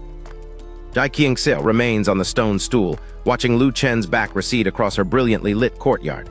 Something seems to hover behind her silence, but she never calls out. Lu walks through the gate as casually as though the awkward question between them is finished. Only a few minutes pass before footsteps return. Jai's galaxy-bright eyes lift, subtly brighter than before. Lu Chen walks straight toward her with a sheet of paper in hand. He had not forgotten the one practical detail she still needed. Lu explains that the paper records the appearance and characteristics of Xingning grass. Jai can use it to search when the time comes. He places it on her stone table and leaves for real. Jai lowers her eyes to the guide. The ink is still wet. 2 quiet days follow. Neither Lu nor Jai seeks out the other. Lu stays in his residence courtyard while Gu Qingwan and Su Lian spend each day meeting visitors, with Ling Yin and Ling Xuan accompanying them. The stillness feels strangely heavier than it once did. Lu had once endured 10 years of quiet without complaint. Now he understands the saying. He could have endured darkness if he had never seen the sun. Life with Gu Qingwan and Su Lian has accustomed him to warmth and noise. At least they still return for dinner every night. His thoughts return to Jai's investigation. Even if Prince Jing dies, Wandan Pavilion can simply elevate another pawn. The organization already holds too much of Nanking Prefecture. Jai's plan is useful, but the true problem is larger than the silly girl seems to realize. Calling himself a worrywart, Lu turns to the task he can solve tonight. He cooks alone, arranges the dishes, and sets out bowls and chopsticks on the courtyard's stone table. His timing is exact. As he finishes, voices and footsteps sound beyond the gate. Gu Qingwan immediately brightens and asks whether there is sweet zongzi tonight. Lu starts eating and mutters that she cannot have zongzi every day. She sits beside him, pouts her red lips, and counters with impeccable logic. If something is delicious, why not eat it daily? For once, Su Lian enthusiastically agrees with Gu Qingwan. Why should delicious food not appear every day? Outnumbered by 2 delighted empresses, Lu laughs, shakes his head, and promises to make sweet zongzi tomorrow. Both women light up, and dinner finally begins. Then the plates begin to vibrate. It is too slight and too rhythmic to feel like an earthquake. Bowls chatter against the stone while everyone stills. The sensation is stranger and heavier, as if some gigantic being is drawing closer to the imperial city. Disturbance lies beyond ground-level sight, and Lu Chen cannot fly. He needs one of the 2 great emperors to carry him up. Gu Qingwan understands the implication. A flush rises across her peerless face, but she hesitates for one moment too long. Su Lian does not hesitate. She lands directly behind Lu, wraps both arms around him, and launches into the air. Gu Qingwan watches them rise and gives a cold, jealous snort. By the time she decides what she wanted, Su has already claimed the position. Lu neither sees Gu's expression nor has time to enjoy the enviable softness at his back. The instant Su carries him above the rooftops, his attention locks forward. Beyond the imperial city, an impossible dragon-shaped silhouette is emerging into view. Lu recognizes what he is seeing, the proclaimed peak of wisdom in the lower realm, fusing humanity's greatest force with its greatest ingenuity. Desolate Dragon City's 15th perfected dragon-shaped mechanical beast, the desolate 15th generation machine. Its grand title is even bolder, the undefeated strongest combat body. Still held in Su Lian's arms, Lu Chen rises above the imperial rooftops. Gu Qingwan follows close behind. The instant the city stops blocking his view, the impossible dragon-shaped silhouette beyond the walls seizes all of his attention. The imperial walls stand only 10 or 20 meters high. The mechanical beast dwarfs them at 70 or 80 meters, and its vast body keeps climbing until the dragon head disappears into the ethereal clouds. This is the desolate 15th generation machine, publicly accepted as the lower realm's ultimate combat entity. Its reputation allows no rival and no exception. Nothing in this realm is supposed to be capable of standing against it. Its operation alone demands nearly 1,000 people. Worse, none of them are ordinary technicians. Every operator possesses strength comparable to an elder from a minor sect. Desolate Dragon City has packed the manpower of an army into one mechanical body. Then comes the true foundation of its power. 3 quasi-emperor-level magic cores form the primary source. Another 428 emperor-level cores drive the limbs, head, and tail. Smaller components consume tens of thousands of king-level cores. Those first 3 cores are shocking by themselves. Excluding Gu Qingwan and Su Lian, all of Nanking Prefecture has only about 5 quasi-emperors. Yet even this horde sustains full power for merely 3/4 of an hour. In that sense, it is almost a laughably short-lived champion. But Lu immediately sees the other side. If an energy reserve this absurd lasts only 45 minutes, then every minute, every second, must release power on a terrifying scale. Real machine is not sleek or futuristic.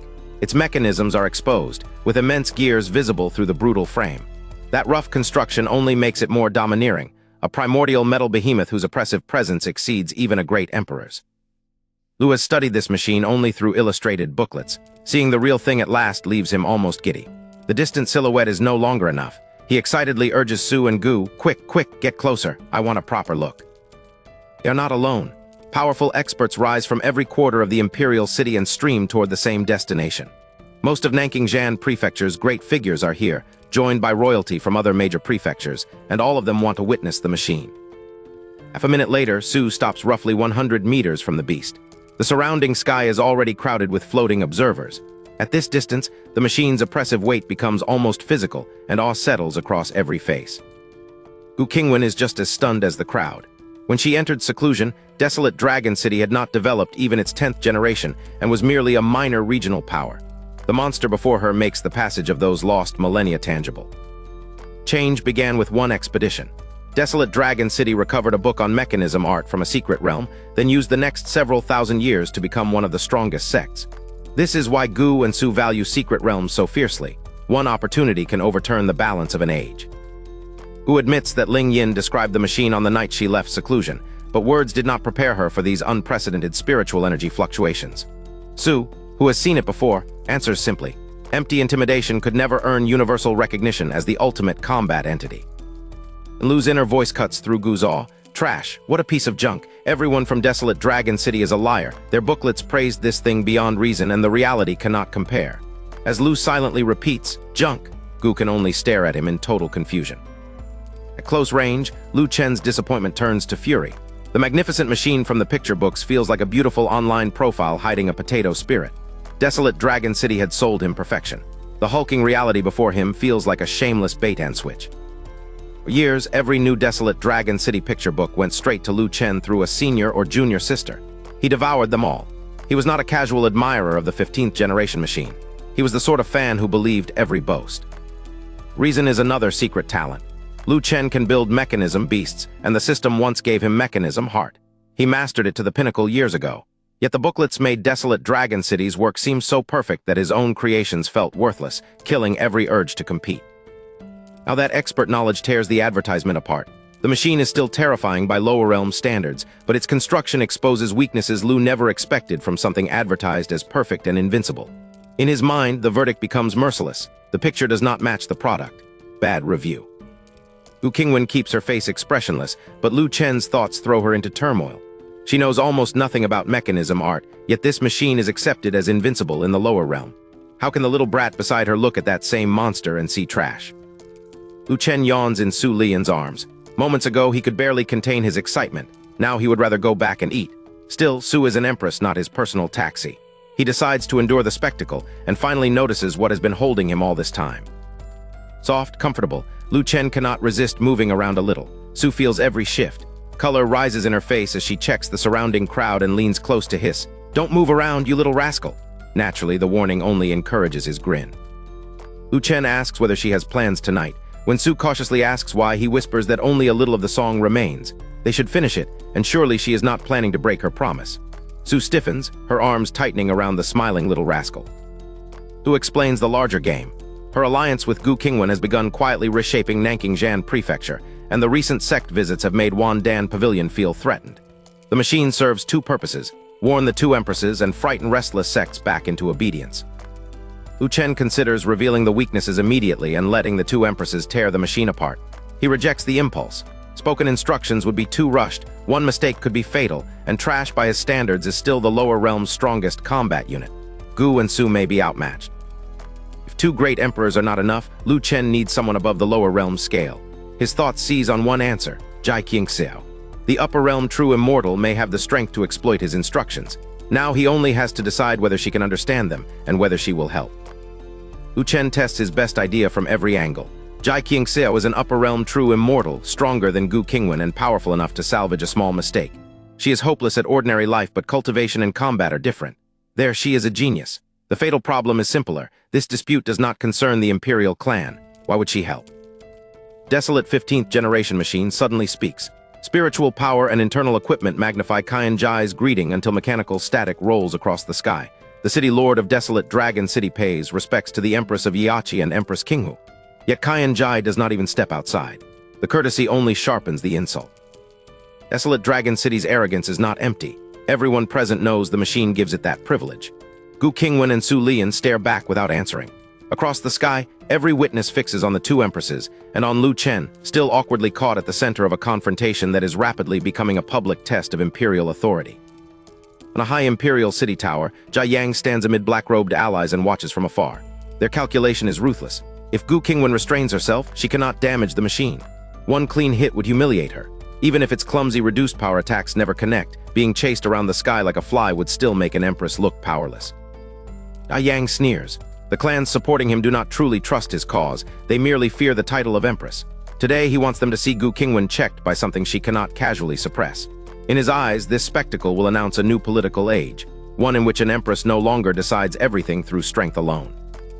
Battle reaches its breaking point. An engine-like roar surges through the desolate 15th generation machine. Embedded magic cores ignite one after another until light races across its enormous body. Spiritual energy then blasts from its joints and exposed gaps, and the supposedly inert behemoth feels suddenly, violently alive. Machine has not attacked, yet its activation alone tears across the outskirts. Airflow from the cores levels the nearby small mountain range.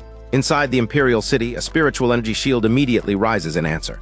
Beneath its light, the crowd can no longer pretend this is ceremonial intimidation. One exchanged blow could become a catastrophe. And City Lord Qian Jai appears before Lu Chen in person. She's an elegant adult woman with long hair casually tied back, a forceful face, and capable black clothes and trousers. A circular monocle rests over her left eye, its silver chain completing the air of a brilliant, uncompromising mechanism expert. Lu Chen wastes no time admiring her appearance. A brush and paper appear in his hands, followed by a wooden table from his spatial bag. He tells the stunned city lord that he admires her so deeply he wants her written name framed in his room. The sudden worship is shameless, specific, and just flattering enough to make her hesitate. Qian Jai has already identified Lu Chen as the extraordinary alchemist.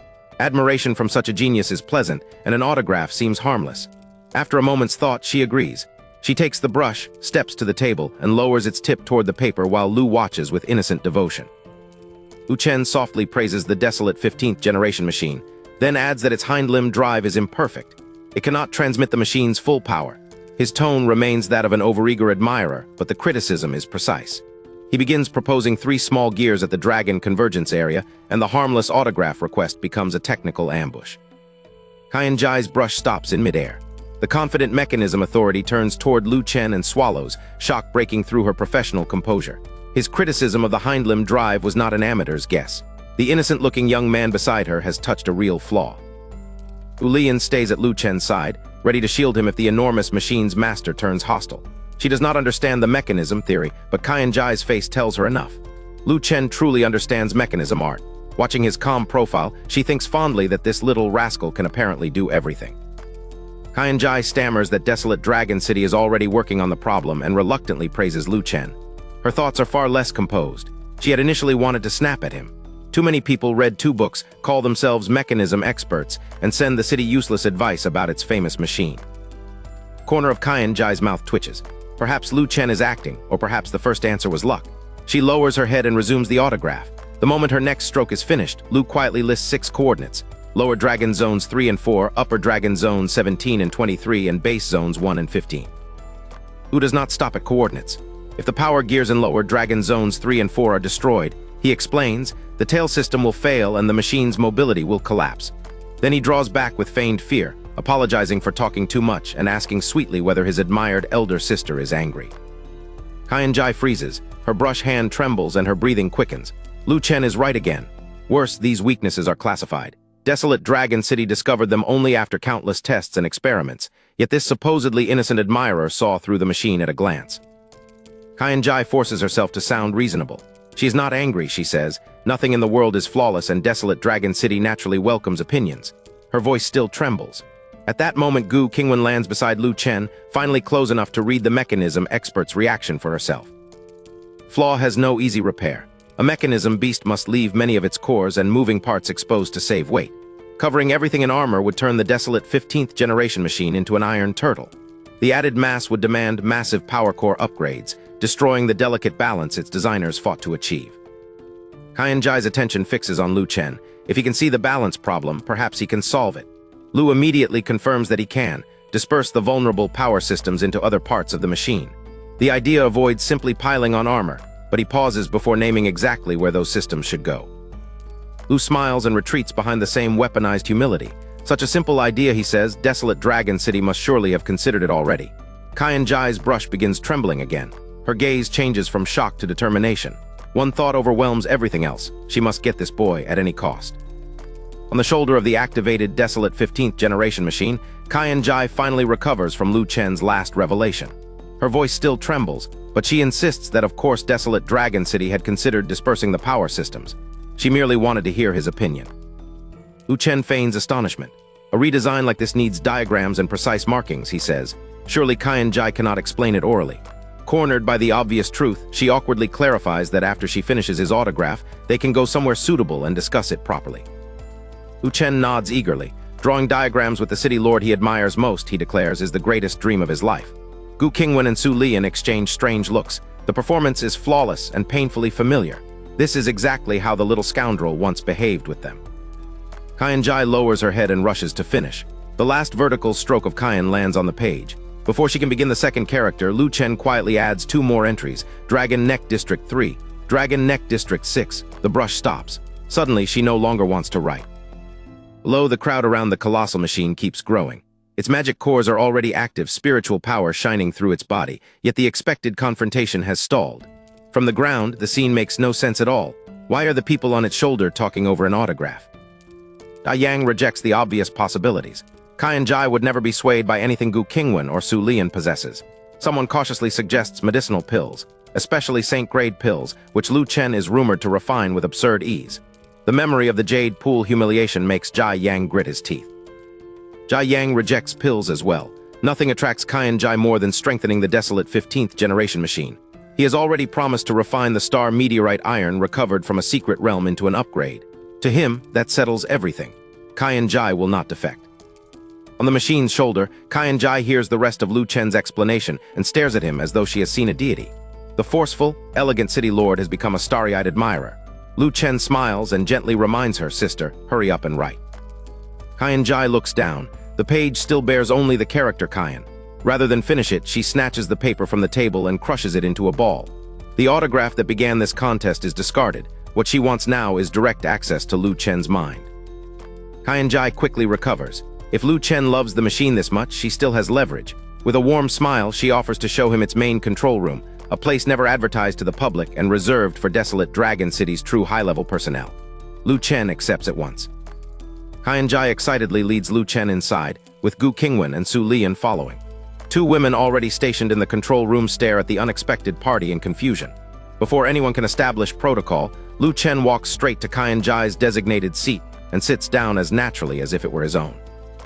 From Qianji's seat, Lu Chen abruptly asks whether the machine suffers excess spiritual power. Its massive body requires too many magic cores, yet those cores cannot be connected in series. The question lands like another diagnosis, revealing that he understands not only the machine's weak zones, but its internal power architecture. Lu Chen reaches the crucial word, so, and stops. Qianji leans toward him, waiting. So what? What is the solution? Her thoughts race while he lets the silence stretch. A playful trace reaches the corner of his mouth. Once again, he has given her enough truth to make the missing piece unbearable. Lu Chen pretends to catch himself. No, he cannot say any more. Qianji's composure breaks, and she demands to know why. His answer turns engineering into politics. If the desolate 15th generation machine becomes stronger, what happens to Gu Qingwan and Su Lian, the 2 women it was brought here to threat? Trap closes cleanly. Admit the machine is dangerous to the 2 empresses, and Lu Chen's solution disappears. Deny hostile intent, and desolate Dragon City's reason for standing against them collapses. Qianji and her people change posture at once, so abruptly that Gu Qingwan and Su Lian can only watch in astonishment. Inside the machine's restricted control room, Gu Qingwan and Su Lian stare at desolate Dragon City's people. Their expressions have changed so quickly that the 2 empresses cannot help feeling they have witnessed this same shameless maneuver before. Lu Chen raises an eyebrow and begins. Weren't you going to? Qianji cuts him off. Furious at an entirely convenient culprit, she calls the attack story nonsense, threatens to tear the rumor's author apart, and declares that they were only testing the 15th generation machine. Lu Chen asks whether a performance test truly needed to travel all the way to the imperial city. Qianjai nods with perfect solemnity. Desolate Dragon City rarely journeys far, she explains, so the human emperor's death made this an ideal outing. Her face is so earnest that Lu Chen almost believes her. And Lu Chen asks the only question that matters. When are they leaving?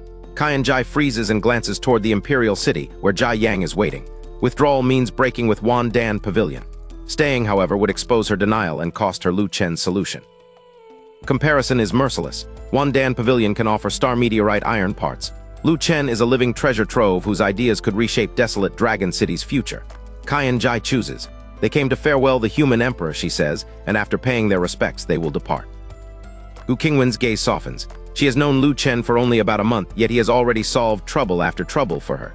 She was always the one who stood in front and protected others. Now this little rascal keeps protecting her, and to her surprise, the feeling is rather nice. Lu Chen does not notice her change. He asks whether the giant machine intends to remain parked at the east gate while people wait to enter. Qianjai answers at once, of course not, they are leaving now. Lu Chen rises from her command seat and she takes control to issue the orders. With the matter half resolved, Lu Chen finally breathes easier and studies the main control room properly.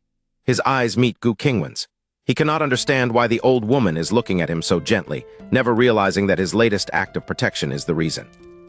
Before the engines turn over, Su Lian softens the parting with an invitation of her own. Lu Chen can also come to Qiansheng Mountain. The words replace the threat that brought the machine here with the promise of future companionship. 15th generation machine starts. Its colossal body turns and walks away from the imperial city. Around the east gate, everyone is stunned. Is it truly over? Desolate Dragon City traveled all this way, blocked the gate with its ultimate war machine, and now it is simply leaving without a fight. One man complains that they came all this way and never fought. He starts to repeat what they supposedly intended to do to Gu Qingwan. Qianjai's amplified shout cuts him off. She has caught the rumor monger. The machine wheels around, its magic core blazes, and a claw descends like the sky itself. Boom. After the machine's final, face-saving strike at the east gate, the confrontation truly ends. Outside the imperial city, the desolate 15th generation machine stands parked among the mountains. Beneath its enormous mechanical frame, Lu Chen settles over a table with paper and a charcoal pencil. He promised Qianjai plans for every modification he had identified. Now he intends to deliver. A ruler, no compass, no hesitation. Lu Chen's hand races across each page, yet every line is as clean as if measured by a full set of tools. One sheet is finished in roughly a dozen seconds, then another replaces it. Qianjai watches in open shock. Gu Qingwan and Su Lian also remain silent, unwilling to interrupt. Lu Chen does not look like a draftsman taking notes. He looks like a printing press producing the machine's future. Quarters of an hour later, Lu Chen organizes a stack as thick as his thumb. Qianjai practically salivates at the sight. She reaches for the designs, only for Lu Chen to sweep them behind his back. The obedient expression she expected is gone. He tilts his head and wears a mischievous smirk. Did she truly imagine he would simply place something this valuable in her hands? For the first time in this exchange, Qianjai fully recognizes who holds the leverage. Eventually, Lu Chen returns with Gu Qingwan and Su Lian. Passing the imperial city's east gate, they find the crowd still gathered in the air, trading theories about what just happened. The spectators do not know the private dealings among desolate Dragon City, Jade Pool Sacred Land, and Qiansheng Mountain. One consequence, however, is obvious to everyone. Desolate Dragon City and Wan Dan Pavilion have effectively broken ties. At dawn, Lu Chen stretches in the courtyard and hears the system's crisp report. Yesterday's mortal value, +1. He expected nothing better. He had displayed far too much ability to resemble an ordinary mortal, so by the system's standard, the day was almost wasted. Even so, he does not regret it. Losing progress was worth solving trouble for Gu Qingwan and Su Lian. His courtyard is usually empty by now. Gu Qingwan and Su Lian normally leave early to receive people from the various sects. Today, both are still here, busy with breakfast. Gu Qingwan tells Lu Chen to wash his hands. When he asks why they have not gone out, she says there is no longer any need. Before he can understand, Su Lian arrives carrying a basin of warm water. Lian dampens a towel and reaches toward Lu Chen's face. He immediately takes it himself. He is hardly helpless and gives his face a quick rub. She calmly takes the towel back, wets and wrings it again, then returns it to him. Beneath this small act of care lies the real change. After the void gates appeared, attention shifted away from routine meetings and toward the coming secret realm. Lu Chen's concern takes a very personal turn. Once Su Lian enters the secret realm, she may not return for at least 2 months. 2 months without her would be bad enough. 2 months without finally touching the fox ears she promised him would be unbearable. The conclusion is immediate. He has to make it happen today. Lu Chen takes Su Lian's soft, slender hand and speaks with complete seriousness. After breakfast, they must go outside the city and finish composing the piece they should have completed last night. They cannot delay again. The moment his fingers close around hers, Su Lian's peerlessly beautiful face turns crimson. She avoids his gaze, gives a tiny nod, and softly agrees to go. Gu Qingwan approaches carrying breakfast, takes in their clasped hands, and gives a cold snort. She tells them to come back quickly after they finish touching. Lu Chen's motive was never hidden from her, yet the teasing warning carries a serious interruption. People are coming. Su Lian's shyness recedes at once as she asks whether Gu Qingwan has definite information. Gu Qingwan confirms it without emotion. The moment the void gates appeared yesterday, taking Ling Prefecture's people set out. They have already crossed into Nanking Prefecture and should reach the imperial city around noon. The quiet morning now has a deadline. Whatever time Lu Chen and Su Lian intend to steal for their music must fit before the visitors arrive. Su Lian raises an eyebrow. Who exactly is coming? Gu Qingwan answers directly, 3 great emperors and 3 pseudo-emperors. All 6 are on their way. The playful breakfast mood vanishes beneath the weight of that number. By noon, an outside prefecture's elite force will stand at the imperial city, drawn by the same secret realm Gu Qingwan and Su Lian intend to enter. Breakfast continues beneath the warning that 6 powerhouses are approaching.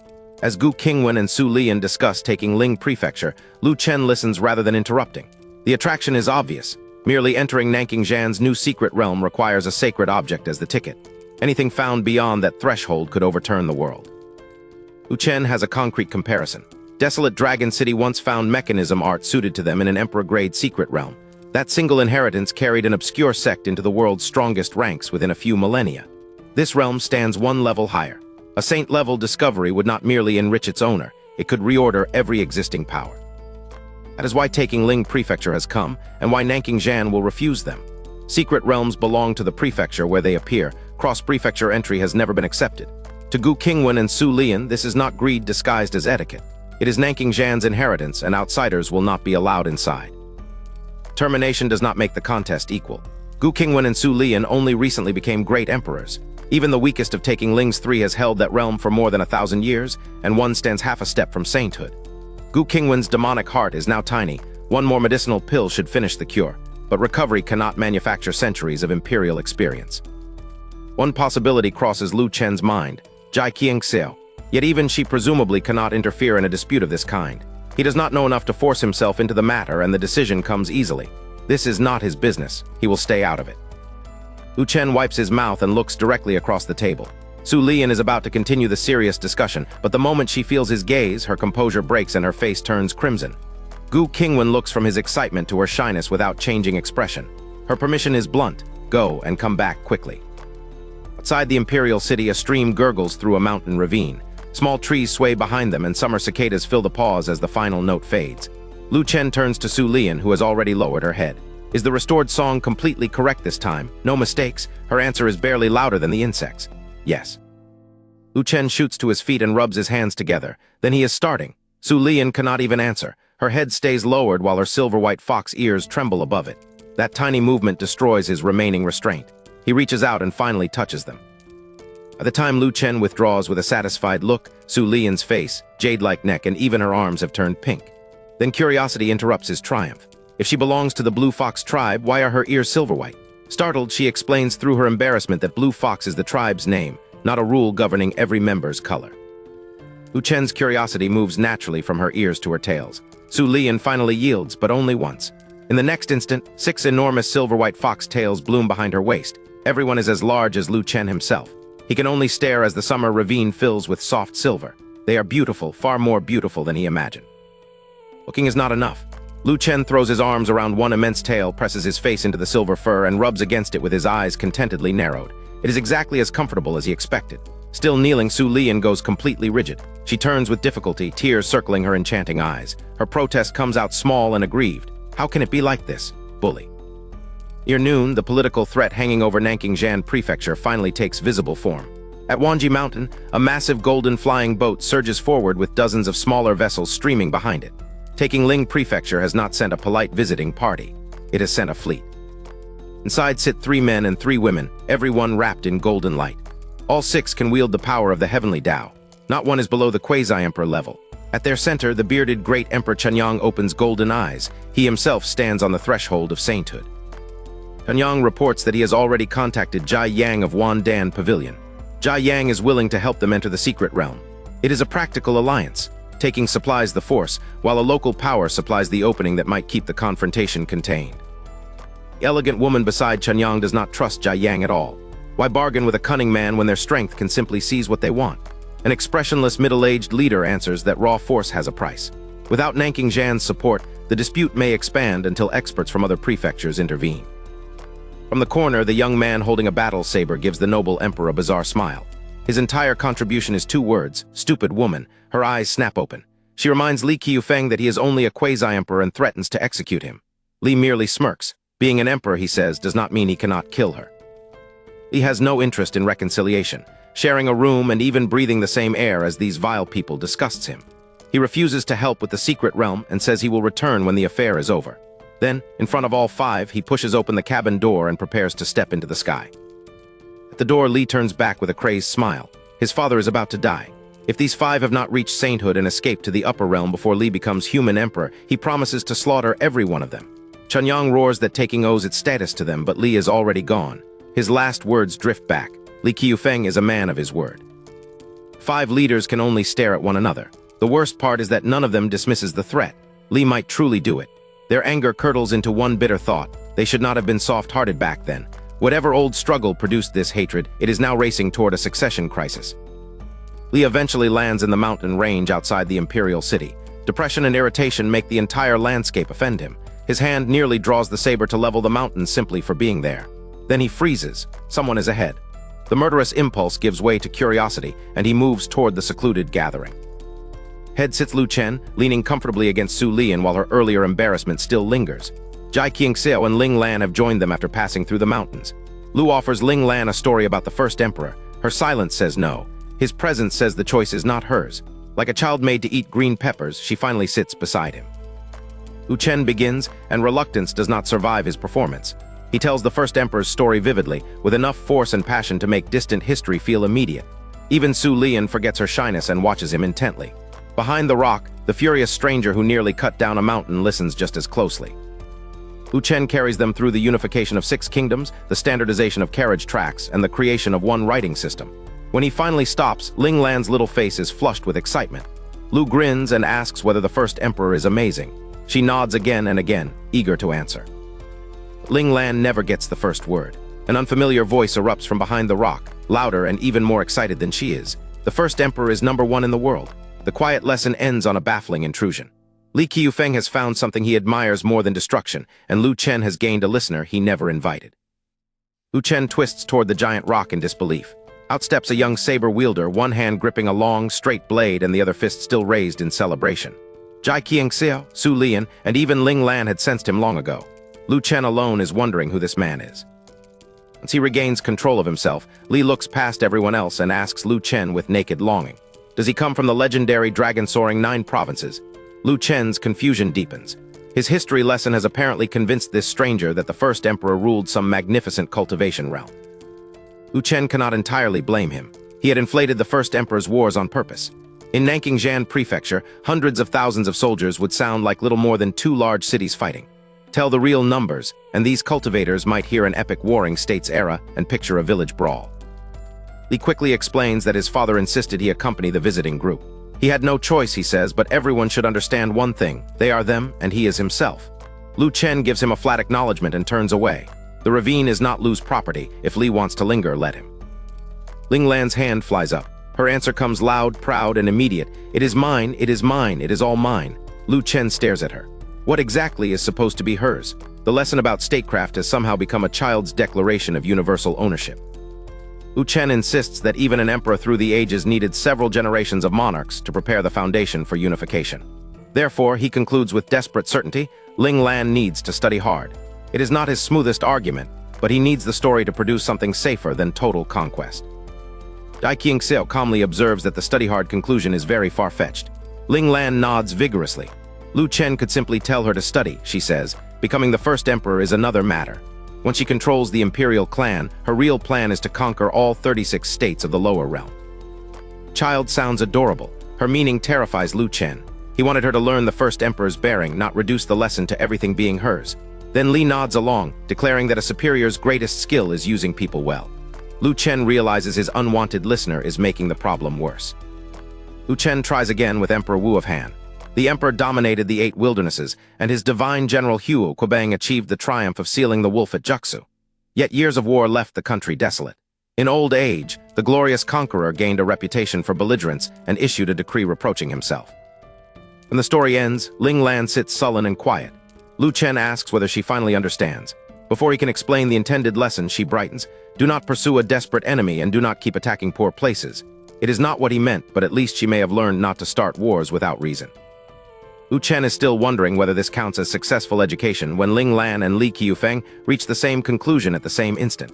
Of course, one should leave poor places alone. The proper strategy is to attack wealthy territories and use their riches to support the next war. That destroys the last of Lu Chen's patience. He whirls on the saber-carrying stranger. He is trying to educate a child, and every time Li opens his mouth, conquest sounds more attractive. Lu Chen finally explodes. What on earth are you doing, kid? Lu Chen's patience is already gone. He is trying to educate a child, yet every interruption from Li Qiufeng makes conquest sound more appealing. He demands to know why this saber-carrying troublemaker cannot simply stay quiet. Lu warns that one more word will send Li flying. Li cannot resist pointing out that Lu probably cannot beat him. 2 voices answer at once. Jai Qiangxiao and Su Lian can. They exchange a glance and Li hurriedly calls the whole thing a joke. Lu turns back to Ling Lan and ends the lesson. Stories alone are not enough. She must grasp the spirit inside them. Tonight she will write 2,000 words comparing the first emperor and Emperor Wu of Han, then deliver the reflection the day after tomorrow. And Lu offers the reward. If the reflection satisfies him, he will tell her about Emperor Yang of Sui, another legendary ruler with a remarkably colorful character. Ling Lan's gloom vanishes. She accepts at once, more excited by the next story than frightened by the work. The child who once feared Lu Chen now walks to his side and takes his hand. Brother's lessons, she says, are far more interesting than those taught by the old men at the academy. From now on, she wants to study with him. That arrangement sounds unbearable to Lu. An occasional story is one thing, coaxing a child every day is another. He has his own work, cannot live in the palace forever, and must eventually return to the Jade Pool's sacred land. He refuses the permanent post. Lu does not intend to replace the academy anyway. Its teachers can handle textbooks. His contribution will be broader. A human emperor should develop morality, intelligence, physical ability, and aesthetic judgment. So he asks Ling Lan the practical question, what does she actually enjoy? After thinking, Ling Lan points straight at Li Qiufeng's slender battle saber. That is what she likes, war sabers. Lu asks why. Her answer is immediate and serious. Her master uses that kind of weapon, and Ling Lan wants to become just like her. Jai Qiangxiao answers without expression. She is not Ling Lan's master. Lu catches the pattern. Whenever an outsider is present, Jai refuses to admit that relationship. He cannot understand the reason, and Jai's flat denial offers him no clue. Frustrated, Lu offers the respectable alternatives: zither, chess, calligraphy, or painting. He is good at all 4 and could teach her himself.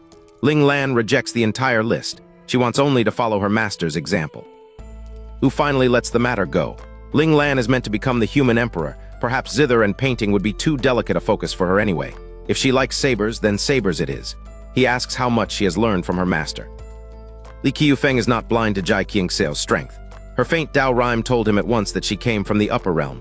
In a real battle, he admits, he could not defeat a true immortal. But strip away spiritual power and Dao rhyme, and the claim changes. Li declares that if neither side uses spiritual power or Dao rhyme, he will not be weaker than Jai.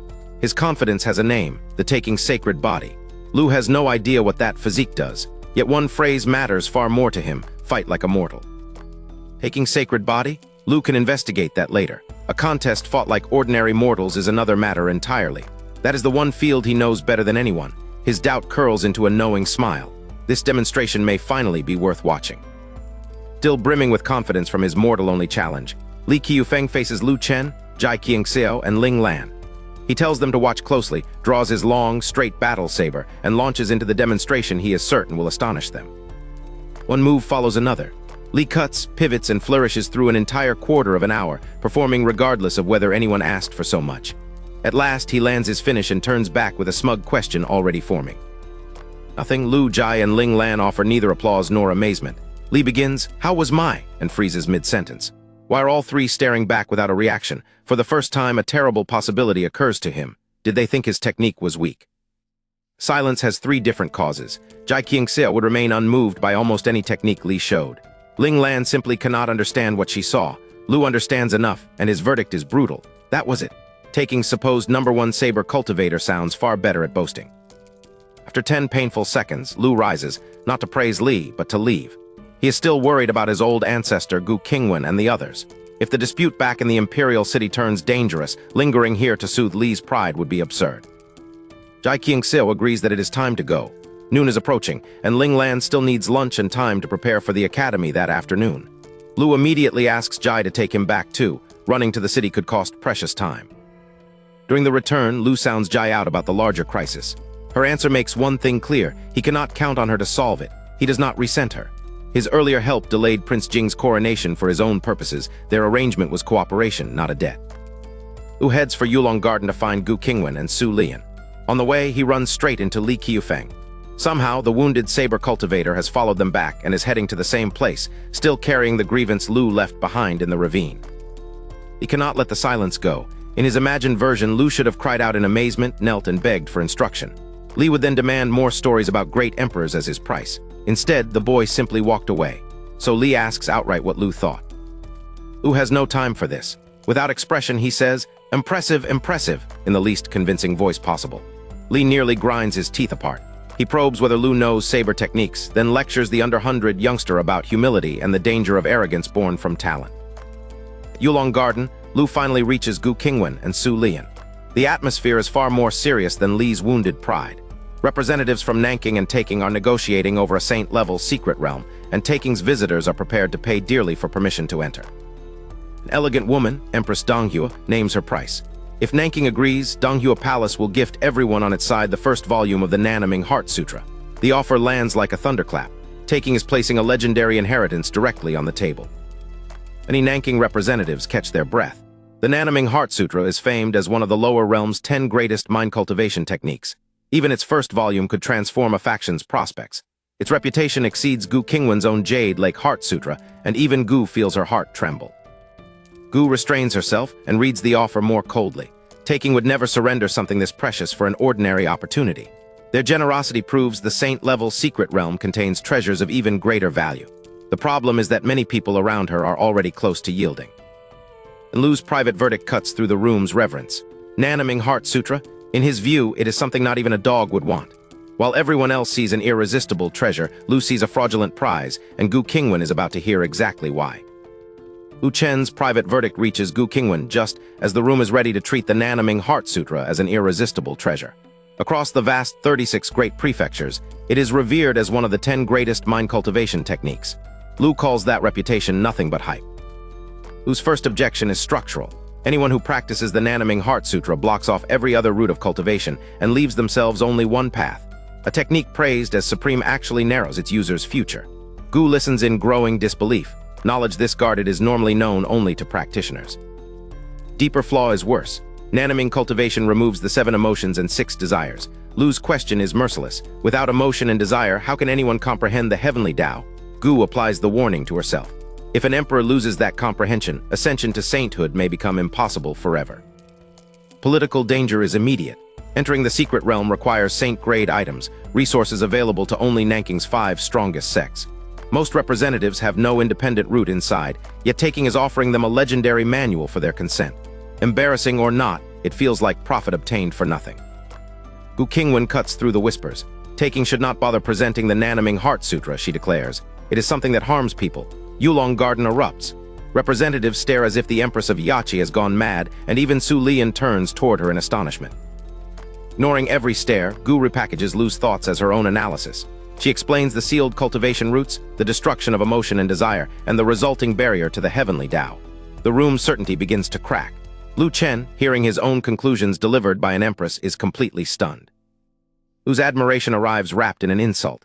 He marvels that this old woman is so fierce and assumes only an old monster who has lived for countless years could know so much. Gu's jaw tightens. Su Lian gets called sister every day. Gu receives nothing but reminders of her age. Empress Donghua recovers and rebukes Gu for insulting one of the 10 greatest mind cultivation techniques. Yet prestige alone cannot erase the defects Gu has named. Great Emperor Chunyang tries to steady Donghua, but his words fail.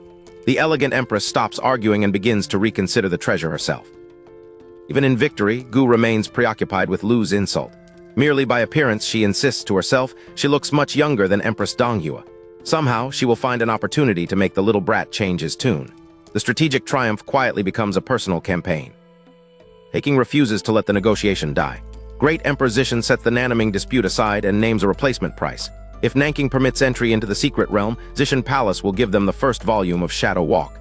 The assembly gasps. Taking's offer has become massive again. Gu Lu and Su never get the chance to respond. A voice behind them warns everyone not to practice Shadow Walk. Someone in Zishan Palace tried it, the speaker says, and his own shadow stabbed him to death. The second glittering bargain has acquired a fatal secret before it can even settle on the table. The warning voice belongs to Li Qiufeng. Somehow, the Taking Quasi-Emperor has slipped in behind Lu Chen's group and settled cross-legged with carefree ease. More startling than his arrival is where he chose to sit, not with Taking but openly on Nanking's side. Lu Chen had assumed nothing good could come from a man of Taking. Now he grudgingly revises that judgment. Li clearly cannot tolerate his delegation's behavior, but a quasi-emperor humiliating 3 great emperors may be skinned alive when he returns home. For Great Emperor Chenyang, this latest sabotage is the final straw. He glares at Li and orders him not to forget his father's words.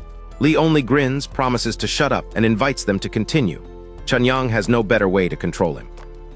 Capable-looking short-haired woman refuses to waste another moment. She names Taking's next price, the Yanguang Heart Sutra. If Nanking agrees, they will hand it over immediately. The 4 words alone change the atmosphere across the entire assembly.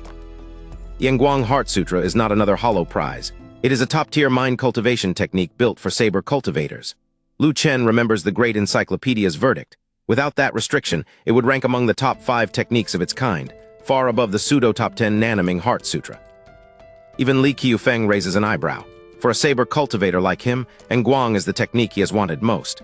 He and his emperor father asked for it repeatedly and were always refused, yet Taking is now prepared to give it away to win this bargain. 3 copies begin moving through the gathering, and each reader clings to one as long as possible. Manuals advance only after repeated urging, or when the next person looks ready to seize them. Lu Chen cranes his neck from afar, privately begging for one to come his way. Gu Qingwan hears Lu Chen's complaint without him speaking aloud.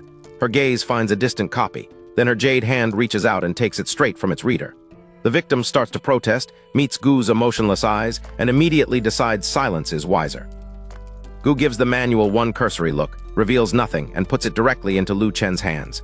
Delighted, he thinks that the old woman understands him best. Gu hears that too. She wants to pinch his ear, but with the whole assembly watching, she restrains herself. Lu Chen eagerly begins reading. Gu Qingwan, meanwhile, watches the manual's effect on everyone else. The danger is obvious. Many Nanking representatives may accept Taking's price. Yanguang serves only saber cultivators, but saber users, like sword users, are among the most numerous cultivators anywhere. Lu Chen reaches his verdict. He tempers it with one fair caveat. This is only Yanguang's first volume, and the middle and final volumes may be much stronger. But compared solely at this stage, the legendary manual is nowhere near the saber cultivation technique he made himself. With Taking's Yanguang manual still circulating through Yulong Garden, Lu Chen ponders for a moment and rummages through his spatial bag. Beside him, Gu Qingwan stares as though she has seen a ghost. Surely his own saber technique cannot be as terrifying as he thinks. Gu has investigated him before. Jade Pool's disciples reported that for 10 full years, Lu Chen truly did nothing remarkable. He worked at sunrise, rested at sunset, and lived exactly like a mortal. Her own time with him confirmed that this peaceful routine was no performance. This supposed mortal seems to know everything. His bone age is under 100, so even reincarnation cannot explain it. He would not have awakened his former memories yet. Gu can only circle the impossible question: what exactly is the Tao of mortals that Lu Chen cultivates? At last, Lu pulls out a bound book. It is the saber cultivator mind cultivation technique he wrote himself. He favors the saber, and after finishing the systems book, he had felt inspired to set down some of his own insights and experience. The absurd part is how little ceremony went into it. Lu wrote the technique on a burst of enthusiasm, the cultivation equivalent of seeing an exciting video, doing 3 push-ups on the bed, then immediately lying back down to continue scrolling. Afterward, the book simply stayed in his bag. Of course, Lu cannot say any of that aloud. Whenever he possesses something he cannot explain, he places the responsibility on his beautiful master. Yun Luoli travels constantly and is rarely home, making her the perfect scapegoat. Lu claims the manual came from her and blinks rapidly as he lies. Rather than expose him, Gu feels a faint smile tug at her lips. She no longer needs his inner thoughts to recognize every trick. She has learned his little habits. Playing along, she says Yun Luoli is famous for traveling widely, so anything brought back by such a master must be valuable. Su Lian raises an eyebrow. She can read Lu's subtle expressions too, and his lie is obvious. Gu can clearly see it as well. But why did Gu seem prepared before Lu even gave himself away? Su's gaze moves between them. There is something distinctly fishy about these two. Gu does not stop at protecting Lu's secret. She turns toward the representative still passing around the Nguang Heart Sutra, raises the nameless bound book, and announces that Nguang is nothing special. She has a better saber cultivator technique right here. The entire field falls silent. Every stare fixes on the plain, nameless book. The claim sounds impossible. Nguang is publicly recognized as the strongest saber mind cultivation technique. Yet Gu offers Lu's manual for judgment, and the capable short-haired woman from taking receives the sole copy, ready to test that boast for herself. Privately, Gu realizes she declared the manual stronger without even reading it. No matter. If Lu questions her later, she will claim Lingyan once mentioned that Yun Luoli possessed a peerless saber manual. Lu always pushes unexplained problems onto his master. Gu can do exactly the same. In Yulong Garden, the judgment begins. The short-haired taking representative opens the sole copy of Lu Chen's nameless saber manual. She brings the same cold arrogance with which she offered Nguang, until her eyes reach the first page. Astonishment becomes shock, then naked disbelief. Every gaze locks onto her. These people know Nguang as the strongest saber mind cultivation technique in existence. Gu's boast had sounded absurd, but an expert cannot seem to hide what she has found. Li Qiufeng wants the manual, but Great Emperor Chenyang, Great Emperor Zishan, and the other veterans are even less willing to wait. Halfway through the woman's reading, Chenyang finally breaks the silence. Let him see it. He does not even hear him. The manual has swallowed her attention completely. Chenyang waits one beat, loses patience, and waves his hand. The book tears free and flies across the room into his grasp. Chenyang reads, and the confidence of another senior expert gives way to the same stunned absorption. The manual continues through the waiting hands until it reaches Li Qiufeng. By then, nobody can dismiss the first woman's reaction as exaggeration. Gu Qingwan can finally breathe. Her gamble has survived, yet even her relief cannot erase the shock. Takings people are more disturbed still. A technique this refined should require hundreds of thousands, perhaps millions of tests. How could all of that remain hidden? Perhaps it came from the ancient era. No better answer exists, but the political answer is already obvious. Taking offered Nguang to buy Nanking sects. Now a single nameless manual has made that bribe almost worthless before the negotiation is even finished. Li Qiufeng slaps his thigh. Marvelous, truly marvelous. He declares the technique terrifyingly powerful and unquestionably stronger than Nguang. The room had already guessed from the others' faces. Hearing a saber cultivator say it aloud turns suspicion into fact. The Nguang Heart Sutra suddenly looks ordinary in everyone else's hands. Taking has lost its bargain. Li, however, is no longer thinking about the negotiation. A technique this terrifying should not still exist in the lower realm, and his attention turns toward the name behind it, Lu Chen. Li Qiufeng remains frozen after praising the terrifying saber technique. He knows he has heard its creator's name recently, yet it belongs to no ancient emperor he can remember. At last, he looks across the tense gathering and asks the question aloud, who is Lu Chen?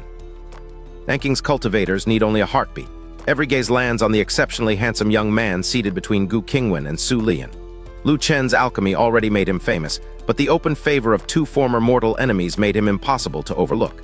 Taking's visitors, by contrast, have no idea why he matters. Lu Chen simply says, "That's me. What's up?" Whatever this is, he feels safe with both empresses beside him. Li Qiufeng looks as if he has seen a ghost. This unassuming figure cannot possibly have created such a technique. Still disbelieving, Li carefully confirms the character used in Lu Chen's surname. Lu Chen denies everything. His master gave him the manual, he claims, and he only scribbled on it after reading. To him, it is no stranger than doodling armor, a machine gun, or even a bicycle onto a portrait of Du Fu in a school book. Surely random drawings are not a crime. Not one person believes that excuse, yet the alternative is absurd too. Lu Chen's bone age is not even 100. How could someone so young create a mind cultivation technique at this level? That contradiction gives Gu Qingwan the opening she needs. She turns on Lu Chen with a perfectly staged scolding. Gu Qingwan threatens punishment, then visibly stalls because she cannot think of one. Su Lian rescues the performance, make him sweep for a day.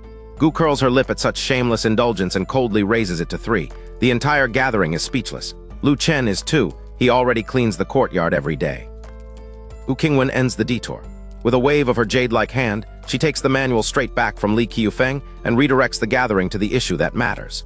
Lu Chen's authorship remains unproven, Taking's prized comparison remains defeated, and the dangerous book is once again under Gu's control. Later, Lu Chen returns to the imperial city courtyard with Gu Qingwan and Su Lian. The moment they push open the door, they find an unexpected guest already seated inside, Empress Donghua. Gu's beautiful brows twitch. Donghua rises immediately, clearly having come with a purpose. Donghua asks without preamble, how is the Nanaming Heart Sutra solved? Gu Qingwan is not surprised by the subject, but she has no answer. Her earlier advantage came from overhearing Lu Chen's thoughts. Only that little brat should know. Before she can stop herself, her gaze drifts toward him. Lu Chen's mind is nowhere near the Nanaming Heart Sutra. He is savoring how comfortable Sister Su's tail felt and how soft her body is. If he could lean against her and hold that tail while sleeping, he thinks, he might sleep for 3 to 5 years. Gu Qingwan hears every shameless word. Gu Qingwan goes rigid. Lu Chen had said he would only touch Su Lian's ears. When did he manage to finish touching her tail too? Dong Hua is waiting for an answer, but Gu can only stare at the little rascal in dumbfounded outrage. Little pervert. He truly is a little pervert. Dong Hua follows Gu Qingwan's involuntary glance straight to Lu Chen. Common sense says this unassuming young man cannot be responsible for everything surrounding the Nanaming Heart Sutra. Her instincts now say otherwise. The certainty settles in. Somehow, every road leads back to this little fellow. Gu snaps back to the confrontation and asks coldly why she should explain anything.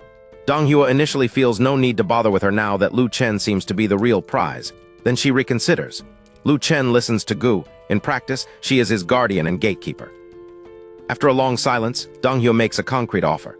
If Gu explains the Nanaming Heart Sutra, Dong Hua will stop competing for the secret realm of Nanking Prefecture and return to taking Ling Prefecture immediately. She is willing to surrender real strategic ground for this answer. Gu tilts her chin and asks whether Dong Hua is threatening her. Dong Hua should never have entered this prefecture's secret realm contest at all. Privately, however, Gu would gladly trade the information for Dong Hua's departure. One fewer powerful competitor would ease the pressure waiting ahead. The problem is brutally simple. Gu does not know the answer. She knows nothing about solving the Nanaming Heart Sutra on her own. Every useful insight came from secretly hearing Lu Chen's thoughts, and now the little rascal is not thinking about Dong Hua's problem at all. Dong Hua studies the domestic scene.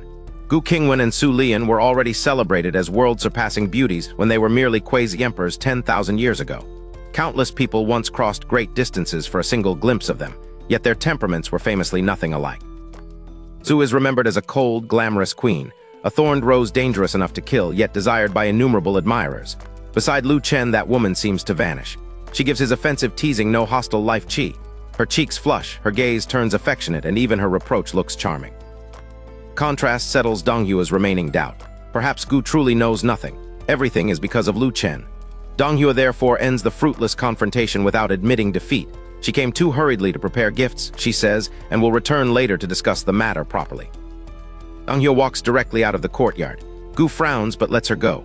When she turns back, Lu Chen is holding a bunch of greens in his right hand while his left rests openly on Su Lian's thigh.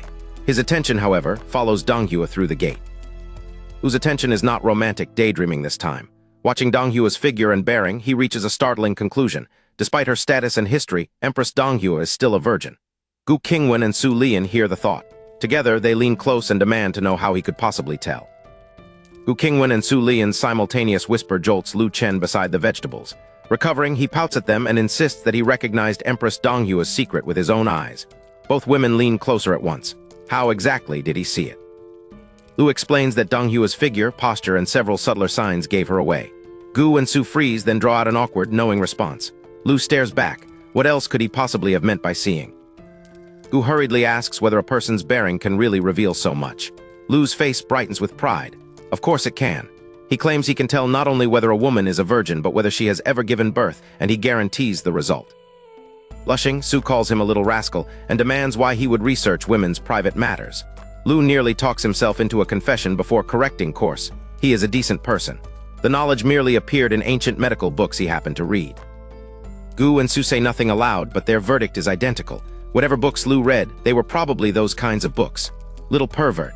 Unaware of their judgment, Lu raises an eyebrow and turns his diagnostic attention directly toward Gu. Lu studies Gu and delivers a thoughtful verdict, her too. Before she can react, he turns to Su and nods just as seriously. Sister Su too. His private reasoning keeps racing, and Gu, hearing every unspoken turn, grows redder by the moment. Stop him, Gu blurts out that Dong Hua's husband died on the very day she married him. Lu blinks and claims he was not overthinking anything. Gu tells him flatly that he was. He insists again. Her silence answers more sharply than words. Still picking vegetables, Su turns solemn. Dong Hua never even met the man chosen for her. Their marriage was only political. Her lifelong happiness was bargained away before it began. Then, before she could cross into his household on the wedding day, the husband suddenly died. Death left Dong Hua with the inexplicable name of husband killer. Reputation then trapped her a second time. She never remarried and preserved the chastity society demanded. Gu falls silent before agreeing that Donghua and the dead man never once saw each other's faces. Gu wonders whether Donghua's choice to cultivate the Nanaming Heart Sutra may at least spare her that pain. Su considers it carefully. Before someone makes the heart flutter, she says, not every woman longs for romance or intimacy. Had either she or Gu thought about such things back then? Lu remembers another unfinished matter. He once promised Sister Su sugar cakes, but one distraction after another made him forget. Free at last, he decides to start the dough now before dinner. His timing is deliberate. The dough can rise while everyone eats dinner and plays poker. About half an hour later, it will be ready to shape and fry. The simple schedule links Su's promised cakes to an entire evening together. Halfway to the kitchen, Lu stops and changes direction. At the courtyard well, he draws a basin of water, opens his spatial bag, and takes out a bag of hawthorns. He pours the fruit into the basin and leaves it to soak. Without looking back, Lu says he had also promised candied haws to the old ancestor. He will make both treats today, then everyone can eat the haws while playing poker. Gu and Su stare after him, stunned. Gentle smiles soften their faces. This little rascal is wonderful to the core. After dinner, Lu Chen brings everyone to the courtyard stone table and begins explaining poker. Gu Qingwan, Su Lian, Ling Yin, and Ling Chuan have never played before, but the rules are simple enough that all four soon grasp the basics. Lu Chen knows 5-player games, including Protect the Emperor, but those rules would be too much for beginners. He chooses 3-player Fight the Landlord instead. Gu Qingwan and Su Lian take the other seats while Ling Yin and Ling Chuan watch until they are ready. Lu Chen suddenly slaps down a stack of cards and cries, "Woohoo, airplane!" 4 blank expressions answer him. When Gu Qingwan asks what an airplane is, Lu Chen realizes that he has just named something no one in this world has ever seen. Cornered, Lu Chen calls it a flying chicken. Gu Qingwan and Su Lian immediately begin laughing, so he corrects himself with great seriousness. A flying chicken is a phoenix, and the name means the hand is powerful. His explanation only gives them more questions. Why not call the combination a phoenix then? And why must every flying chicken be a phoenix? Gu Qingwan and Su Lian keep pressing until Lu Chen grits his teeth and orders them to focus. They may rename it if they want, just answer whether they can beat his cards. Game continues, and whenever Lu Chen wins, he laughs without restraint. Gu Qingwan and Su Lian realize how rarely they see him this happy. Usually they bring him trouble and receive his care. Apart from their fishing trip, they can remember no other moment like this. More than an hour passes before Lu Chen finally sets down his cards and looks toward the kitchen. The dough should have risen by now. He announces that it is time to make their food, ending the game and leading all 4 women inside. Palace calls it a small kitchen, yet all 5 fit comfortably. Lu Chen refuses to let the others stand idle.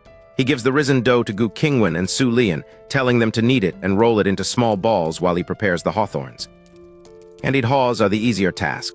Lu Chen dries the washed hawthorns, threads the bright red fruit onto skewers, and prepares the sugar syrup. 2 minutes later, 15 or 16 finished skewers gleam together on a plate. Lu Chen carries the plate to Gu Qingwan and catches her playing with the dough. He warns her that it will become inedible if she keeps that up, then sends her to eat outside. Gu claps the flour from her hands, smiling with the delight of a child. Lu Chen finishes frying the shaped sugar cakes and gives Su Lian the treat he promised her. Everyone watches for her reaction. She takes a bite, and instead of smiling, she falls silent as tears gather in her eyes. No one understands how eating something delicious made her cry. Lu Chen anxiously asks whether it tastes bad. After several silent seconds, Su Lian answers through a sob, "It is good, so good that it tastes exactly like what her master used to make." Lu Chen can cook for people, but comforting a crying woman defeats him. As he hesitates, a candied hawthorn skewer enters Su Lian's view. Gu Qingwan holds it out with pursed lips and offers the simplest comfort she knows: eat this and stop crying. Later that night, the imperial city lies beneath a clear, star-filled sky. Above it, the opened gate of the secret realm shimmers with mysterious golden light. In the residence courtyard, Lu Chen and his companions quietly rock in old chairs and gaze upward. Without looking away from the sky, Gu Qingwan asks whether Lu Chen is quite familiar with Jai Qingxiao. He is startled, but does not panic or invent an excuse. He answers that they are not especially close. Gu Qingwan gives a light snort and asks how they met. Since Su Lian already learned that he called Jai and Ling Lan down from the mountains, Lu Chen sees no reason to hide anything. He admits that Jai approached him first, then explains their cooperation. Once they understand why he opposed Prince Jing, both women's eyes soften. Su Lian tells Lu Chen not to worry. Even if Prince Jing becomes human emperor, he would cause them only a little trouble. In the lower realm, a great emperor is still supreme. Su Lian gently pinches Lu Chen's cheek and giggles at his dazed face. Gu Qingwan agrees that he never needed to worry, then reaches over and takes his other cheek. Trapped between 2 jade-like hands, Lu Chen raises an eyebrow and asks the obvious question: why are they pinching him? Next morning, Lu Chen reassesses the bargain. He and Jai never truly owed each other. Each had pursued a separate goal. He wanted Prince Jing kept from troubling Gu Qingwan and Su Lian. Jai wanted Ling Lan to become the next human emperor. For Lu Chen, the danger has passed. The secret realm is already open. Even if Prince Jing takes the throne in 10 days instead of 20, Gu Qingwan and Su Lian will have entered it long before then. Jai's side of the matter, however, is not finished. Lu Chen realizes that he never asked whether Jai found the Xingning grass. With nothing else demanding his time, he decides to check on her. He also wants to see how Ling Lan is progressing with the essay on her insights. After finishing his meal and clearing the plates, Lu Chen sets out across the imperial palace grounds. Jai Qingxiao's palace is far enough away to require half an hour on foot. Halfway there, he notices a familiar woman ahead, Empress Donghua. Because Donghua comes from taking Ling Prefecture, Lu Chen would prefer to avoid her completely. Yet he also respects her. Her intended husband died before she even entered his family, and despite the cruel reputation that followed, she never became the subject of later romantic scandal. When Donghua asks his destination, Lu Chen honestly says he is going south to find a friend. She immediately declares that she is also going south and suggests walking together. Lu Chen stares. She clearly approached from the south and had been heading north. Lu Chen reluctantly agrees and they walk south together. After only a few steps, Donghua asks whether he likes the imperial palace. He says anyone would like such a huge, beautiful home. In her ethereal voice, she offers him her temporary palace in taking Ling Prefecture, an even larger residence. Still walking south through the imperial palace grounds, Lu Chen stammers that Donghua really does not need to give him her palace. Her spatial ring flashes anyway. A deed and a stack of blueprints appear in her hands, proving that the astonishing offer is entirely serious. Lu Chen interrupts the tour of the blueprints. The place is far too large for one person. At night it would feel like a ghost town. Donghua blinks, then offers the obvious solution, 300 servants. That only makes him refuse faster. He wants a modest home, not a palace-sized household. Donghua nods, puts the deed away, and silently resumes walking beside him. Lu Chen quickens his pace, hoping to reach Jai Qingxiao before the atmosphere becomes stranger. A few steps later, Donghua asks whether he wants a flying ship, an exceptionally beautiful and powerful one. Lu Chen is completely dumbfounded. Lu Chen cannot understand why a great emperor would need to give away treasures at all. Surely the strongest existence in the lower realm can have whatever she wants. Donghua answers with complete seriousness. Strength alone does not grant ownership. Even a great emperor cannot simply see something desirable and snatch it. Donghua continues, the stronger the ruler, the more carefully reputation and the great prefecture's history must be guarded.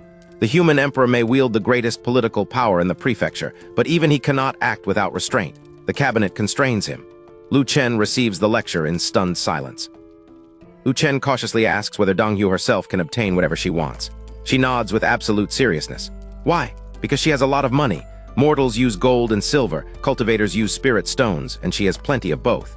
In Lu Chen's mind, the terrifying great emperor abruptly becomes a very rich woman. Rich or not, Lu Chen has no intention of becoming a kept man. He praises her resources but repeats that he lacks nothing and needs no gift. Donghua falls silent. They walk another few hundred meters, Lu Chen moving quickly ahead while she considers which possession might finally interest him. At last, Donghua brings up the Nanaming Heart Sutra and asks whether Lu Chen can solve it. He freezes. Seeing his silence, she purses her lips and explains her logic. If she had asked directly, he would never have told her, so she meant to give him something first and only then make the request. Before Donghua can finish, Lu Chen claps his hands. That is all. To him, the matter is trivial. She should have asked from the beginning. Her palace, servants, wealth, and flying ship had made the situation seem terrifying. Lu Chen blurts that she nearly scared him to death. Donghua can only stare. What? Donghua is still staring in bafflement when Lu Chen's relief turns into embarrassment. He had spent far too long fearing what her extravagant gifts meant. Apparently, even in this world, a man's 3 great delusions still include one dangerous thought. She likes me. Donghua asks, almost afraid to trust what she heard, whether he can solve the problem. Lu Chen nods he can, her body trembles. She asks the question that truly matters, will he help her? He gives the same simple answer, yes. His directness leaves Donghua dazed. She had planned this meeting all night. Wait on the street, stage a chance encounter, begin talking, then offer one gift after another until something pleased him. Her entire elaborate script has been defeated by 2 effortless answers. Lu Chen respects Donghua, but he has no intention of working for free. He proposes a gentleman's agreement. He will repair her cultivation path, and she will stop opposing Nanking Prefecture and return to taking Ling Prefecture. Donghua's excitement is impossible to hide, and she moves to make her promise formal. Lu Chen hurriedly stops her. An oath is unnecessary, a gentleman's agreement is enough. He believes she is not the sort of person who would break it. Donghua blinks, then nods with solemn seriousness. They continue to Yulong Garden and choose a small pavilion surrounded by blooming flowers.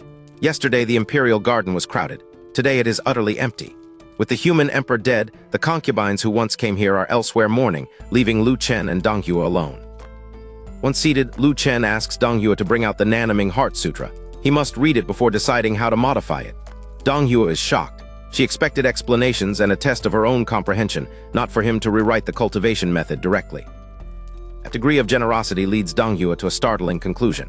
If Lu Chen can directly alter the Nanaming Heart Sutra, then the extraordinary mind cultivation technique from yesterday must also have been written by him.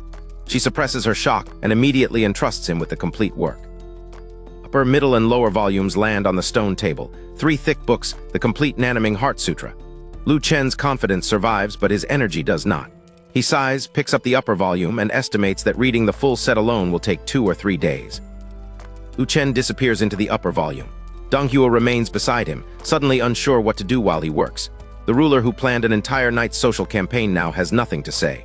The pavilion settles into an awkward quiet around the open manual and a nearby box of snacks.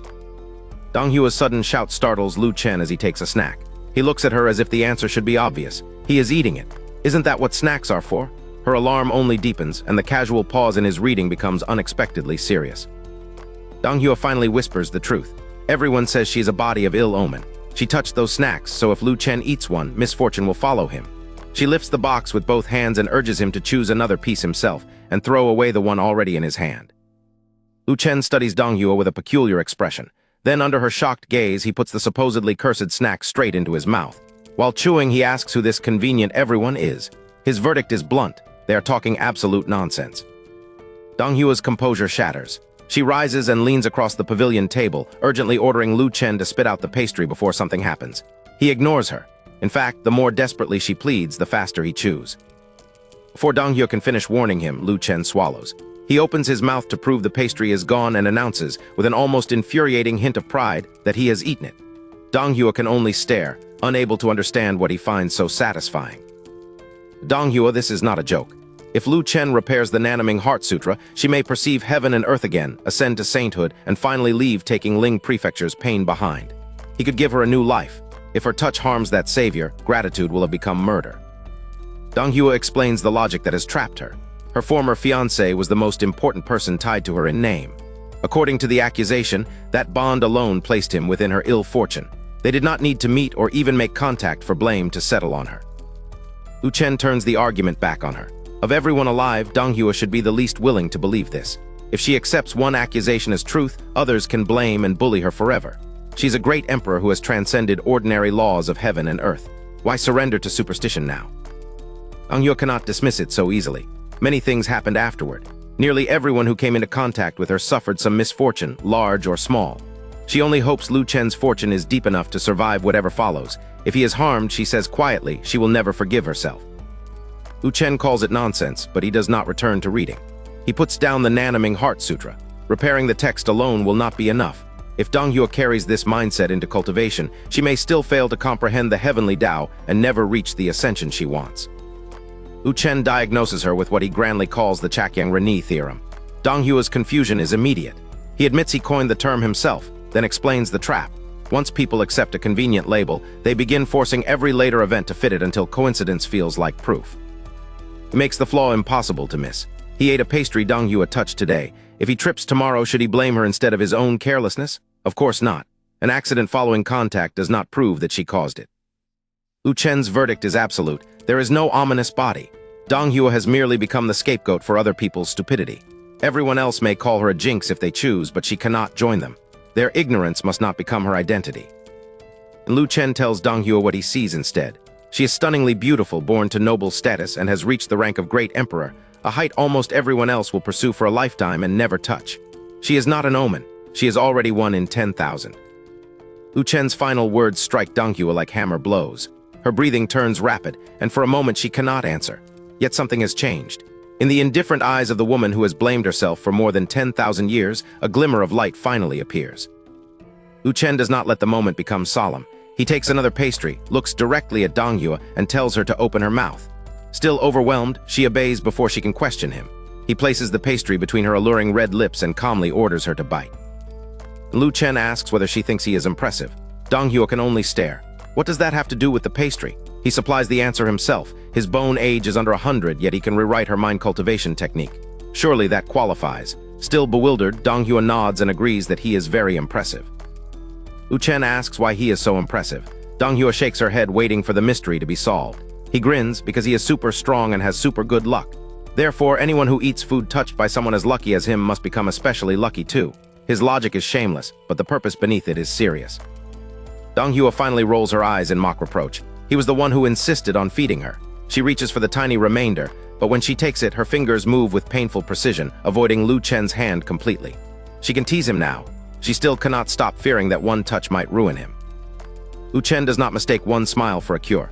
Dong Hyo has carried this mental affliction for over 10,000 years. A few clever words cannot erase it. Fortunately, repairing and correcting the Nanaming Heart Sutra will take time. He decides there is no need to force the change. Given patience, she may finally begin to believe him. The pavilion grows quiet again. Lu Chen returns to the Nanaming Heart Sutra and Dong Hyo waits beside him just as before. On the surface, nothing has changed. The same table, the same manuals, the same patient silence. Underneath it, the distance between them is no longer the same. Neither of them says it aloud, but both feel the difference. The strange lesson, the shared pastry, and Lu Chen's refusal to fear her have drawn them much closer. For Dong Hyo, that closeness is still frightening. For Lu Chen, it is simply another reason not to give up on her. After reading for a while, Lu Chen puts down the book and stretches. Merely making conversation, he asks whether taking Ling Prefecture has a pastry called Tangli pastry. Dong Hyo blinks and searches her memory, but cultivators rarely care about ordinary food. She does not even know whether such a shop exists. Lu Chen expects nothing from the question. Dong Hyo refuses to leave the question unanswered. Before long, she turns to Lu Chen with open excitement. She has found the pastry shop. It is in Qingyan City, all the way in taking Ling Prefecture. Lu Chen stares at her. Found it? Why had she searched for something he mentioned only to fill the silence? Lu Chen asks whether she actually bought the pastry. Dong Hyo nods repeatedly. She bought it, and people are already bringing it across prefectures. He protests that it was only a casual remark and warns that Tangli pastry is extremely expensive. When she insists it costs nothing, his alarm deepens. His master once said spirit stones could not buy it. Barter was required. Did Dong Hyo rob or coerce the owner for him? Dong Hyo smiles as if the solution is obvious. She did not rob the shop. She bought the whole thing. It belongs to both of them now, and in the future she will open a branch beneath Jade Pool's sacred land so Lu Chen can eat Tangli pastry whenever he likes. Lu Chen can only stare. Apparently, yes, an empress really can solve a craving that way. Still staring at Dong Hyo, Lu Chen finally processes what she has done. She bought the entire Tangli pastry shop. He protests that revising her Nanaming Heart Sutra does not justify such an extravagant thank you. A craving was never supposed to become a business acquisition. Dong Hyo merely smiles and shakes her head. It was only a few tens of millions of spirit stones. Lu Chen repeats the number in disbelief. Her use of the word only is somehow more terrifying than the price itself. Lu Chen has spent 10 years here without learning what vast sums of spirit stones mean. His errands outside Jade Pool's sacred land are for mortal vegetables and snacks in Yunxian town, paid for with ordinary silver. So he asks Dong Hyo to translate her fortune into something comprehensible. Dong Hyo pouts slightly and thinks. Estimating the sum is difficult, but Dong Hyo Palace once bought 10 cities with 5 million residents each for nearly 10 million spirit stones. Lu Chen falls silent. Her little pastry shop cost several times that historic purchase. Lu Chen demands to know how a snack shop became more valuable than cities. Dong Hyo blinks. The owner did not want to sell, so she raised the offer, then raised it again. Smiling, she assures him that she has plenty of money and he need not worry. Work on the Nanaming Heart Sutra resumes, but Lu Chen asks Dong Hyo to grind his ink. Her confidence vanishes. Troubled, she suggests finding someone else and admits that she is afraid. Even after their earlier progress, the fear of her ominous body still controls her hands. Lu Chen turns uncompromising. What had he just told her? If she does not trust him, he will stop modifying the Nanaming Heart Sutra and leave immediately. She must choose. Dong Hyo flushes beneath the scolding, privately grumbling that someone so young can be frighteningly fierce. Dong Hyo grits her teeth. An ink stick appears in her hand, and her jade-like fingers tremble around the inkstone. Yet she begins. Whether her ominous body is real no longer matters. What matters is the decision forming beneath her fear. She must protect this little guy. Satisfied, Lu Chen tells her that this is how it should be. Anyone calling her an ill omen is crazy. Believing them only lets their madness infect her. Dong Hyo smiles and says he has repeated that enough. He counters that she has heard it, but still has not remembered it. For the next quarter of an hour, Dong Hyo quietly grinds while Lu Chen writes. At last he puts down the brush, lifts the newly modified line of the Nanaming Heart Sutra, and examines it with care. Their strange trust exercise has produced real progress. and Lu Chen learns that buying the shop was not the largest expense. He asks how many flying ships the urgent delivery required and how many spirit stones it consumed. Dong Yu thinks seriously before answering, about 300 top-tier flying ships plus 300 million spirit stones. Lu Chen can only stare. More than 300 top-tier flying ships, more than 300 million spirit stones, all of it just to deliver one box of tangly pastry. At that price, he can no longer help wondering whether the pastry is even meant for humans to eat. Lu Chen is still trying to comprehend the price of one box of pastry when its final courier appears. A battered flying boat limps across the distant sky, looking as though the 300-ship relay has squeezed the last breath from it. Flying boats are forbidden over the Imperial Palace, but this group descends directly into Yulong Garden. Their leader presents an exquisite sandalwood box to Empress Donghua with both hands. She says only, "Go back." They bow together and vanish as quickly as they came. Donghua lifts the lid and the fragrance of pears spills through the garden. She declares that something smelling this sweet must be delicious, then hesitates. With unmistakable hope in her face, she selects the first piece and holds it out to Lu Chen.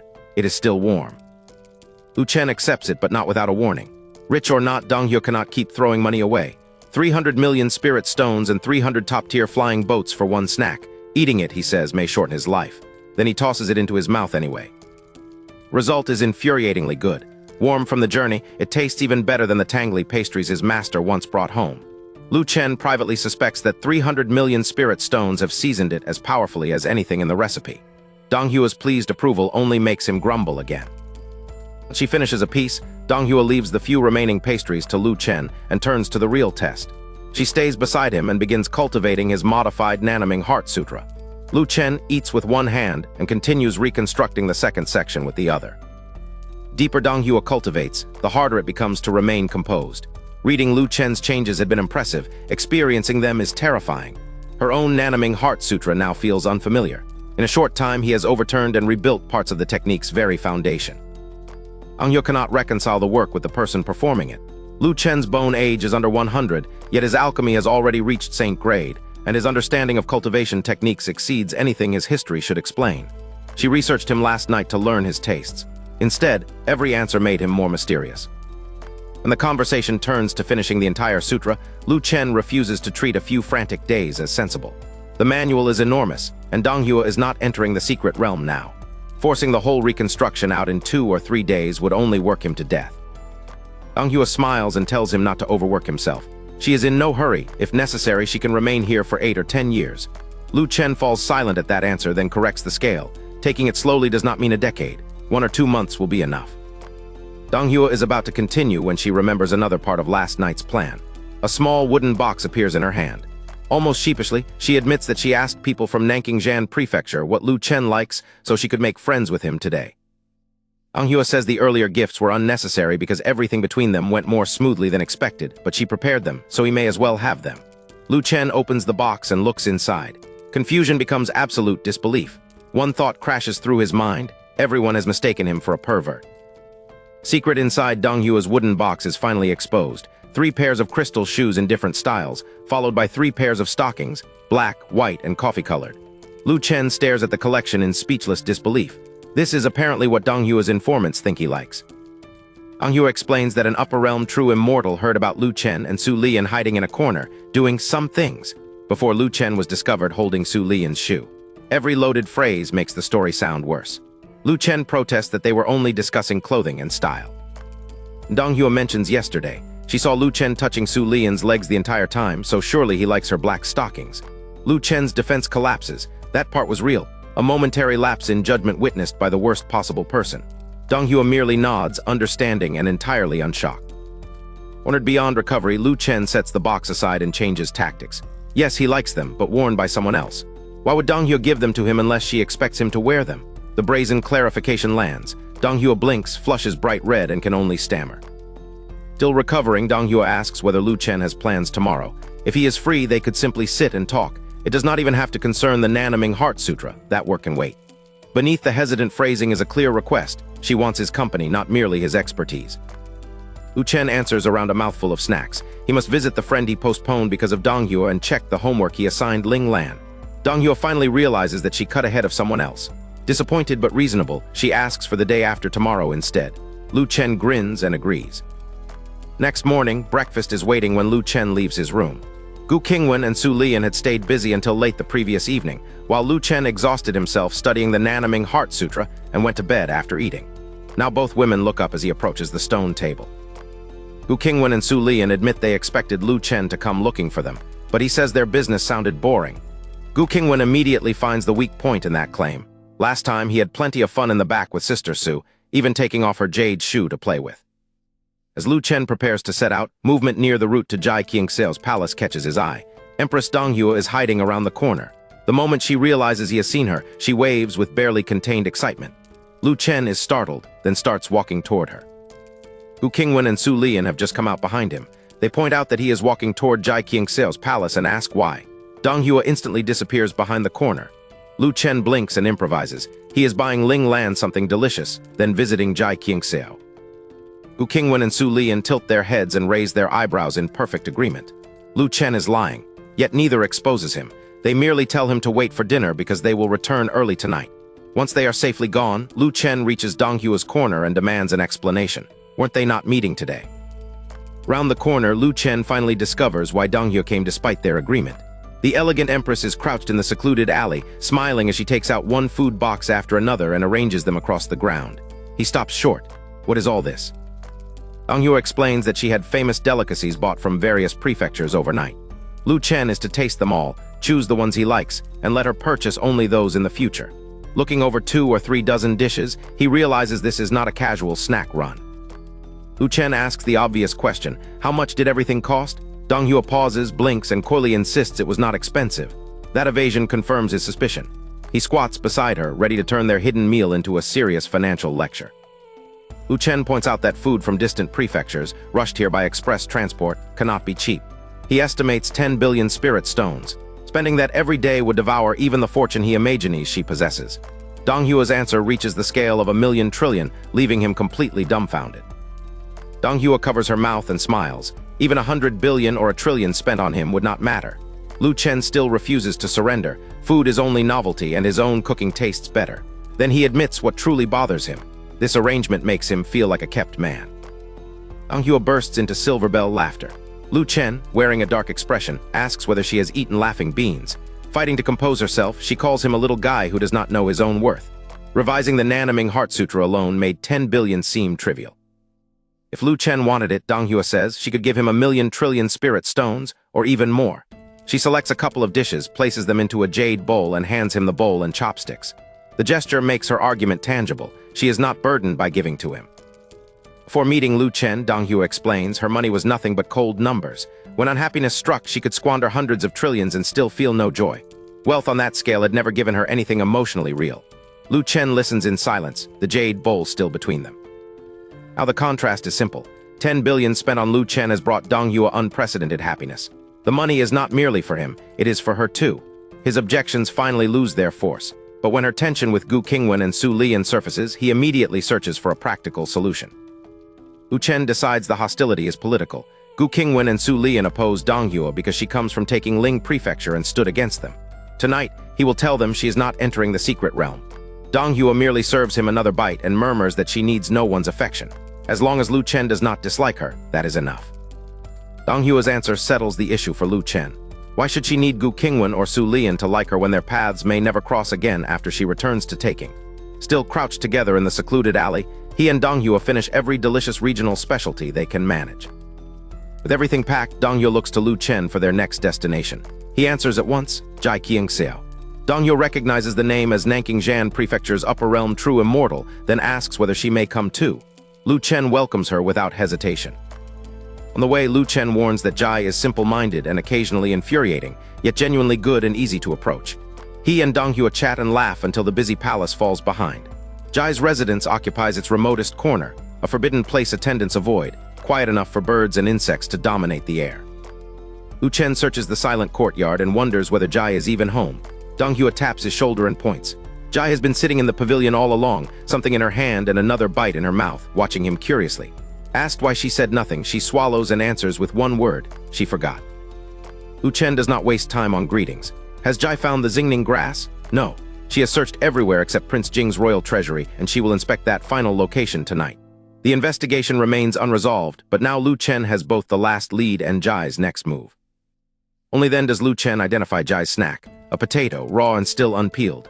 A true immortal does not need food, so is she hungry? Not at all. Jai merely wanted to eat something. She claims food outside the palace tastes bad, leaving Lu Chen to stare at the bitten potato in disbelief. Lu Chen cannot treat Jai's miserable eating habits as none of his business. His concern makes their existing pattern impossible to ignore. They talk, neither dislikes the other, and they have already helped each other. Jai, who needs relationships stated as plainly as any other fact, turns the question toward friendship. Lu Chen finds nothing strange about calling them friends. Friends are people who can speak freely, do not dislike one another, and help when help is needed. It is an ordinary definition, offered without status or ceremony. For Jai, however, those simple conditions finally make the bond understandable. Jai nods heavily. Then from this moment onward, they are friends and she will protect him. Her vow is absolute. Lu Chen's face darkens with comic exasperation. He does not go around causing trouble, so why would he need protection? Jai's sincerity leaves no room to argue, only to accept what this friendship means to her. Donghua watches with a peculiar expression and finally understands Lu Chen's warning. The upper realm immortals tied to Nanking and Taking could hardly have more different personalities. Which one is actually stronger? Looking at Jai's forgetfulness, raw potato, and guileless promise, Donghua privately concludes that Jai must be hopelessly weaker. It is a confident judgment built entirely on appearances. By noon, Lu Chen has transformed Jai Qingxiao's quiet pavilion. A full table of dishes waits beneath the shade, with beggar's chicken at its center. As he distributes chopsticks, he asks whether Ling Lan will return for lunch. Jai simply shakes her head. She never eats here. Lu Chen understands why Ling Lan stays away. Until today, Jai's idea of lunch was a raw potato. He gives permission, and Jai immediately tears into the chicken with her hands. Across from her, however, Donghua does not move.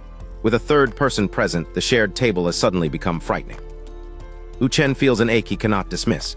The so-called cursed body is only taking slander, but Donghua's caution is real. She has spent years trying not to inconvenience anyone or let another person suffer because of her. Even here, among friends, kindness has taught her to make herself smaller. Dai notices the untouched place setting and asks with complete innocence why Donghua is not eating when Lu Chen's cooking is so delicious. Flustered, Donghua tries to excuse herself and eat apart. Jai, already knowing the chicken, casually agrees. Lu Chen does not. He reaches out before Donghua can escape. Lu Chen catches Donghua's wrist and pulls her firmly back into the chair.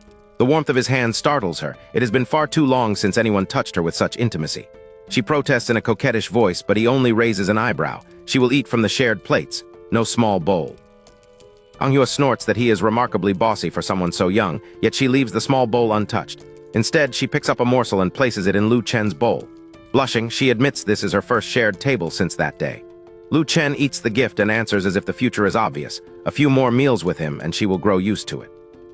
After lunch, Lu Chen and Donghua clear the dishes and wash together, the awkwardness already thinning into ordinary companionship. Jai contributes nothing. She remains at the stone table, solemnly gnawing the last chicken bones as though the feast has not truly ended while anything edible remains. While wiping the stone table, Lu Chen asks what Jai usually does. She answers without embarrassment, nothing. The reply leaves him bewildered. Staring blankly through every day is not a life, even for an immortal. He urges his new friend to find something she genuinely enjoys. Watching him return to the dishes, Jai considers the advice and gives a grave, wholehearted nod. And two knocks strike the courtyard gate. Lu Chen and Donghua stop washing. Jai lowers the bone. All three turn toward the sound. The secluded palace almost never receives visitors, yet two figures are already waiting beyond the entrance, and Lu Chen recognizes both of them. Li Qiufeng sees Lu Chen and immediately hurries forward, excitement written across his face. He has finally found him. Lu Chen can offer only a baffled sound in reply. A volatile taking quasi-emperor has crossed the city to seek him out and is addressing him as Sir. Great Emperor Zishan follows with none of Li's noise, but his behavior is even stranger. The taking imperial expert addresses Lu Chen with deep respect and apologizes for the intrusion. Lu Chen's confusion only grows. One unexpected petitioner might be coincidence. Two powerful taking figures arriving together looks like a pattern. Before Lu Chen can speak, a somewhat sharp voice calls from the gate, asking whether Mr. Lu Chen is there. He turns and recognizes the short-haired owner of the Nguang Heart Sutra, although her name still escapes him. Now there are three taking visitors. Lu Chen stares at the gathering with an increasingly peculiar expression. Have they collectively defected? Still holding a plate, Lu Chen asks what this strange gathering is supposed to mean. Li Qiufeng immediately waves away the implication of a coordinated visit. He came to find Lu Chen alone, he insists. He merely encountered Zishan and the short-haired woman on the way. To Lu Chen, that distinction changes almost nothing. Great Emperor Zishan respectfully says he has a matter to consult Lu Chen about, and Yue mirrors his deference and says the same. Donghua understands before Lu Chen does. All three have come because they want something from him. She offers to finish the washing while he receives them in the pavilion. Only then do the visitors truly notice Donghua washing plates and bowls.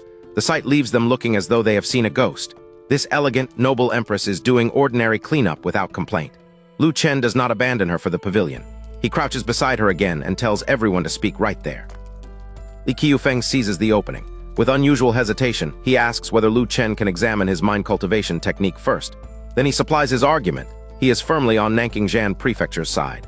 Lu Chen has to acknowledge that Li did help them the day before yesterday, so the claim is not empty boasting. Zishan's request raises a more troubling question. How did he learn what Lu Chen could do? He admits Donghua told him nothing.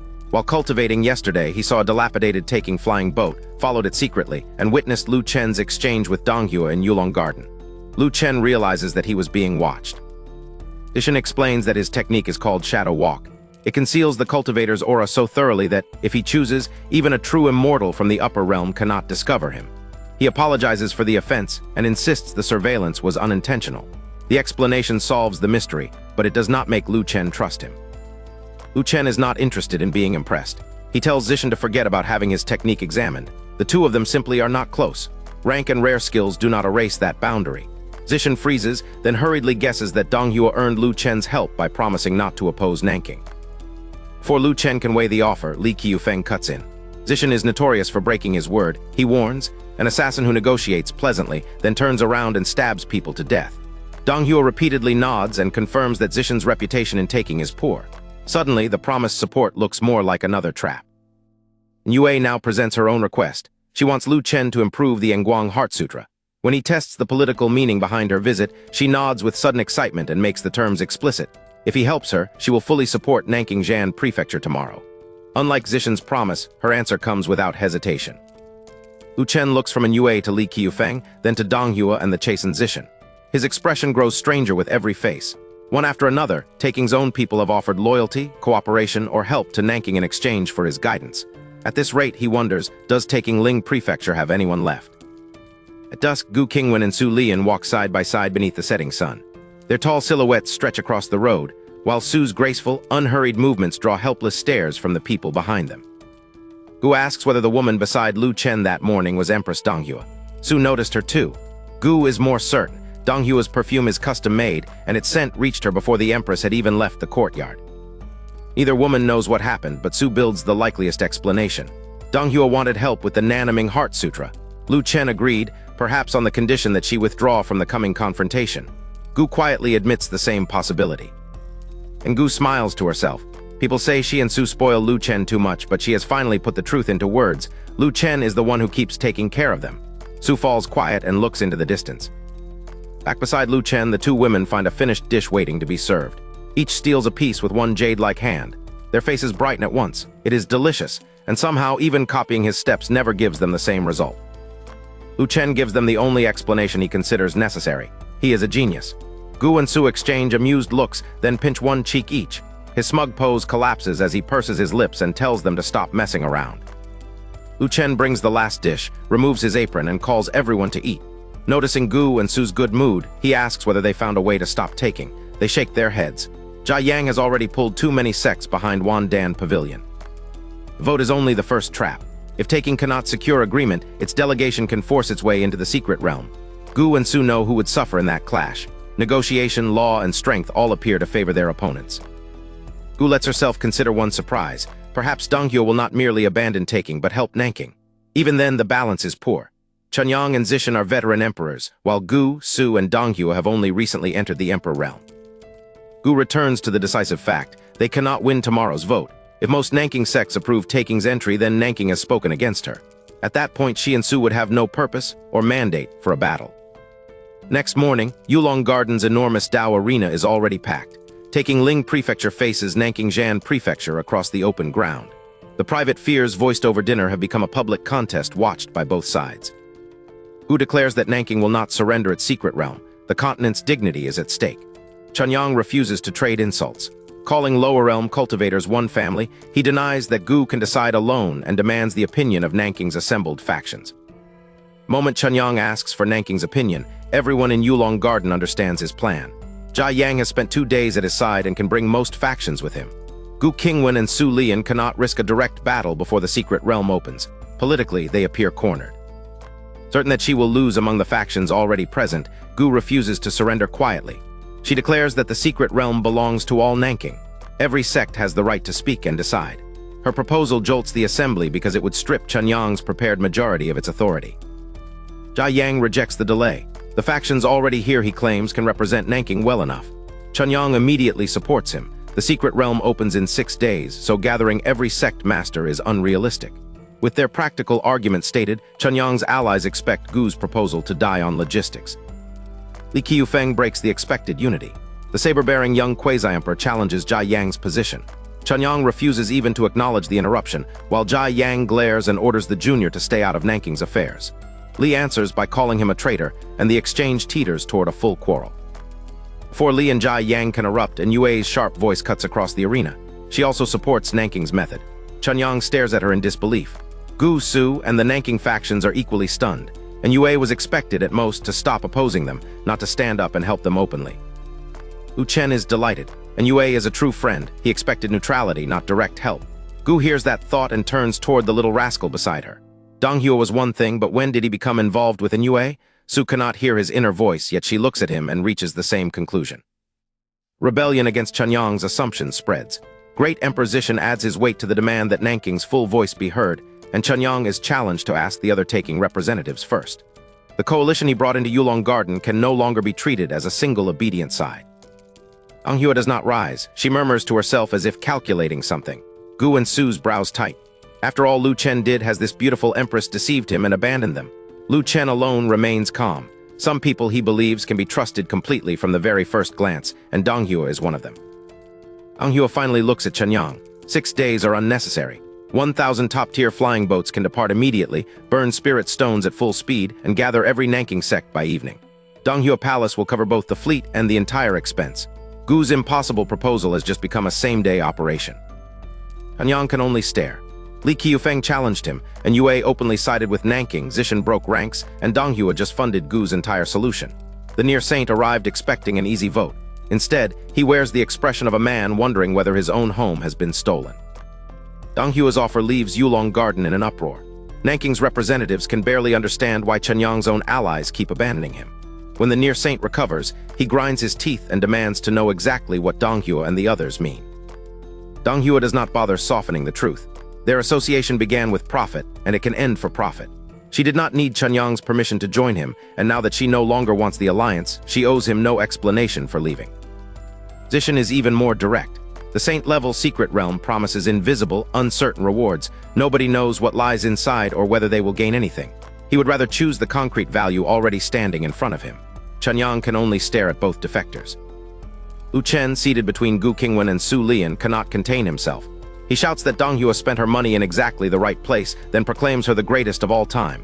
Every face turns toward him. Dong Hua freezes, then gives him a coquettish glare. Chunyang's expression darkens as the pattern finally becomes undeniable. Once again, Lu Chen is behind the trouble. Before he can respond, Jia Yang pushes himself upright with his cane and challenges Gu Qingwan and Su Lian. Is all this delay truly necessary? Jia Yang argues that the factions already assembled account for nearly 90% of Nanking. Waiting for every last sect is unnecessary. Nor can dissent simply be erased by destroying sects. The imperial family would intervene, and even great emperors must answer to reputation and history. Gu Qingwan and Su Lian had begun to hope, but Jia Yang's argument closes that path. Chunyang immediately presses the advantage and calls for the vote. Dong Hua, Zishan, and the other taking dissenters remain silent. Speaking up was already the greatest help outsiders could give. Gu and Su look at one another, then helplessly agree to hold the vote. Both hate the decision. Lu Chen managed to dismantle Taking's coalition for them, yet Nanking's own great emperors still could not finish the task. Looking at him between them, they feel deeply indebted. Jia Yang turns from the two empresses and surveys Nanking's assembled sects. Then he calls the question plainly. Everyone who believes taking Ling Prefecture should not enter Nanking's saint-level secret realm must raise a hand. For one suspended moment, the crowd hesitates. Gu Qingwan, Su Lian, and their supporters raise their hands at once. That much is expected. Then more hands rise beside them. Jia Yang has lifted his own hand, and the entire block behind him follows. Across Yulong Garden, disbelief replaces the fear of certain defeat. Chunyang is stunned. He hurriedly tells Pavilion Master Jai that he misspoke. The hands should belong to those who support Taking's entry. Before Chunyang can finish correcting him, Jia Yang raises one eyebrow. The old man's expression says there was no mistake at all. Jia Yang explodes before Chunyang can finish. There was no mistake. He calls the near saint a bastard and demands to know what right an outsider from taking has to enter Nanking Prefecture's saint-level secret realm. The expected ally has become Chunyang's fiercest accuser. Yulong Garden remains frozen after Jia Yang's impossible vote. Lu Chen sighed, and the visitors from taking stare at the frail old man alike. But Jia Yang has not misspoken. Gripping his cane, he again demands what right Chunyang has to covet Nanking's saint-level secret realm. Words cost Jia Yang dearly. His breath breaks, his shoulders heave, and he leans harder on the cane as though his remaining lifespan is draining out in public. Lu Chen cannot help himself. For this one moment, the old man's courage looks undeniably magnificent.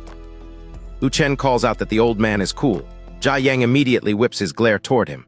Political agreement changes nothing between them. One matter at a time, he warns, and their own business will be settled separately. Lu Chen's admiration collapses into bafflement. Lu Chen runs through their history and finds almost nothing. He once glimpsed Jia Yang from far away in the Jade Pool Mountains, too distant even to see the old man's face clearly. They have never spoken or dealt with each other. So where did this murderous resentment come from?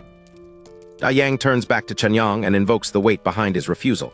Nanking is his responsibility.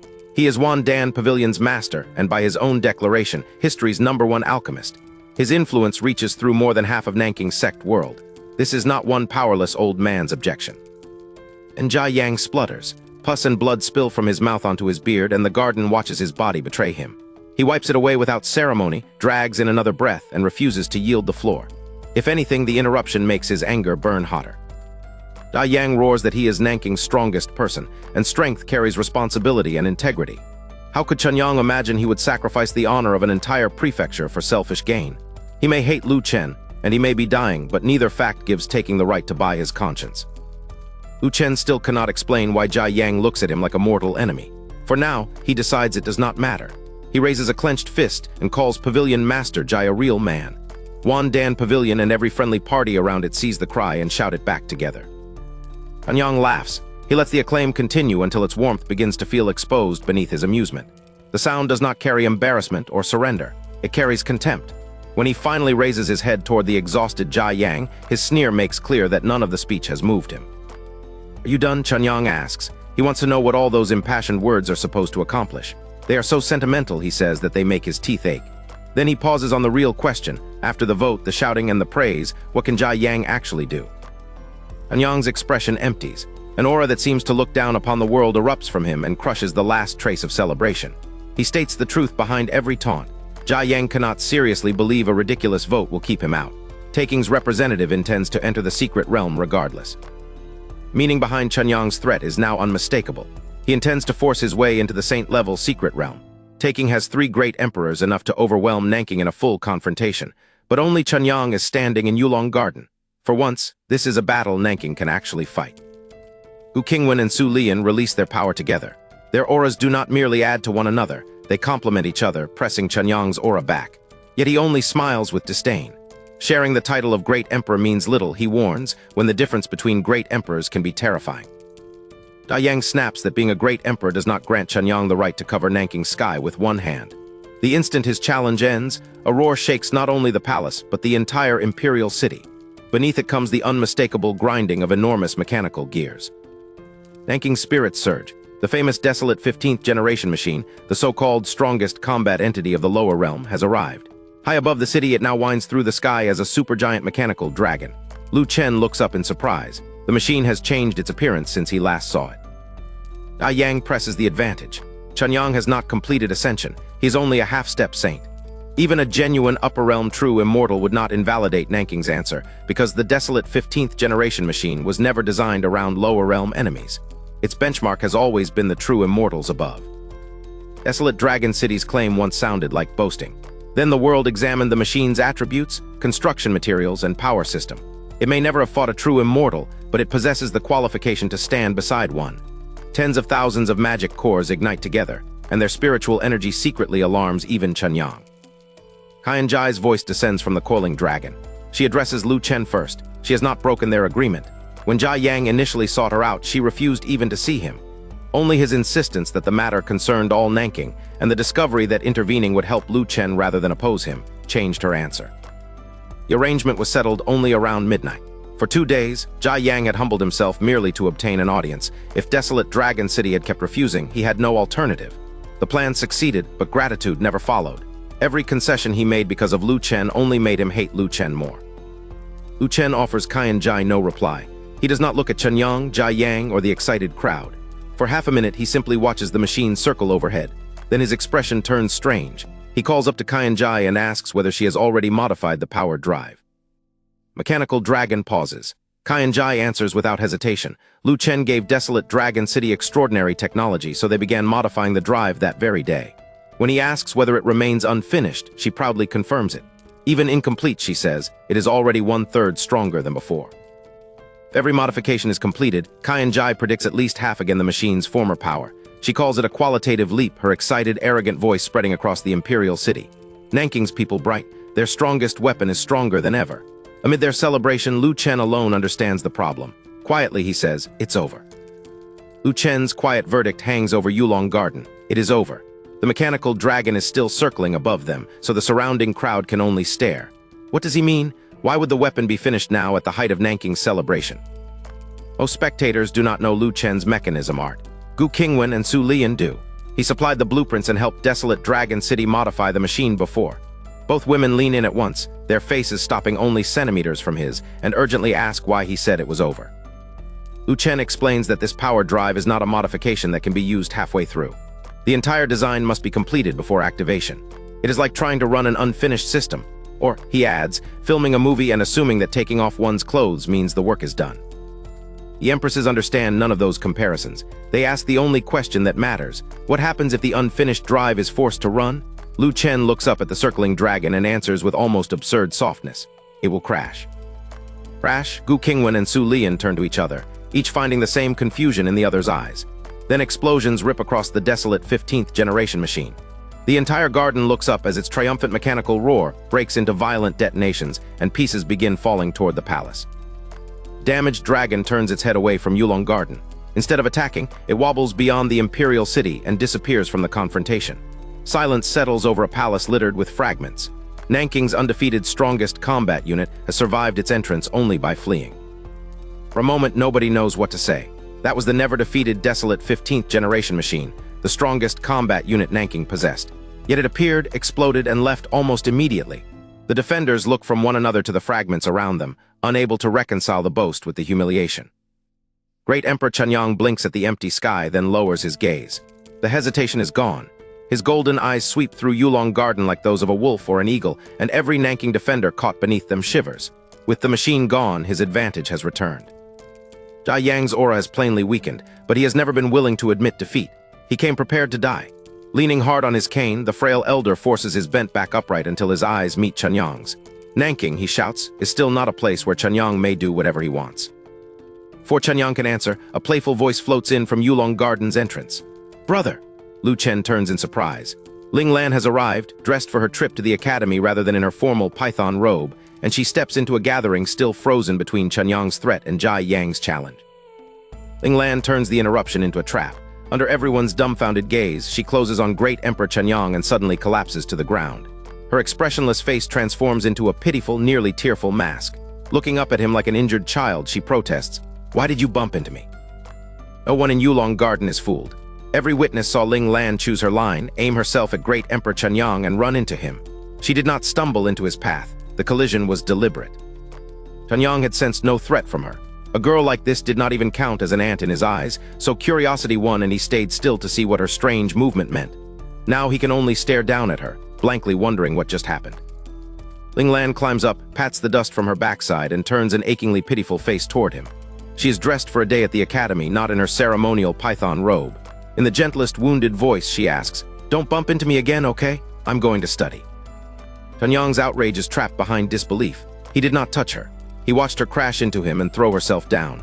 Yet Ling Lan acts so convincingly that, without that first-hand memory, even he might have wondered whether he was somehow at fault. People of Nanking understand exactly what she is doing. Ling Lan herself is not the danger. The danger is Jia Qingxiao, the imperial clan's upper realm true immortal, whom Ling Lan persistently calls master despite Jia Qingxiao never admitting the title. This tantrum is not a plea for help. Ling Lan is invoking a deity. Yang senses the danger even without knowing the girl's identity. He swallows and asks her name. Ling Lan stops rolling at once. The tears and helplessness vanish as if switched off. She raises one eyebrow and answers normally, "Ling Lan, what's the matter? Do you know me?" Yang does not know Ling Lan personally, but he knows the name Ling. It is Nanking's imperial surname. In an instant, he understands both her status and her plan. Alarmed, he turns to the crowd and shouts, "I absolutely did not touch her. You all saw her bump into me yourself." Ling Lan does not need to win an argument. She only needs the right person to hear her. Her composed look folds back into that of a bullied child going home to find her parents, and she hurries toward Yulong Garden's entrance while Yang and every witness track her retreat. At the entrance, Ling Lan looks left, reaches just out of sight, and pulls. "Found her!" Jai Qingxiu appears before the gathering. Yang stares at them, dumbfounded. "Found her?" Jai Qingxiu had apparently been standing there from the very beginning. Ling Lan's invocation was staged down to the last step. Ling Lan pulls the expressionless Jai Qingxiu straight into the gathering and points at Yang. Her story grows with every breath. He bullied her, hit her, kicked her, pulled her hair, and even slapped her twice after she politely apologized. The shameless performance is delivered with the wounded certainty of a child reporting to the one person no witness dares contradict. Ling Lan lifts her little face for inspection. Jai Qingxiu frowns and genuinely leans closer. Only then does Ling Lan remember the fatal flaw in her masterpiece. There are no marks. She jerks back and asks, bewildered, whether her master is really going to look. Jai Qingxiu quietly admits she forgot. Lu Chen, Gu Qingwan, Su Lian, and both delegations answer with one vast, speechless silence. Jai Qingxiu stops directly before Yang and looks up with no emotion in her eyes. She is only about Lu Chen's height, shorter than Gu Qingwan and Su Lian in their high-heeled jade shoes, and far shorter than Yang. Yet stature means nothing here. His predatory straight-backed pose collapses. Faced with the aura of an upper realm true immortal, the towering great emperor bends at the waist and starts to stammer. Terrified Yang can only begin, "I really didn't." Jai Qingxiu is already considering the result, and the question becomes what Lu Chen would want done with him. Ling Lan admits that she forgot to ask and offers to go now. Jai agrees. Before taking a step, however, Ling Lan supplies the answer herself. Brother Lu Chen is kind-hearted, so he probably would not want Yang killed outright. Jai accepts that reasoning just as seriously. Ling Lan suggests cutting off one finger as punishment. Jai Qingxiu frowns, not because it is cruel, but because one finger sounds like a joke. Ling Lan upgrades the offer to one hand. Jai thinks that over with grave attention, then decides it still seems too little. In front of Yang, their idea of mercy has already climbed from a finger to a limb. Ling Lan considers the obvious escalation, then hesitates.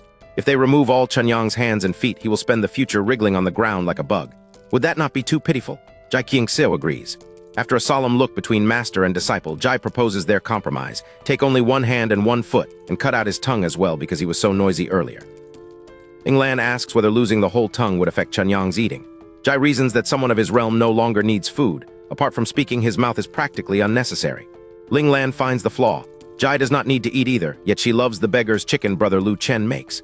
Jai pauses, accepts the comparison, and reduces the sentence with perfect seriousness. Cut off only half the tongue.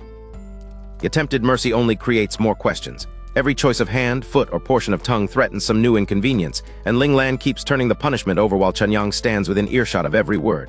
What began as a way to spare his life has become an elaborate plan for ruining it piece by piece. At last, Ling Lan's thoughtful expression collapses into frustration. She cannot work it out. It is simply too much trouble. Ling Lan finally gives up. If choosing a humane combination is this troublesome, then Master should simply kill him. Jai Qingxiu does not hesitate, reconsider, or ask Lu Chen after all. She nods with startling decisiveness. Good. The discussion ends as casually as it began, but Yang now understands that every absurd option was real, and that the simplest one has won. Lang, Jai Qingxiu draws a thin, straight black sword, black chi curling from its edge. Before she can strike, a heavy thud answers the steel. Great Emperor Yang has dropped to his knees in front of her, his face covered in tears and snot. A moment ago, he stood over everyone with a predator's gaze. Now he can only think how mercilessly he is being bullied, and why they had to debate his dismemberment loudly enough for the victim to hear every word. Jai Qingxiu's black sword remains drawn over the kneeling Great Emperor Yang. Tears and snot cover the face that had looked so fearsome moments ago, yet his first protest is not even about dying. It is about manners. How can they discuss chopping off his hands, feet, and tongue while the victim is right there listening? Yang finally says the plain truth. Greed for the treasures inside Nanking's secret realm blinded him. Yes, he had been insufferable, but surely that did not justify this. He offers complete retreat. He will leave immediately and never set foot in Nanking Jian Prefecture again. For a near saint who arrived demanding entry, it is unconditional surrender. Neither Jai Qingxiu nor Ling Lan even looks at him. Ling Lan instead gives her master one solemn instruction: do not begin cutting from his face. Otherwise, after he dies, his friends will not be able to pay their respects properly. Gu Qingwan blinks, considers this funeral etiquette, and calmly agrees. All right. Anyang bolts toward Lu Chen, crying that he only wanted entry to the secret realm and that his crimes do not deserve this. Then he tries his last weapon, the tragic story of his life beginning at 8 years old. The spectacle finally draws Lu Chen into the role of referee. His corrective anger falls on Ling Lan, whose false accusation and casual talk of mutilation have gone too far. With the crisis finished, Empress Donghua quietly says that Donghua Palace still has matters requiring her attention. She takes only 2 graceful steps before Lu Chen appears directly in her path. Whatever the business is, he says, it can wait until after she eats. He prepared 2 portions, and one of them is for her. Gu Qingwan's calm voice declares that Donghua's old-taking routine will not work here. They are the emperors of Nanking Prefecture. Then Gu Qingwan and Su Lian emerge from the pavilion, each balancing 2 plates in one hand. Without ceremony, they carry every dish outside and rebuild the meal around the courtyard's stone table. Su Lian tells Donghua not to become too emotional. Their motive is not entirely noble. They mainly want to eat with Lu Chen, and if Donghua lures him away, who will remain at their table? The blunt possessiveness makes the welcome more believable, not less. Donghua's face fills with emotion, and for a moment she cannot find any words. Donghua finally parts her lips to thank them. Li Qiufeng reacts as if he has seen a ghost. He waves both hands and shouts, "Don't! Absolutely not!" She truly is ominous, he insists, and last time he, the warning, never gets to reclaim the scene. Lunch simply begins, happy and harmonious despite him. At the table, Gu Qingwan and Ling Lan devote themselves to Lu Chen's beggar's chicken. Ling Lan's eyes remain slightly red from the scolding that reduced her to tears earlier. Lu Chen sits between Gu Qingwan and Su Lian, and both women keep placing food in his bowl. Donghua remains with them, quietly sharing the warmth she had almost fled.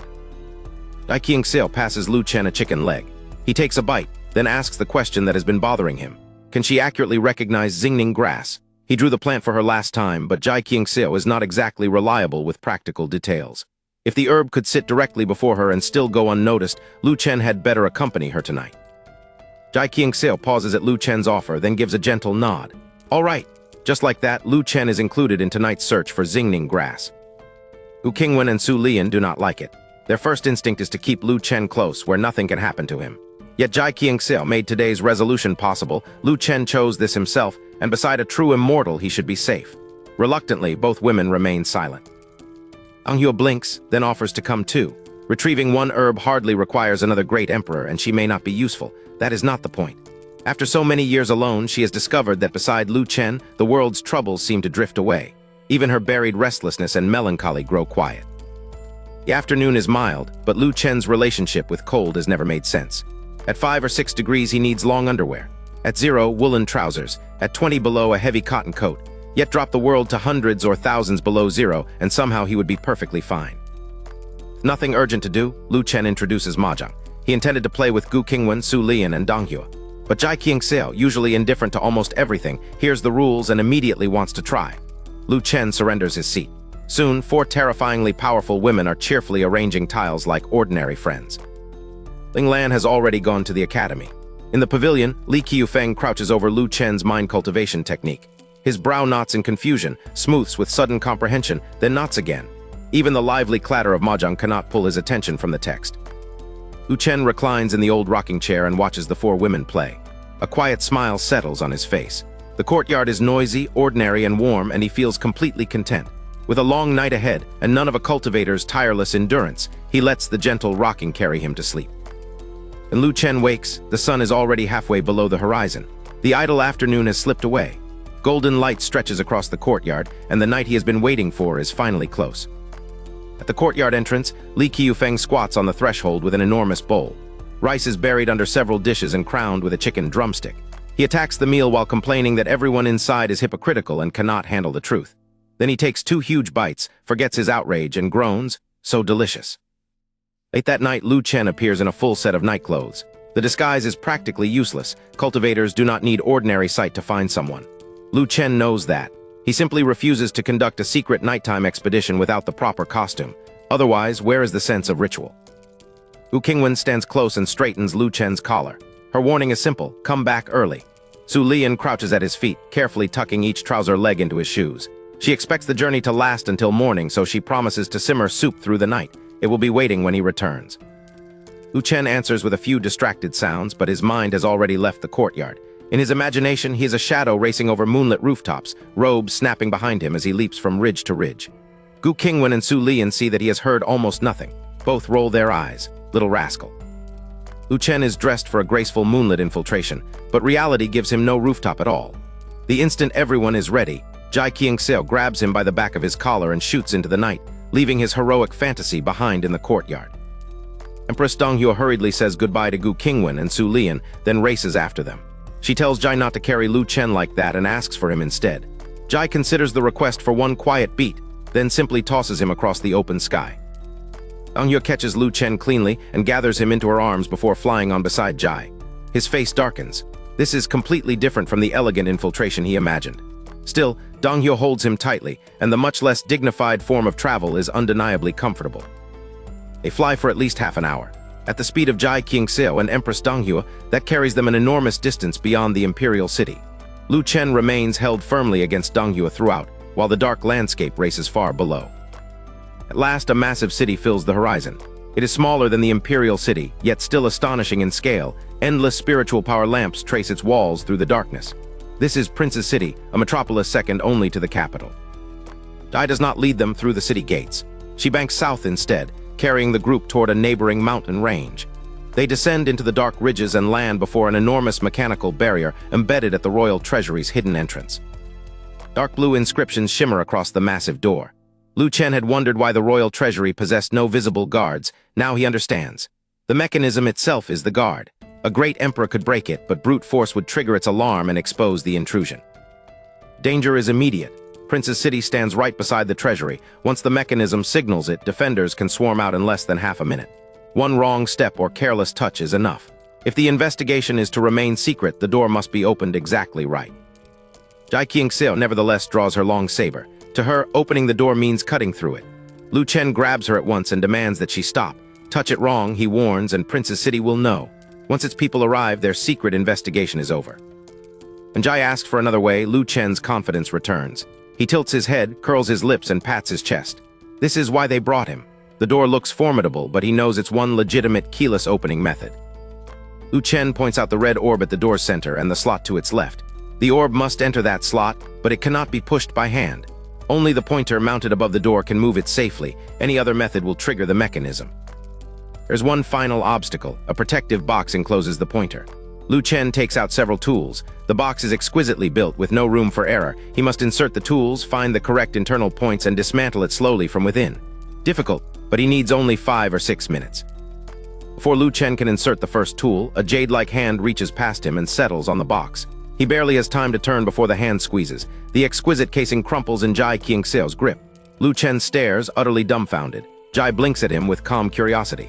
Is that so? Still staring at the casing Jai Qingxiao crushed, Lu Chen finally confirms that she understood him correctly. He turns back, adjusts the exposed pointer, and guides the central ruby into the left-hand groove. The colossal door answers with a hiss like escaping air. Before Lu Chen can admire the result, Jai steps to the center, slips her fingers into the gap, and pulls. Thousands, perhaps tens of thousands, of tons move under her hands. Lu Chen can only think that this is the most soulless way imaginable to open a door. Empress Donghua comes alongside Lu Chen, giggling at his wounded sense of craftsmanship. To a true immortal from the upper realm, she explains, lower realm objects may as well be clay. Jai, already several steps inside, turns back and wonders why they are still standing there. Inside, the royal treasury is less a vault than an endless warehouse. Shelves stretch beyond the horizon, as though Prince Jing's clan hollowed out an entire mountain range. Faced with that scale, Lu Chen's confidence falters. How are 3 people supposed to find one rare grass here? Darkness does not last. Empress Donghua surveys the treasury and snaps her fingers. Light races through the cavernous warehouse until every distant shelf becomes visible. Lu Chen stares at the revealed stores, but the illumination also exposes that they are not alone. Before Lu Chen can ask what Jai noticed, she closes her hand on empty air. A panicked voice hurtles from far to near, shouting that they are fellow travelers. An instant later, a plain-clothed, middle-aged man drops at their feet, terrified and pleading not to be silenced. Lu Chen does not usually judge by appearances, but he has studied physiognomy. The man's sword-like eyebrows, bright starry eyes, and righteous air do not belong to a petty thief. If anything, he looks destined for wealth and prosperity. Has his family fortune somehow collapsed? Whatever his background, the urgent question is how he entered. The man tries to survive by bargaining first. He knows this place intimately, and whatever the 3 intruders want, he can lead them to it. Lu Chen's interest sharpens. In a treasury this large, that offer has real value. Jai Qingxiao takes the offer literally. She blinks and begins, "We are looking for the Xing." Lu Chen lunges between them and covers her mouth before the name can escape. A veil separates his palm from her lips, but neither of them can miss the other's warmth. Jai remains stunned, but Lu Chen does not even notice what the contact did to her. He is too busy warning her not to believe every promise a stranger makes. Their objective is dangerous information. A frightened treasury thief can lie just as easily as anyone else. Lu Chen turns the problem around. Never mind what the group wants. How did this man enter at all? The mechanical door could raise an alarm, and a chi formation protects the treasury beyond it. The stranger claims he dug a passage and offers to show them the entrance. They stop beside an ordinary-looking shelf. The man points above it. That is his hole. Only after he identifies the spot can Lu Chen see the workmanship. The passage is skillfully dug and so well concealed that he would never have noticed anything wrong on his own. Hole explains the wall, not the formation. Lu Chen grabs the man and asks how he bypassed that defense. The answer comes with an awkward look. Everyone has their own way of doing things. He has shown the route, but his essential trick remains professional territory. Man neatly redirects the pressure. Lu Chen's group is impressive too, he says. Opening a mechanical door of that level is no ordinary feat. Lu Chen recognizes the exchange for what it is. Both sides entered through guarded secrets, and neither has much reason to surrender his method. Lu Chen would like to reach the bottom of the man's technique, but curiosity is not why they came. If this suspicious guide can help them obtain the Xingning grass, his private method can wait. Lu Chen releases the subject, looks him in the eye, and finally asks whether he knows where the grass is. Stranger finally answers Lu Chen's question. There is no Xingning grass here. The denial comes so quickly and cleanly that Lu Chen, Empress Gu and Jai Qingxiao are all caught off guard. Scratching the back of his head, the man explains that he knows this place extremely well. Whenever new treasures enter the inventory, he personally goes to inspect them. That is precisely why he is certain, and precisely why his answer sounds increasingly suspicious. When Lu Chen asks where the grass is, the man retreats behind bureaucracy. Perhaps the royal inventory staff would know. Lu Chen warns that one lie will cost him his life. The man instantly swears that every word has been true, even inviting lightning to strike him if it has not. Instead of arguing, Lu Chen turns away. He takes Empress Gu by one hand and Jai Qingxiao by the other, leading them aside as though the stranger no longer matters. Neither woman resists. Both simply follow his sudden change of pace. Gu quietly asks whether they are really leaving him alone. Lu Chen says yes. They are all in the same line of work. The man can steal his money while they find their item. Jai Qingxiao, taking the problem literally, points out that he already said the grass was not here. Lu Chen refuses to let one suspicious man's denial decide the mission. A fellow intruder's word is hardly sacred, especially when that intruder knows every change in a royal inventory. They will keep looking. More importantly, Lu Chen now knows exactly where to apply pressure. Trio's supposedly private exchange becomes far too revealing for strangers. The middle-aged man is bewildered. They had agreed not to expose anything in front of him, yet now Lu Chen is speaking openly. When the man realizes Jai Qingxiao is an upper realm true immortal, he can no longer stay silent. Lu Chen explains it plainly. Finding the Xingning grass would prove that Prince Jing persecuted the human emperor. With that evidence, Prince Jing could not become the next human emperor. The information lands like a blade, and Lu Chen watches the stranger rather than the empty shelves. Middle-aged man panics. Prince Jing did not persecute the human emperor, he insists. The rumor is nonsense, absolutely impossible. Lu Chen does not argue over evidence. The speed and passion of that defense have already told him more than another direct question could.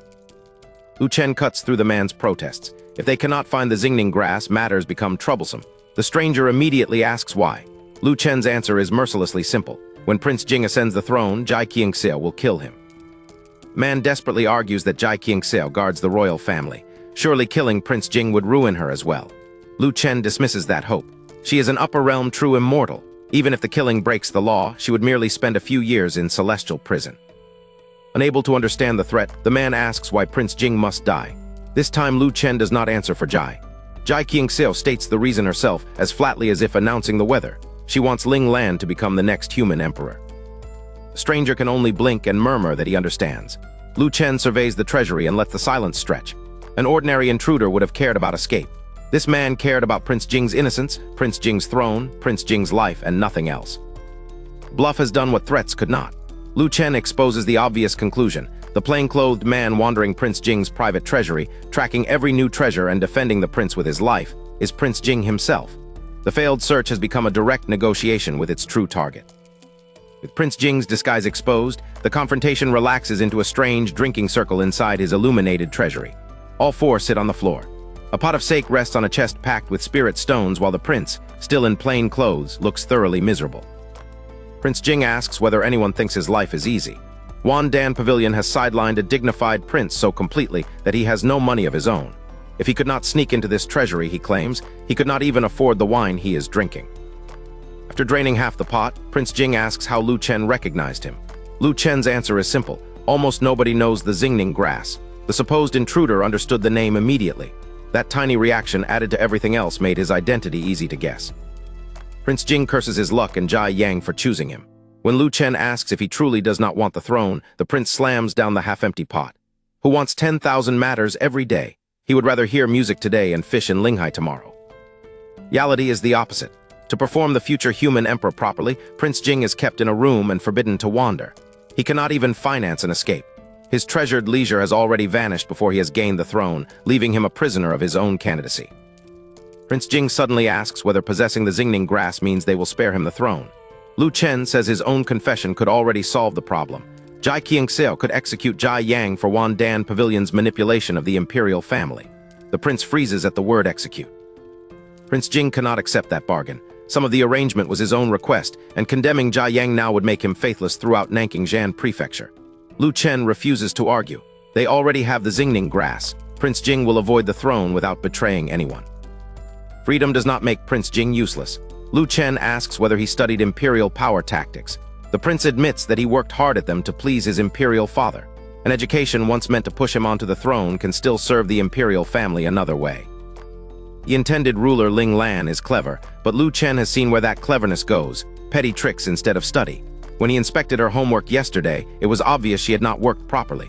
The courtyard tutor was too afraid of the undisciplined princess to press her.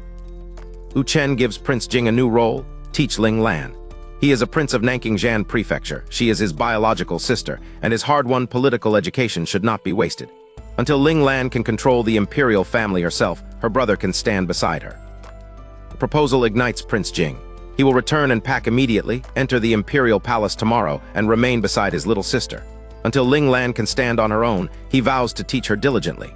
Lu Chen's group can only stare at the speed of his transformation. And Prince Jing remembers Wan Dan Pavilion and turns timid again. Lu Chen promises they will deal with it today. Can they handle Jia Yang? Easily, Lu Chen says. Prince Jing's sister is terrifying. If Jia Yang refuses, one little nudge will finish him. Prince Jing can only demand what that means. Night has fallen by the time Lu Chen, Jai Qingxiao, and Empress Donghua begin the return journey. This time, mercifully, they ride a flying boat. Lu Chen stretches across the deck beneath the stars. After days of worrying over the imperial succession, the burden is finally gone. One piece of business remains. Lu Chen asks whether Jai Qingxiao knows what to tell Jia Yang about Prince Jing and the new arrangement. She does not even turn her head. She simply answers, "I do." For Lu Chen, that is more than enough. With an hour left, Lu Chen closes his eyes beneath the glowing secret realm gate. Dawn is already whitening the sky when he wakes. Someone has covered him with a blanket, and at some point during the flight, his pillow has become Empress Donghua's arms. A flying boat hovers outside the palace, and the three descend. Lu Chen declares the mission complete and sends everyone back to their own quarters. Then he adds one promise. Jai Qingxiao and Donghua should find him at noon, and he will cook for them. Lu Chen's peaceful mood does not survive the courtyard briefing. The secret realm has issued a challenge. The 10 strongest available people must fight it. Lu Chen stares at Gu Qingwan. Fight a secret realm? What does that even mean? Gu Qingwan looks up and explains. The gate will produce 10 phantoms, 1 per day. Defeating one earns a victory, but the challengers need 6 victories in total. Fail that threshold, and the entire secret realm will simply disappear without opening. How strong are they? Su Lian can give Lu Chen only one name, Great Emperor Mingshuang. The secret realm will not release the detailed information until noon. Gu Qingwan nevertheless judges that a saint-level secret realm would probably field 10 Great Emperor phantoms. Lu Chen immediately finds the flaw. Nanking cannot produce 10 fighters of that caliber even if every quasi-emperor is counted. Su Lian says taking Ling Prefecture will join them, hence Great Emperor Zishan's presence, but Lu Chen counts again. Together, they still have only 5 Great Emperors. Su Lian corrects one assumption. These are phantoms, not the original Great Emperors, so quasi-emperors still have a chance. Even so, their greatest problem is Great Emperor Chenyang. After yesterday's confrontation, persuading him to return will be difficult. Lu Chen sees the answer and heads straight for Donghua. Gu Qingwan and Su Lian finally react. One grabs a food box, the other takes a bowl of white porridge. Their jade heels clack across the stones as they chase Lu Chen, tenderly ordering him to come back and listen to his sisters. The courtyard watches in envy. Jia Yang shatters a third tooth. In a remote palace courtyard, Lu Chen finishes the last bite of a meat pancake and knocks loudly. Dong Hua opens the door without her jewelry, and joy escapes across her face before she can speak. Lu Chen grins. "Sister, you're so beautiful today. How can anyone be this stunning?" Dong Hua simply stares. Lu Chen's praise has left the mighty Empress dazed at her own doorway, her face flushed as though she were drunk. She cannot understand why he appeared at dawn just to call her beautiful. All she manages is a halting assurance that she is fine. Before Dong Hua can gather herself, Lu Chen blinks innocently and complains that it is hot outside. Could his sister let him in? Her body stiffens and her blush deepens, but she steps aside at once and urges him through the door. Inside, Lu Chen finds pure Dong Hua extravagance. Gold, silver, and jewels glitter from furnishings that must have replaced everything the palace once provided. He may be the first male outsider ever admitted here. Dong Hua seems painfully aware of that as she fusses over tea and piles the table with snacks. Watching her waist-long hair sway behind her, Lu Chen asks how something normally confined to an imperial bun can look so smooth when released. "It resembles a shampoo commercial," he says with perfect seriousness. Dong Hua glances back in confusion. "A commercial?" Lu Chen falters over the impossible explanation from another world. By the time Dong Hua sits beside him, every affectionate sister has made her dizzy. Yet she is no fool. Lu Chen must want something. Still blushing, she asks. His cheeky grin confirms it. Dong Hua grips her skirt between both hands, her heart tightening around an expectation she cannot explain, and tells him to continue. Lu Chen steps behind Dong Hua and begins massaging her shoulders, adding one last layer to his shameless persuasion. Then he finally says it. They drove great Emperor Chenyang away, but now Lu Chen wants him back. Dong Hua turns in blank surprise. This is nothing like the request she had imagined. Lu Chen explains what has happened and why Chenyang is needed. Once Dong Hua understands, she rises and faces him with a glare. Of course she will help. Did this rascal truly think such a small matter required ages of calling her sister and praising her beauty? Her jade-like finger taps his brow in affectionate reproach. Lu Chen refuses to concede the point. Why should his words be hypocritical when Dong Hua truly is beautiful? The argument returns to her loose hair and the public gaze that has kept her presenting herself as others expect. His favor may be secured, but now his concern is personal. Why should their judgment decide what she likes?